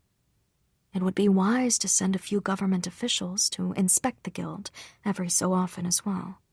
If supervision required government officials, you'd need dozens more people. But if you got the guild to handle most of the work, then you would only need to dispense a few officials to oversee the proceedings. That's a great idea. Let's discuss it further later and devise some treatment certification forms to go with it. We'll need to talk to other officials as well. As you wish. Lyle and Dita listened with varying degrees of surprise on their faces. Dean, you can keep up with her ramblings? Lyle asked. Ramblings? Dean grinned wryly. Anyway, the princess has been really busy lately. Poor Tanya's tearing her hair out over her health. Unfortunately, we couldn't help on that front even if we wanted to. So I think it's great a guy like you could come by and really support her. And you ain't even some stranger. Small world, huh? Dita smiled widely. It made me happy to know he was concerned for me. But at the same time, if even he was hearing about me overworking, he was hardly around. Ugh, I really needed to change things, huh? However, before I could start feeling grateful, I scolded him. Dita, don't call me princess. I told you to use Alice. I could only be grateful that no one else was around to hear him. Chapter 5. The Duke's daughter's heart quivers. Dean, won't you consider a life with me? I begged for what seemed like the 1,000th time, but Dean simply smiled with nary an eyebrow raised. I appreciate the offer, but... And for the 1,000th time, he shot me down. Ugh, this was so frustrating. Now, if you had just tuned into this conversation, you might think I was confessing my love. Or I might even sound like something slightly more dangerous. A woman trying to seduce her young servant boy in desperate pursuit of a beautiful companion. Well, in some sense, I was indeed trying to seduce him. I sighed. Fine. Don't think this means I'm giving up, though. But for this week at least, I'm glad to have you. Glad to be of service. What was he doing this week, you might ask? Why, participating in the government as my aide. It had been 4 months since I first scouted Dean. He was handling his job wonderfully, and we were closing in on a resolution to the embezzlement case. As it turned out, it wasn't the town mayor, but the town's accountant and his family who were the masterminds. I say accountant, but all they really did was deal with government officials. He was also the mayor's younger brother. Our investigation revealed that he had played around and fallen into debt. Basically, it was the tale of an irresponsible younger brother and an inattentive older brother. As such, the younger brother had been fired, and the older brother dismissed due to joint liability. Both had also been fined. I made sure to impress on them that they were lucky to not be rotting in cells. It wasn't a perfect ending, but Dean performed admirably. Simultaneously, he managed to finish the record of past taxes. I really was glad to have found him. Here are reports from the Academy's departments on their income and expenses, as well as applications for next year's budget, he said. Oh, the forms are finished? I asked. I took the liberty of adjusting them a bit. Thanks. Elementary-level classes are now open all across the duchy. Next, I'm thinking of establishing a middle level that focuses on occupational training. With our present budget, that will be difficult, Dean cautioned. True enough, we really need to switch to a stable tax revenue system. That said, it's also too early for a consumption tax. The fundamental principles of any tax are objectivity, simplicity, and fairness. At present, with elementary schools open, the literacy level of the people will slowly rise. Ensuring their understanding and support at this point will be difficult. And while big companies would be one thing, the strain on smaller businesses would be too much. I know, I groaned. However, I believe it's an innovative idea, Dean said. When the regional literacy level has risen a bit higher and arithmetic has had time to spread, you should go ahead and introduce it. Should I start here after all? I flipped through the income proposal. You mean abolishing the poll tax and switching to an income tax? Personally, I have my doubts. As I said earlier, the fundamental principles of taxation are objectivity, simplicity, and fairness. The other advantage of a poll tax is that it reminds everyone they're part of the duchy. The problem is that it's too impartial. We're even taxing children with no ability to pay. The poll tax is nothing more than a shackle for people looking for work. In terms of pure theory, I did think a poll tax was ideal. It was simple and impartial. But in reality, it was too impartial, which actually led it to be unfair. Furthermore, taxing those who could not pay not only deprived the government of money, it became an incredible psychological burden for the taxed. That is a valid point of view, Dean conceded. This draft proposes taxing based on personal income, I explained. But it might be too difficult for those in some professions, like farmers, to accurately calculate their annual income. Perhaps the town hall should calculate an estimated income and collect based on that. Is that why you've been pushing to have Abitante clarify property law? It is. Of course, that's not the only reason. I see. The system would also let you take the year's climate into consideration when it comes time to collect. Yes, exactly. Dean frowned. Is it possible to get the manpower needed to perform those calculations for each town hall, though? I paged through some documents and produced the relevant folder. I have Borsa employees taking turns attending higher-level finance classes. So there's them, plus the upcoming academy graduates. Ideally, the populace will eventually be educated enough to file their own taxes. That sounds like it'll take quite a long time. Well, I never expected anything overnight. The key word is eventually. Furthermore, we have to establish taxes on businesses, not just individuals. At present, a company and its president are jumbled together when calculating income tax. We have to separate cases where the president receives a salary from the company from cases where company and personal income are treated the same. Then we can apply a tax rate focused on businesses. Don't you think that would incite backlash from the merchants? We could ease off on tariffs at the same time. Currently, even within the duchy, whenever goods enter or leave a town, a fee has to be paid. We can change that to apply only to goods leaving or entering the duchy, while also lowering the tax rate. If we do, it should also increase the flow of goods. The two combined would temper any outrage. Also, most companies have employees studying double-entry bookkeeping at the academy, so they should be able to calculate and file the new taxes themselves, which means the burden on our end won't increase too much. Yes, I grinned and began noting down our most important thoughts. Let's collect the main points we just discussed and present the timeline to Borsa again. Thanks to Dean's help, I spent far less time on governmental duties and was able to visit the city more often. These trips were profoundly refreshing.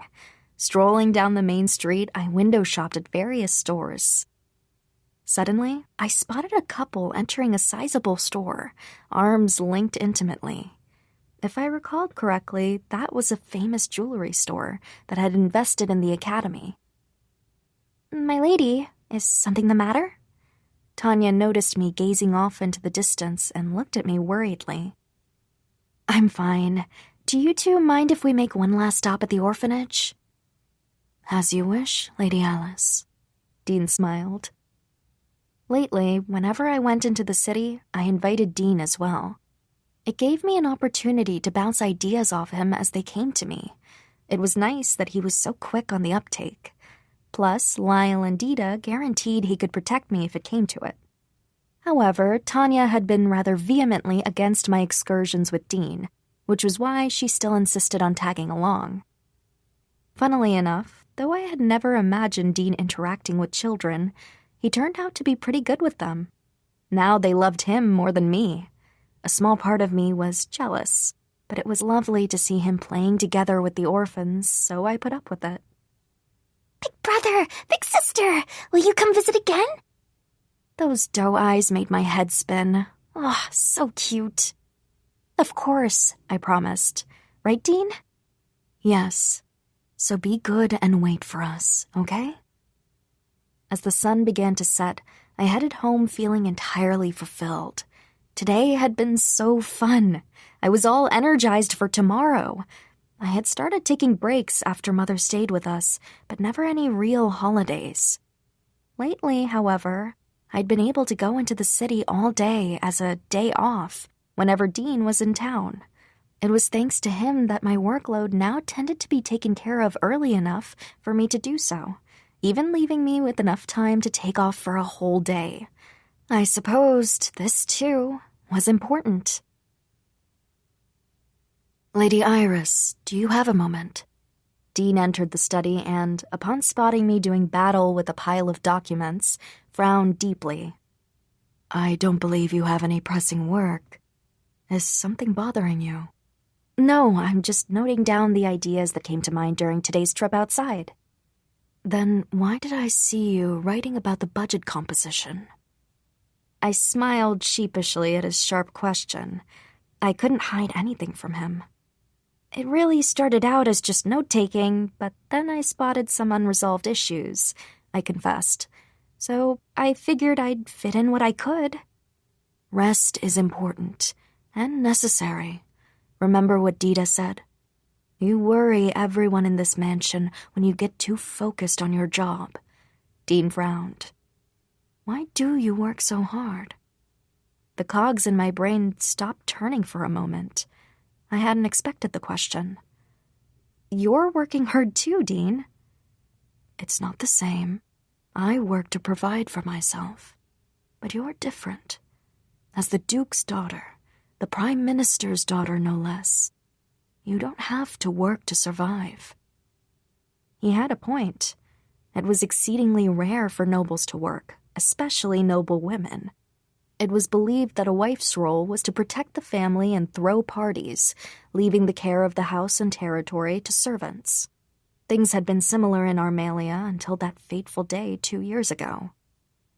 But I've been appointed acting governor. Isn't it a noble's duty to perform as needed, such that no dishonor befalls their position? Dean smiled tightly. Don't take this the wrong way. But my sense of the nobility has always been of people who get fat off the taxes they milk from their citizens. Besides, couldn't you pawn off the responsibility to Sebastian like your father did? It isn't that I never thought of doing so, but in the end, this job was given to me specifically. So even if I'm inexperienced, I want to try my hardest. That's how I thought in the beginning, at least. Now, though... My eyes fell to my hands, my small, small hands. It made me laugh to think how unsuited they were to grasping hold of a future for my people. What could I protect with these? After meeting the children of that orphanage, I realized there was something I could do despite who I am. No, because of who I am. I learned to have faith in my actions, and if my efforts eke even one more smile from my people, if they're happy, then isn't that the most wonderful thing? I see. Dean's beautiful smile captured my whole attention for a moment. Whoa. His smile was a dangerous weapon. I had to be more careful. Slightly ashamed, I looked down. This wasn't like me. Anyway, Dean, did you want to talk about something? Oh, Dean muttered, as if he'd forgotten until just then. It's nothing much, but do you mind? Go ahead. During our trip today, you seemed lost in thought at one point. It was my turn to mutter, oh. Something about you seemed a little different in that moment. Was anything bothering you? No, not really. I was just impressed by how much one of the Academy's investors had grown. Dean gave me a troubled smile. What? It's nothing, he said. Only you had that same numb expression just now. I did? Yes. Forgive my rudeness, but it wasn't the store you were looking at, was it? Dean's words pulled the pin holding in all my tension. He was so correct that, rather than exploding outward, the pressure that was built up so high within me slipped soundlessly from my body. I knew from Dean's work that he was sharp and wise, but it would have been nice if he'd avoided pointing that acuity at me. If he hadn't dug so deep, though, I probably would have kept swallowing my feelings, and one day, all those bottled feelings would have consumed me, just like my resentment had when I lashed out at Yuri and Prince Edward those 2 long years ago. Could you humor me for a bit? I asked. What do you want me to do? He said. Open that cupboard. I pointed to the cabinet by the door. Dean did as I asked. Inside was wine. It was made from grapes grown in the West. There were also wine glasses inside the cupboard, so that the wine could be drunk at any time. Sometimes I get the urge too, I said. Today's my day off, after all. Dean, do you partake? If you want me to. I got up from the desk and sat on a low chair by a table. Dean pulled out the cork from the bottle and poured a glass. Dean, you sit too. By your leave. I picked up my glass. Dean did the same with his. We each took a sip. Ah, that's good. Do men hate it when women ask them for objects? I asked. Or does it make them happy? Dean seemed troubled by my non sequitur. I couldn't say. Perhaps it depends on the person. Depends on the person. You're right. I wonder which of those two suggested going to the jewelry store. I took another sip. They seemed so happy, smiling, linking arms, and going places together. I was engaged once, but I never experienced any of that. Perhaps that's just my lot in life as a daughter of the nobility. Strategic, loveless marriages exist too, after all. But I had once loved the prince. The part of me that was a living person wistfully remembered that feeling. But the pain entwined with the memory stabbed at my heart. But even in strategic marriages, no, perhaps especially in strategic marriages, it's common for presents to be given, right? I mean, even if it's just for show. Yes, I believe so. Yet, I never got a single one. Maybe I had meant nothing to Prince Edward even before I entered the academy. If that was the case, then how pathetic had I been, all excited about one day being queen. At the same time, I could sympathize with myself. Why do I work so hard? I asked, echoing Dean's question. I told you it was because I want to use my power to bring even one more smile to my people's faces. That's not a lie, but perhaps, with equal ardor, I need to find meaning in my existence. My engagement had been broken off, bringing dishonor on my house. I had managed to avoid being disowned and exiled, but perhaps I'd thought myself on the edge of a cliff. Thus, work had become an obsession. Not only had I proved unable to arouse the least spark of interest from my ex-fiancé, I'd also failed to marry into the royal family. My reason for existing was non-existent. Amidst all that, the thing I discovered and clung to was work, and only work. Talk about selfish. Lady Iris, you mustn't demean yourself. You just told me your reason for governing as you do was your citizens, did you not? Dean's words were hesitant, but I waited patiently for him to continue. No matter your motivation, no matter what else fuels you, you've seen what lies ahead, and you embrace your role. Thus, I believe you'll never lose sight of what's truly important. You do? Yes. I have no advice to offer in matters of the heart, but this, at least, I'm confident in stating. Huh. I see. No more words were shared between us, but it wasn't a heavy silence in the least. In fact, it was the most comforting, relaxing span of simply being I'd experienced in a long while. 2 days later, on the final day of Dean's latest contract, I collapsed for the first time in a year. I had been so careful to prioritize my health. I didn't understand why this happened. But my fever left me no ability to ponder the question, and all I could do was sleep. The next time I opened my eyes, it was already dark in my room. Had I slept all day? I sighed. Managing one's own health is one of the most basic aspects of any job. I couldn't believe I'd collapsed and slept the day away. What a failure of a governor I was. Tanya? My voice was a bit dry, but nothing felt wrong with my throat. I was incredibly thirsty, though. My clothes stuck to me from the sweat, and it was, in a word, gross. Tanya, who had been waiting in my room, came to my pillow as soon as I called her. Her expression seemed slightly angry, yet also on the verge of tears. "Some water, please," I murmured. "And a wet towel. I want to wipe myself down." "Right away." She must have prepared in advance, because she instantly handed me a glass of water. That did wonders for my parched throat. Then Tanya proceeded to briskly wipe me down with a wet towel. I wondered how much work had piled up by now. Even thinking about it sent a chill down my spine. Dean had already left for his family home that morning. I shouldn't have taken that day off.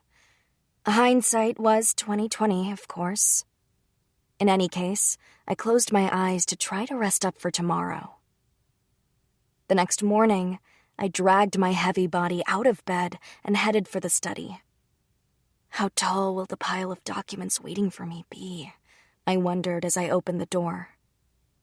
On the desk was the same stack as ever. No, it was smaller than usual. What? At just that moment, I heard a knock, and Dean entered. Dean? But why? Didn't you leave yesterday morning?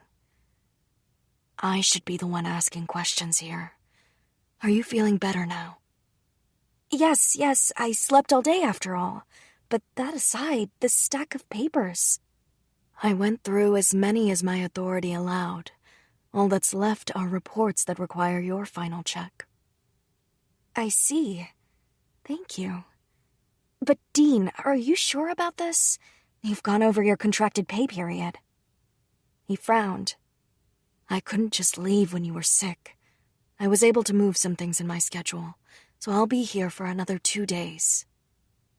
I'm sorry to have caused you so much trouble. It's fine. It was my own decision. Now, please, have a look at these. Dean placed the reports down and left the room. Once he was gone, I scanned through them. No issues. Which was an issue in and of itself. I couldn't help letting out a heavy sigh. This wasn't good. If something didn't change, I was going to end up dependent on Dean, and not only for work. Even now, I felt relieved to see him. I wanted to rely on him. I found myself wishing he'd stay with me. But I couldn't. I couldn't do that again. I had learned the truth with Prince Edward. One day, any day, even those you love most can betray you. That's why I had to be able to stand on my own 2 feet. So that was how I operated. I accepted help. I relied on people. I trusted others if I thought they could handle it. But beneath the surface, I always thought, they can handle this much, at least. I can trust that much for now. I was always drawing lines. That way, if they ever betrayed me, I would be okay. I'd survive. Yet Dean threatened to destroy my equilibrium. He threatened to step over the lines carefully drawn in my heart, tempting me to entrust him with anything. Everything. And that scared me. I shook my head vigorously, as if to deny my thoughts. I had to put them out of my mind. Don't think. Put a lid on it. And one day, those feelings will disappear. The man called Dean knocked on the door and entered. The room he stepped into was his mistress's study. Temporarily, of course. "Pardon me, I've brought your reports." He cut off midway through his sentence. Before him, Iris, his mistress, lay face down, asleep on her desk. The sight brought a smile to his lips. She had collapsed 2 days ago, and yet today she returned to work. Without a doubt, she was pushing herself. Dean hadn't expected her to do so, and thus he'd extended his stay another 2 days. Looking at her now, it became clear that his decision had still been correct. Iris worked far too much. The lives of her people and the Azuda Corporation's management rested on her narrow shoulders, so in some sense the workload was to be expected. However, how many other governors out there could say they dedicated so much of themselves? Goodness. If she kept this up, she would ruin her health again before she even properly recovered. But she slept so peacefully that he hesitated to wake her. Dean looked about for something to cover her, but found nothing. Besides, it wasn't proper to get so close as to touch a lady while she slept. He would therefore look for her handmaid. The second the thought crossed his mind, he felt a presence behind him and turned to meet it. "Good timing, Tanya," said Dean. "Lady Iris has fallen asleep. Can you get her a blanket?" "Of course. Although I'm surprised you noticed I was here." His smile deepened. "What do you mean? I found Lady Iris asleep, so I turned and happened to see you." Tanya raised an eyebrow. "Who in the world are you, really?" This time, it was Dean's turn to look perplexed. "Well, that's an odd question. I'm just the son of a humble businessman from the capital. I may have trained under the general for a while, but I'm no one special." "Are businessmen's sons normally so muscular?" "I couldn't say. Others may be different, but my master was the general. His vocabulary doesn't include the word mercy." "Indeed.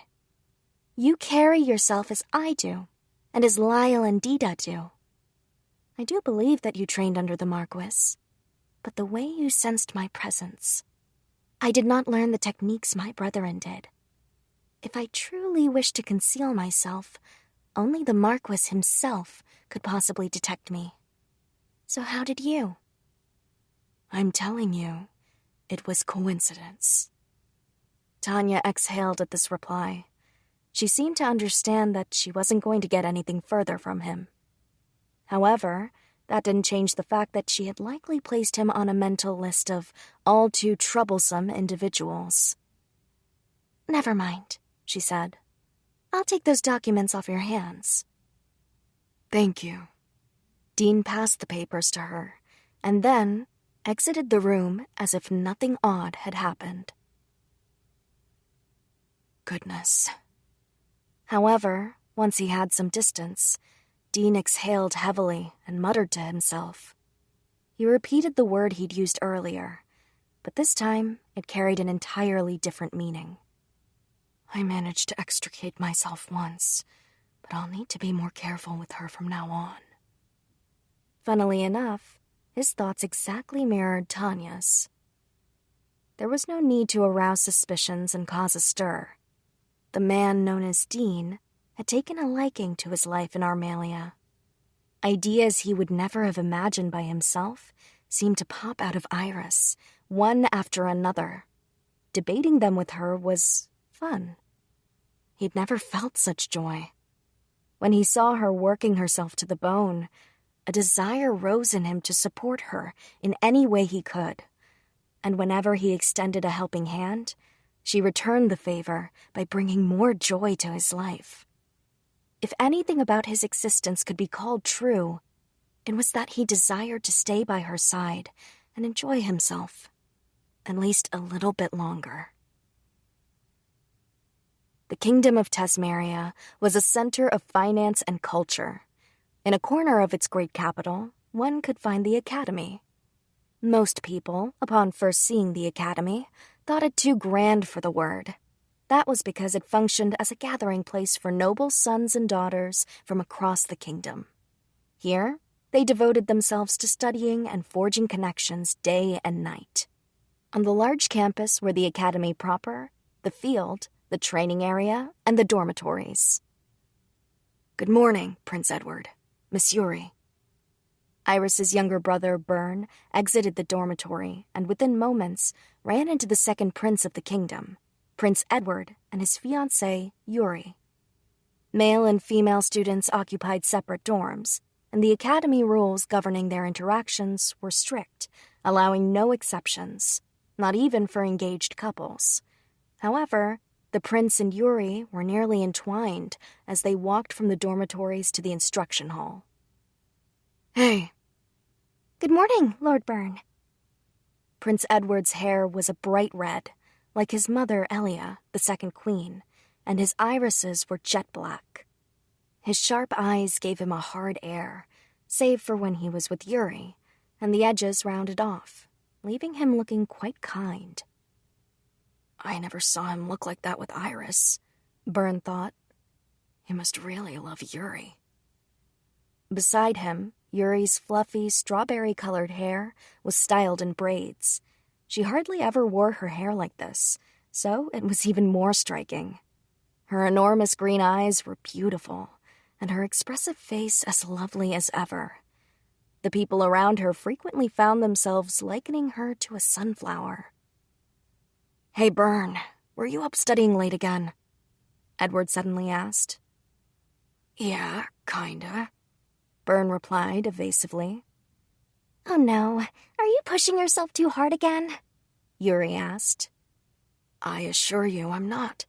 I appreciate your concern, though." The look of worry on Yuri's face filled Byrne's chest with warmth. For a moment, his expression went slack. She always found ways to remind him of why he'd fallen for her in the first place. That's amazing, Lord Byrne! Those were the first words she had ever said to him. At the time, he'd had absolutely no interest in her, so he had brushed her off. It had confounded him to think anyone would find him amazing in any respect. Coming first in academic rankings came simply to him, and his peers seemed to agree it was the natural order. But to Yuri, Byrne's ability to remain at the top of the class was amazing. She had repeatedly begged him to help her study. It had felt kind of good, and before he realized it, he'd become her tutor. It still brought him joy to see her improving her grades with his help. Lord Byrne, look! Thanks to you, my grades got so much better. Her grades, which had been the middle of the pack, had shot into the upper tiers. Byrne was as happy for Yuri as if this was his own achievement. Somewhere along the way, her high-pitched voice took on a pleasant ring. Being by her side brought him comfort. Many girls had approached him in the past, but none had made him feel like Yuri did. In the end, he lost his chance to be with her forever, when she and Edward became engaged. However, as long as Yuri was happy, it was fine. Byrne would continue to watch over her from their side. On the other hand, Byrne had begun to cringe for letting himself become so convinced he was indeed amazing. He had even come to regret ever thinking so. He continued to reign at the top of his academic class, and his memory was as sharp as ever. But his confidence had been shattered by his reunion with Iris. At the academy, his sister had never received impressive grades. Yet on his trip home, Byrne had discovered she was not only the president of a flourishing corporation, she was also the acting governor of Armalia. Iris did battle with mountains of documents, spoke in what seemed like a different language as she held meetings, then returned to hacking away at the papers. One minute she was lecturing him, the next minute back to work. She dove so deeply into her business that it made Byrne's head spin. Seeing her like that was at once surprising and traumatizing. Byrne had taken to proudly considering himself amazing, but on what basis? He had no knowledge or experience. Compared to his sister, he was just a clever brat. No, it wasn't just Iris. No doubt many others exceeded him in talent and ability too. He'd just refused to see them. That was the conclusion he'd come to after returning from Armalia.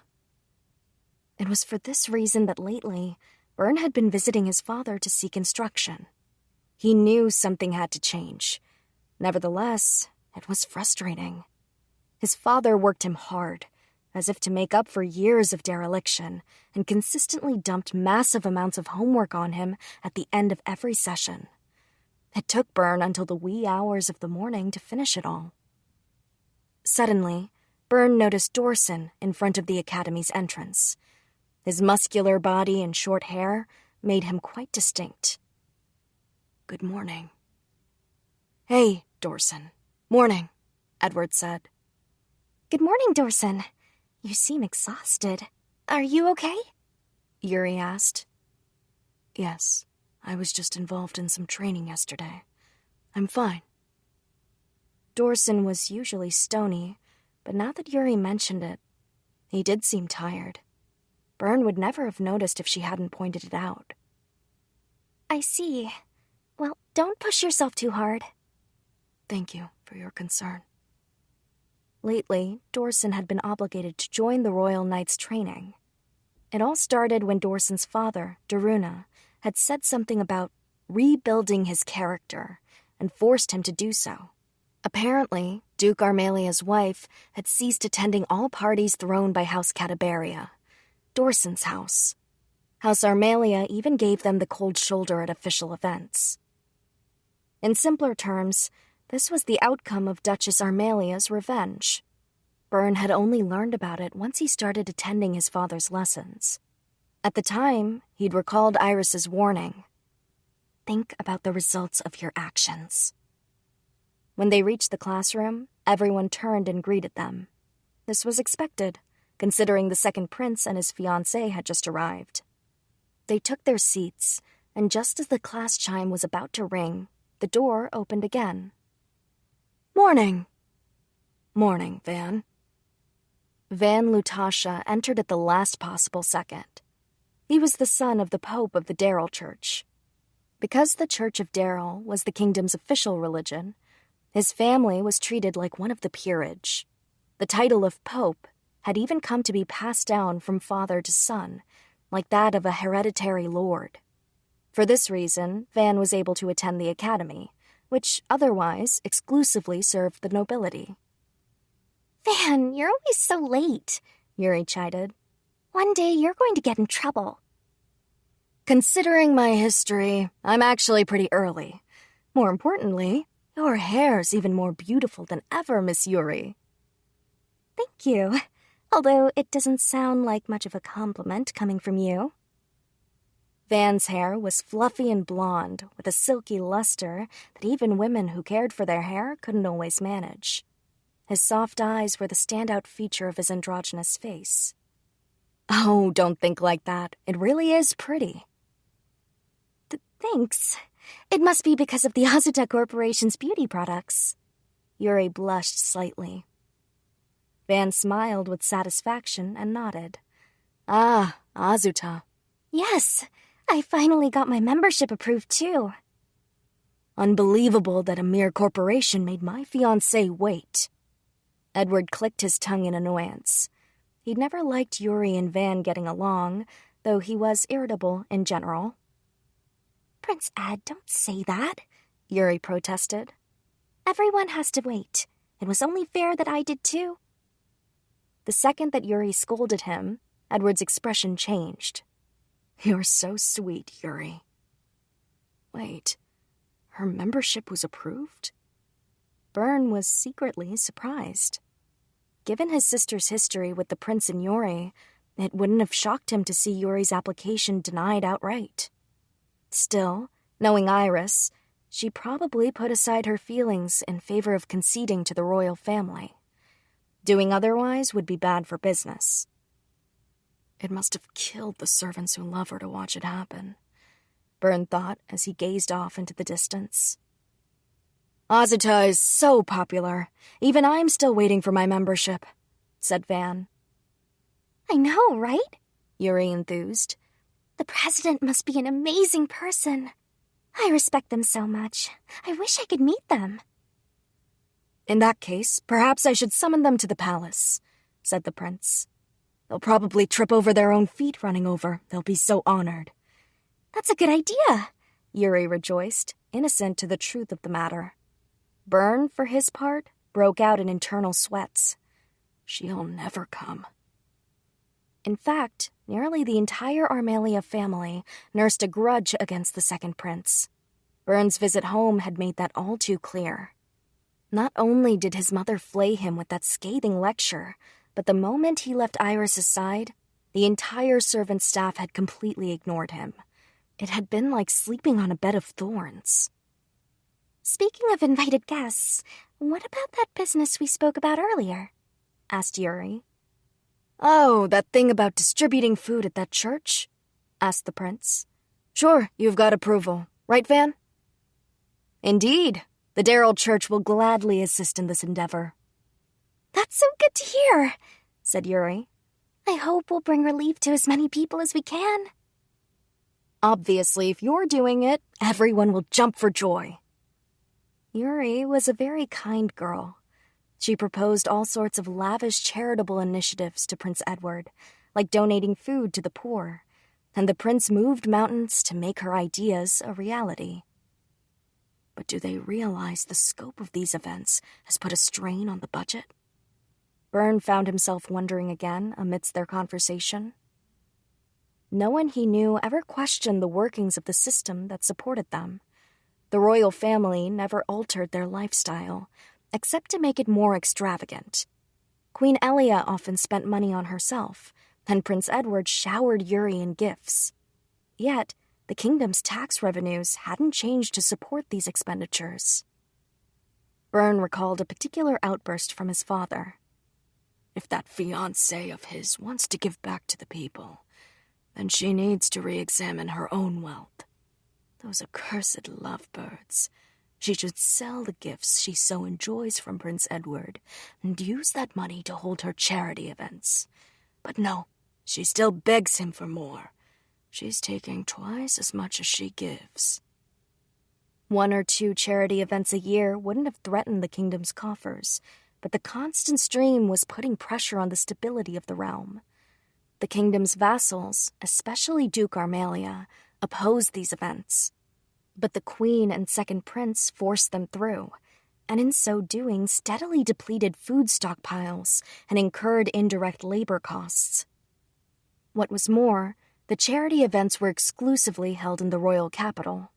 According to Byrne's father, this aid didn't reach the people most truly in need of it.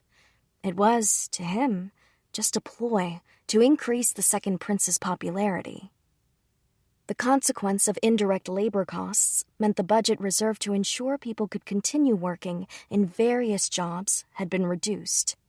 As a result, the middle class teetered on the edge of poverty. In the past, Byrne had considered Yuri an angel. But perhaps he really had been blind. Again, he recalled his sister's words. All you ever ask is why. But fine. The more people who study here and gain knowledge, the more that knowledge will spread among our people. It might take some time, but in 10 or 20 years, the Armelian standard of living will surely rise. As governor, I believe it's necessary to look toward that future. If Yuri truly cared for the people of Tesmeria, she wouldn't be spending money on random acts of charity, but working to give them the ability to continually sustain themselves. It had taken a while, but Byrne finally understood his father's and sister's words. At the same time, a wave of regret washed over his heart. He summoned his courage and spoke. Any more of these charitable events will put a strain on the treasury. Maybe you should consider holding back this time. Why would you say such a thing, Byrne? Yuri asked. Tears threatened to flow from her large eyes. Shouldn't our priority be to help the people? This would make everyone happy, so obviously it's a good thing. Charity is good, but only where it's needed. Yuri, you shouldn't be putting these infeasible ideas in Prince Edward's head. He's the prince of this kingdom. A prince can do anything, can't he? If the treasury is running low, then replenish it with taxes. Oh, or disband the military? Yes, that's a splendid idea. This kingdom's so peaceful, we have no need for a military. Right, Prince Edward? Yuri smiled at her fiancé, proud of her perfect proposal. Byrne couldn't hide his shock.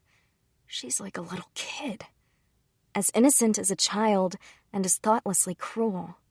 Even a second of deeper thought would make one realize disbanding the military wasn't possible.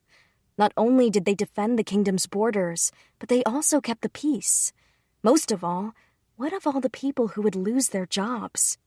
Without proper planning for alternative work, they'd be sentenced to a future of standing in line at Yuri's one-off charity events. "You're so smart, Yuri," the prince smiled. Then he glared at Byrne. "Byrne, you're too stubborn. You're reminding me of a certain vassal." "Forgive me for stepping out of line." Byrne shut his mouth. Ugh, father's going to blow his top again. No, maybe he never really calmed down in the first place. "He's graduating already, huh?" I muttered to myself. Lady Iris, is something the matter? Tanya asked. I was just thinking about Byrne. A lot of time had passed since I left the academy. I'd been so busy that it really didn't feel like that long ago, though. It was quite an emotional thing to realize the people I'd known there were going to be graduating. According to the original game's summary, after a year at the academy, the protagonist got a good ending with one of the love interests. If she chose the Prince Edward route, Iris, i.e. me, ended up expelled from the academy in disgrace, while they lived happily ever after, or something. You get the picture. Of course, if the player chose no love interest, she got a neutral ending. There was no harem ending, like what was playing out in reality. At least, I thought it was. That said, I had been the type to power through games on my own, without ever looking at strategy guides or walkthroughs, so I'd only ever reached the second princess ending. I didn't know much about the others.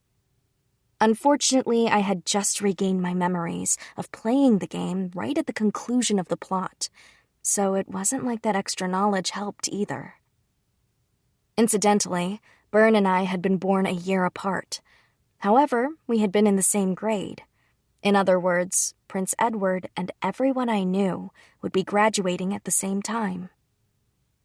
My lady, do you miss the academy? Tanya asked. I suppose I do have some nice memories of the place, but that's about it.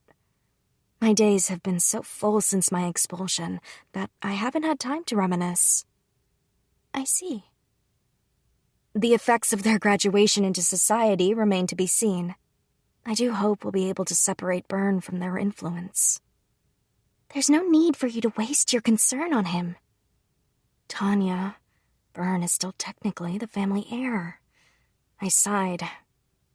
Talk about cutting him off. Look, if the kingdom's not going down in flames anytime soon, then the duchy is best served by maintaining a connection with the central government, I said. Assuming nothing happens to him, my father will be the prime minister for a long time to come. But if you consider the future, then we need to prepare for Byrne following in his footsteps. My lady, you make it sound like the destruction of this kingdom is a genuine possibility. You never know what the future holds. After the second prince graduates, I foresee an uptick in conflict, which will mean even more instability. Would things truly have a good end with Yuri and the second prince living happily ever after? If the conflict between the first prince and the second prince grew more heated, it threatened to bring the kingdom to its knees. That reminds me, you received a letter from your father, said Tanya. What did it say? He seemed grateful. Apparently, Byrne has finally started coming to him for lessons. I don't think I did anything, so he'd be better served thanking our mother for setting it all up. The truth was, I didn't really care what happened to Byrne. The most I thought of him was as a potentially useful pawn. Forgive me if I'm intruding, my lady, but that doesn't match the look I saw on your face as you read the letter. You seemed ill at ease. Well, there was also word of Prince Edward. That certainly had been a shock. Firstly, that Byrne had actually begun reporting Prince Edward's behavior to Father. Secondly, and even more shocking, that he reported what Prince Edward said. Byrne had objected, Byrne of all people, to a charity event, saying it would strain the kingdom's coffers. Then, out of the blue, they suggested we disband the military. Father had told Grandfather about this, sending him into a rage. There's no wasteful spending in the military. If you want to cut something, cut the Royal Knights. The kingdom was currently at peace. There was no denying that. We hadn't gone to war with another country since the Trial War, the one in which Grandfather won his glory. However, no formal ceasefire had ever been agreed to. Ultimately, we were in the midst of a lull that could spark back into open conflict at any moment. The fact that this had even been brought up was concerning. Grandfather had returned to the royal capital upon the news. I hate that man, Tanya whispered. This snapped me out of my thoughts. Her expressionless face made her statement even scarier. Tanya, I wasn't pining for Prince Edward, let alone depressed. Not in that way. I was just a bit surprised by the contents of the letter. But it is unthinkable that he should still cause you grief. I appreciate your concern, Tanya. I really did. But now, it's time to get back to work. I finished my tea time and returned to the study. Now that Grandfather had left too, the mansion felt so big. He really filled any room he was in, didn't he? Oh, Lyle, Dita, what is it? As I was walking down the hall, I ran into them in front of the study. I'm here to submit my report, my lady, said Lyle. I'm just bored, said Dita. Lyle glared at Dita. You need to fix that mouth of yours. How many times have I seen this scene play out? I wondered as I sat in my chair. It's fine, Lyle. Now, how are things with the security force? Things are going well. While Master Gazelle was here, he oversaw our training every day. Lyle was a harsh critic, too, so they really had to be doing well. Yeah, they can at least hold a candle to us now. Well now, that is fantastic. Oddly enough, Tanya offered an unsolicited compliment. True enough, if our forces could go toe-to-toe with Lyle and Dita, then they really had improved. The last time I'd snuck a look at their training, my two guards hadn't even let their training partners draw their swords.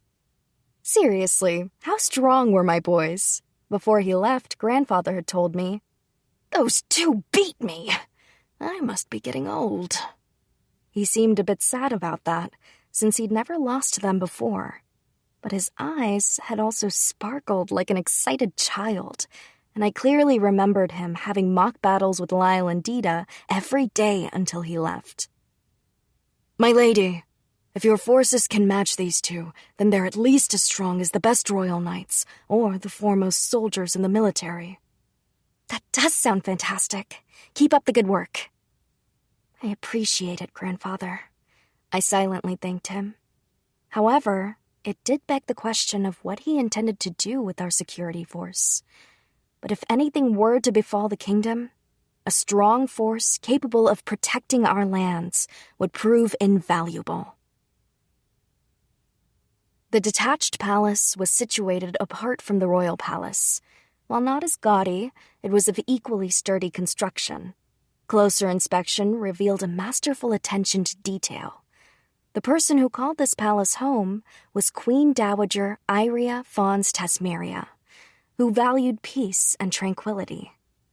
As the queen of the previous generation, she was also the mother of the current king and the highest-ranking noblewoman in the kingdom. By the way, Alfred, I noticed you were going out with Rudy quite often lately. Her eyes were on her grandson, Alfred, the first prince. By his side was Rudy, his childhood friend and assistant. You're sharp, grandmother. I found myself quite busy.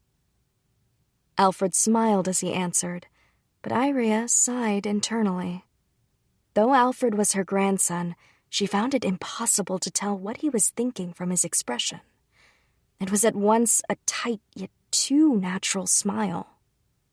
Even for someone such as herself, who had lived for decades within the world of manipulation and deceit known as high society, couldn't have read him were it not for the years she had spent raising him.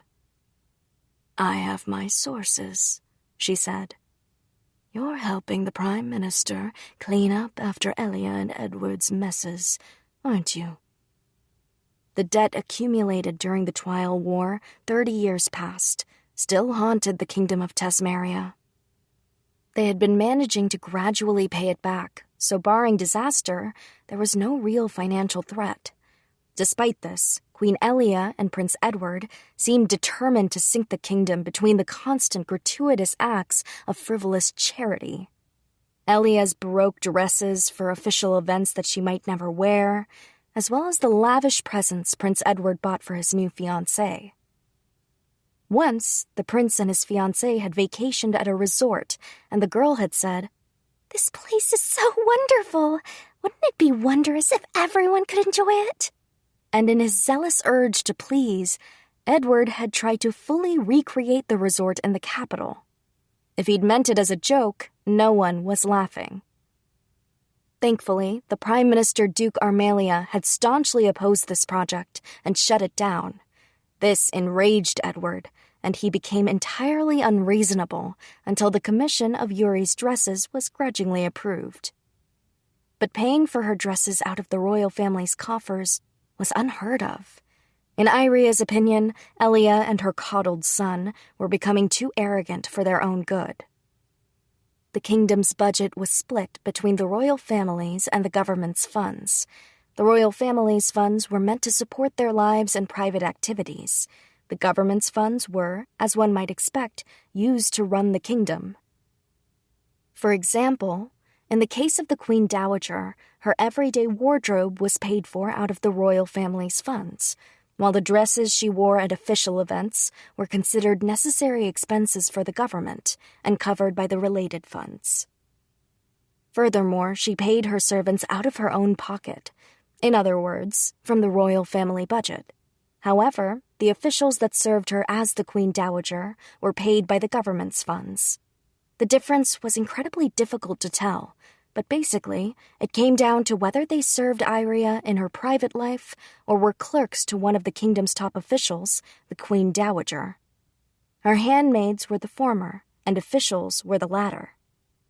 Custom might also dictate where an individual's salary originated, but this was the general rule. However, whatever custom might be, Yuri was still only a royal fiancé. There was no precedent for spending either the royal family's funds or the government's funds on her daily activities.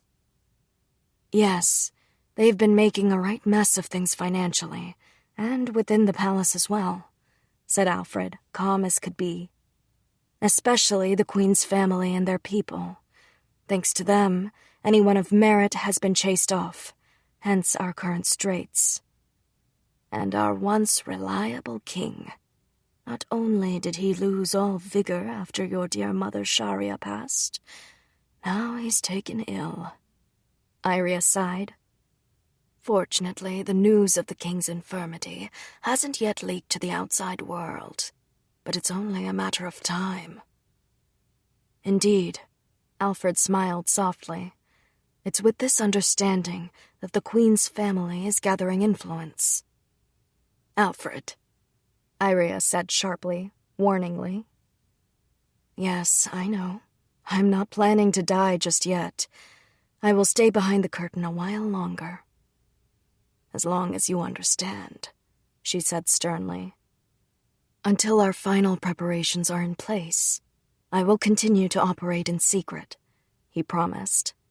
You mean by gathering allies and preparing to excise the corruption? I can't hide anything from you, Grandmother. Alfred confirmed nothing, but his answers satisfied Iria. She could trust he would get the job done. Oh, but what of your secret adventures with Rudy? She asked. Letitia misses you greatly. Can't you share anything about what you're up to? Letitia was Alfred's sister. She was younger than Edward, but wise beyond her years. The Queen Dowager had high hopes for her, similar to those she had for Alfred. Perhaps one day. Alfred smiled mysteriously again. He didn't plan on divulging any more. Iria allowed him to have this secret, at least for now. Alone in her tea room, Iria reflected on her conversation with Alfred. It made her so happy that she couldn't hide her smile. Despite Alfred's reticence, she had a keen understanding of where he was spending his time. He visited many places across the kingdom, but often returned to the Duchy of Armalia. This, fortunately, aligned with Iria's goal, to wed the Duke's daughter to a member of the royal family. It all stemmed from her love of Iris's mother, Marilis. The moment Iria first set eyes on that woman's lovely, doll-like face, she had wished Marilis was her own daughter. However, Marilis had at the time already been engaged to the previous Duke's eldest son, Louis. She'd loved him since she was just a girl, and so Iria had cried, but gave up on her dream. The last thing she wanted to do was force the issue and lead Marilis to hate her. She didn't completely give up, however. If Marilis gave birth to a daughter, Iria knew she had to get her engaged to one of her grandsons, no matter what. She later heard from Louis, Duke of Armalia, that they had been given the gift of a daughter, the girl Iria had hoped for. They had named the child Iris, a combination of Iria and Marilis. Iria worried that she might have gotten ahead of herself, as she hadn't even seen the girl's face yet. But the day Marilis brought the young Iris to see her, she fell in love all over again. The child was the spitting image of Marilis, save for the deep blue eyes she'd inherited from Louis, but these lent a certain grace to her features. Iria had to have her for a granddaughter. Politically speaking, it would be better to have the girl marry Alfred over Edward, Elia's son. Unfortunately, with the passing of Alfred's mother, Sharia, Alfred and Letitia had become embroiled in a number of hardships, and while Iria was distracted ensuring their safety, Iris had become engaged to Edward. Iria had once roundaboutly asked Iris if she wished to join the royal family, but she had never specified by what means. She'd been sure that even if she said nothing, Marilis would never approve of Iris's engagement to Edward, the son of a woman Marilis despised. But that belief was turned on its head when Iris fell for Edward. Iris's doting parents had assented to the union, determined to let the girl do as she wanted. In the end, it had meant Iris would become Iria's granddaughter, which was her ultimate ambition, so she had reluctantly accepted it as well. Then, the engagement was broken. When she heard the news, Iria despaired that her plans had once again failed. But upon re-examination, it proved an excellent opportunity. This time, she would ensure Alfred and Iris married, and she would have that lovely girl for her granddaughter. They said history repeated itself. Well, she wasn't about to let that happen. Iria swore that no matter what, she would succeed this time. And so she began to make her moves. First on her agenda was returning Iris to high society. Even if Iria's dream did come true, if Iris remained an outcast, there would be trouble ahead. Iris hadn't shown her face once in high society since her expulsion from the academy. If she tried, she would be laughed out over her broken engagement. Now, however, she was the successful governor of a duchy and president of a popular corporation. If anything, it highlighted Edward's failure in letting her go. All that was left was to create an opportunity for Iris to return to the social season. Perhaps it's time to get off my rear, the Queen Dowager thought as she raised her tired hips from her seat. And they lived happily ever after. The end. That's it for today's story. I closed the book. The crowd of children looked at me with sad eyes. No, more! Read this picture book next! Oh, so cute. In the corner of my mind, I thought, I must have the goofiest grin on my face right now. I did my best to suppress the urge to read them another book. I'm sorry, but I really do have to get going now. I promise I'll be back, so forgive me. Aw, when will you be back? The sad voices of the children made me want to stay forever. I'm not sure when, but I promise, okay? Okay. Read us another book next time, too. Of course.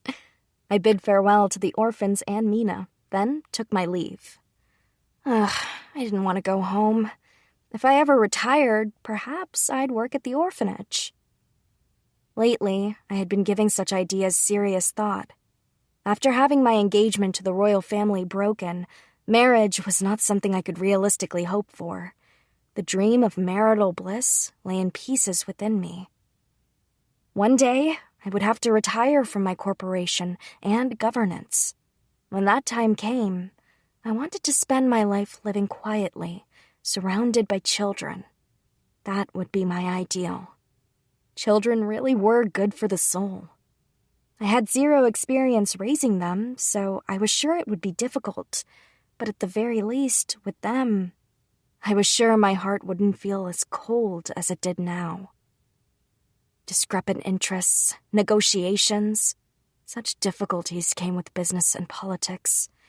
Exchanges with the kingdom and other territories took most of my mental energy.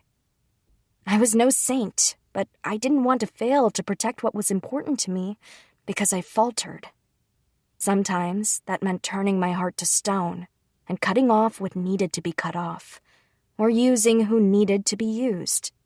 I had to protect my duchy, my citizens, my dear parents, and all the people who so graciously worked for me. It made me tired, not in body, but in mind. I think it was written in some book. Lonely is the head that wears the crown. I wasn't a ruler on that level, but I had the final say in decisions that changed the fates of countless people. Whatever my title, the responsibility still lay with me. At times, the weight threatened to crush me. But I had taken on this burden, so I had to succeed. One day, however, I would grow old. I couldn't keep this up forever. I'd have to find a suitable replacement, and when that time came, I'd live a quiet life surrounded by children. I was getting ahead of myself, but that was just more reason to work hard now, so I could have the peaceful future of which I dreamed. It had been half a year since my grandfather left the Duchy of Armalia. Byrne and the second prince graduated without issue, and Byrne was studying under my father to learn his duties. The prince's other sycophants had also returned to their families to learn their trades. I heard even Prince Edward was learning his duties within the palace. He and Yuri weren't yet officially married. There had been no announcement of when it would happen, but it would surely be soon. One day, I returned home and headed for my study. First, I glanced over the reports from my corporation, and then turned my attention to government issues. "Welcome, Lady Iris." Just then, Dean entered. Ever since I'd collapsed, I'd stopped inviting Dean on my trips into the city, even when there was a lull at work. I made sure our days off didn't coincide, so that no matter what happened, one of us was around to handle things. Okay, that was an excuse. The truth was, I had been distancing my heart from Dean. "Hello, Dean. Let's hear your report, then," I said cordially. "Of course. As expected with the lowered tariffs, exports and imports have increased. Profit is up across the board for all companies. In the past 6 months, we had lowered tariffs and replaced the poll tax with an income tax. The introduction period had been quite chaotic, but as we went, we revised and fixed various issues. Being a long, thin stretch of territory, the Duchy of Armalia enjoyed a multitude of rich port towns on its eastern seaboard. There were other kingdoms across the sea and on our borders, which was a risk in times of war, but for now, our profits exceeded any risk. Plus, being southeast of the royal capital meant they stood between us and hostile twile. Compared to that threat, what we faced was nothing. In any case, thanks to our lowered tariffs, trade with foreign kingdoms was booming. Previously, goods had been taxed going in and out of the duchy, as well as between local towns. We had done away with the export tariff and lowered the rate at which we taxed imports. In the future, I plan to adjust the rates depending on world events and the type of goods. At present, businesses had increased the variety of products they handled, and were consequently seeing higher profits, which made me excited for the business income tax to be introduced, which differed from the personal income tax. The Azuta Corporation had also begun selling to other kingdoms, and we were gradually building up our catalog. Furthermore, with the increase in the flow of goods had come an interesting discovery: silk. In my old world, I believe it was in the Age of Rome that silk entered Europe and became a highly sought-after luxury good. But for some reason, silk still hadn't come to Tasmaria. The material imports were mostly hemp, hides, and cotton. When I one day mused on the fact that, for us, cotton had preceded silk, I started to wonder if silk simply couldn't be produced in this world. However, once trade expanded, I finally got my hands on it. One day, I hope to produce it locally using silkworms. Although, even if I knew the origin of silk, I honestly had no idea how it was turned into cloth. It would probably take a long time to figure out. For that reason, when tax revenue stabilized, I wanted to offer the patronage of the duchy to anyone willing to conduct a thorough battery of experiments to learn the secrets of silk. I heard a knock, and in came Sebastian. "Pardon me, Lady Iris. "What is it?" "I have a delivery for you." I looked at the letter he handed me, and my eyes went wide. The crest on the seal was that of the royal family. I opened it and quickly got to reading. Why was this sent to me? It was an invitation to the palace for a party celebrating the kingdom's foundation. This was an official event, so normally every noble who could physically make it would be in attendance. Keyword, normally. I, however, had not only been expelled from high society, I hadn't once attended, let alone been invited to, a single event since leaving the academy. That was to be expected, and it made this sudden invitation all the stranger. "If I may, Lady Iris, this is an invitation from the royal family. It is not possible to turn it down without extraordinary cause." Sebastian eyed the invitation with a similar level of suspicion. Right. I suppose I'll have to prepare myself for the worst. "Do not worry about the duchy. Dean is here, and if anything untoward should occur, I'll be sure to send a messenger." I steeled myself. Good. Thank you, Sebastian. A few days later, I left the duchy and headed for my family's mansion in the capital. I hadn't been here in 3 years, so the experience was overwhelming. "Welcome back, Lady Iris." Every servant was at the door to greet me. Leading them was the head maid, Alulu. "It's good to see you again, Alulu," I said. "Yes, for me, there could be no greater joy." "You're so dramatic." I walked past the rows of servants and headed for the salon. There, my parents and brother awaited me. "There you are," said Father as I entered. "Welcome home, Iris, dear," said Mother. "It's been too long, Father, Mother, Byrne." "You seem healthy, at least. Be sure to relax while you're here." My normally strict father looked at me with a soft expression. That alone was enough to light a spark of happiness in me. "I will gratefully take you up on your offer," I said, taking a seat. "Dear, I heard from Say that you have a new product," said Mother. "I can't wait to see it." "It's not available to be sold yet," I demurred. "However, I'll be showing off a test version at the next party. Please look forward to it." "Ooh, can't you show it to me later in secret, please?" "Let's save some excitement for tomorrow," I said. She agreed to wait, if somewhat sadly. "Iris, are you really attending the party tomorrow?"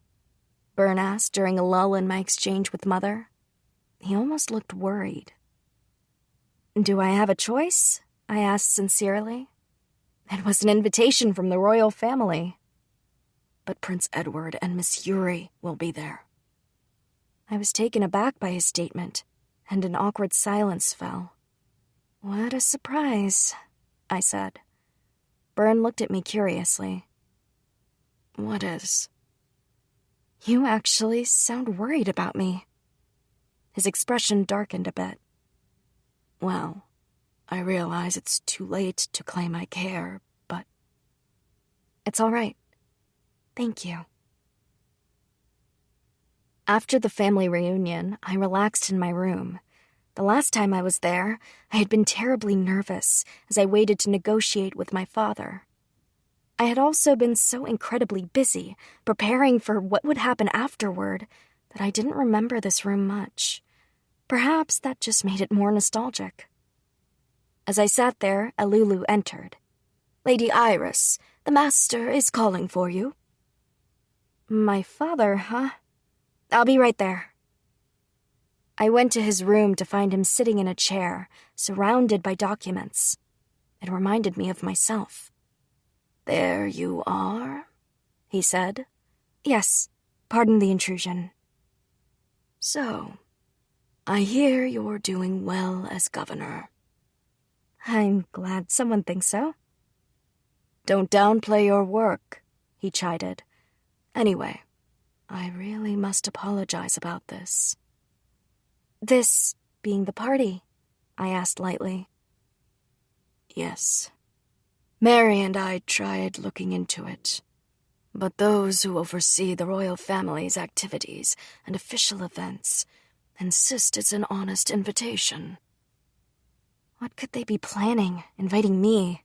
I asked. "There can't possibly be any advantage for them." "No, it will just be hell for you," he said frankly. "The nobility are wretched toward those who have been singled out for ostracization." "Well, I'm prepared for that," I said, and I meant it. Since I can't run away, there's no use in crying. Father nodded.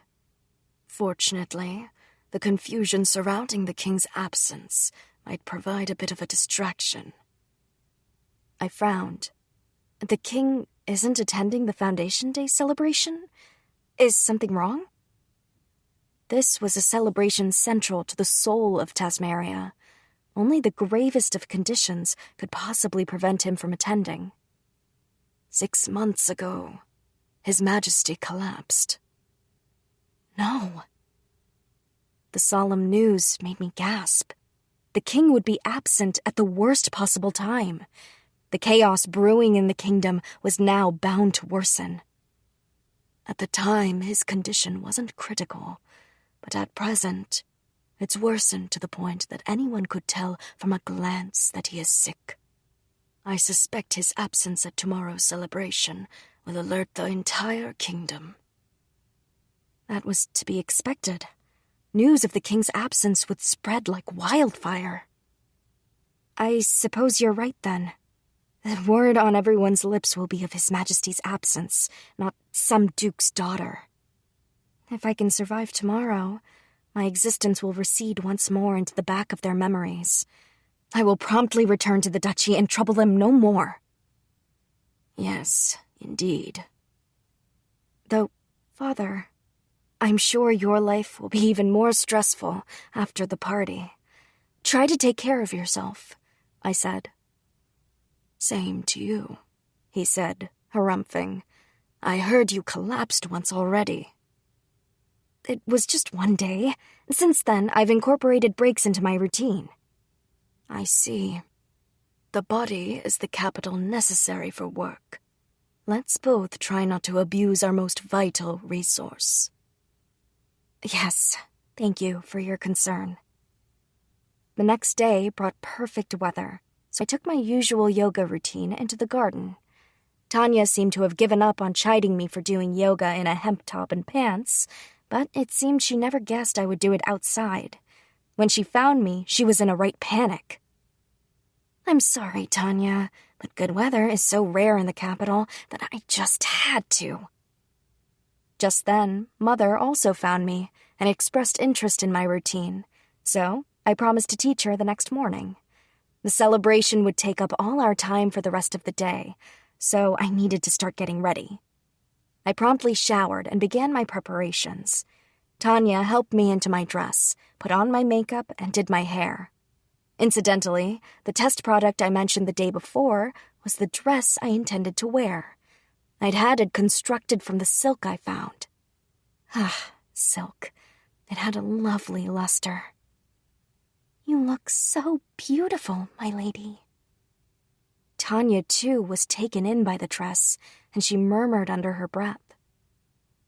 All right. My armor was fitted. My mind was steeled. It was time to head to the battlefield.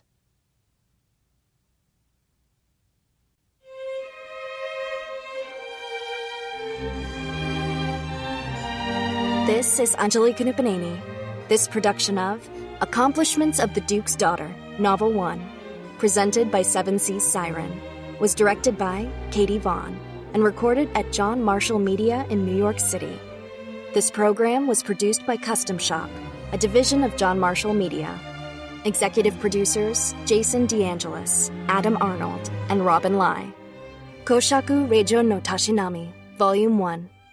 Copyright Rhea, Haruki Futaba, 2015.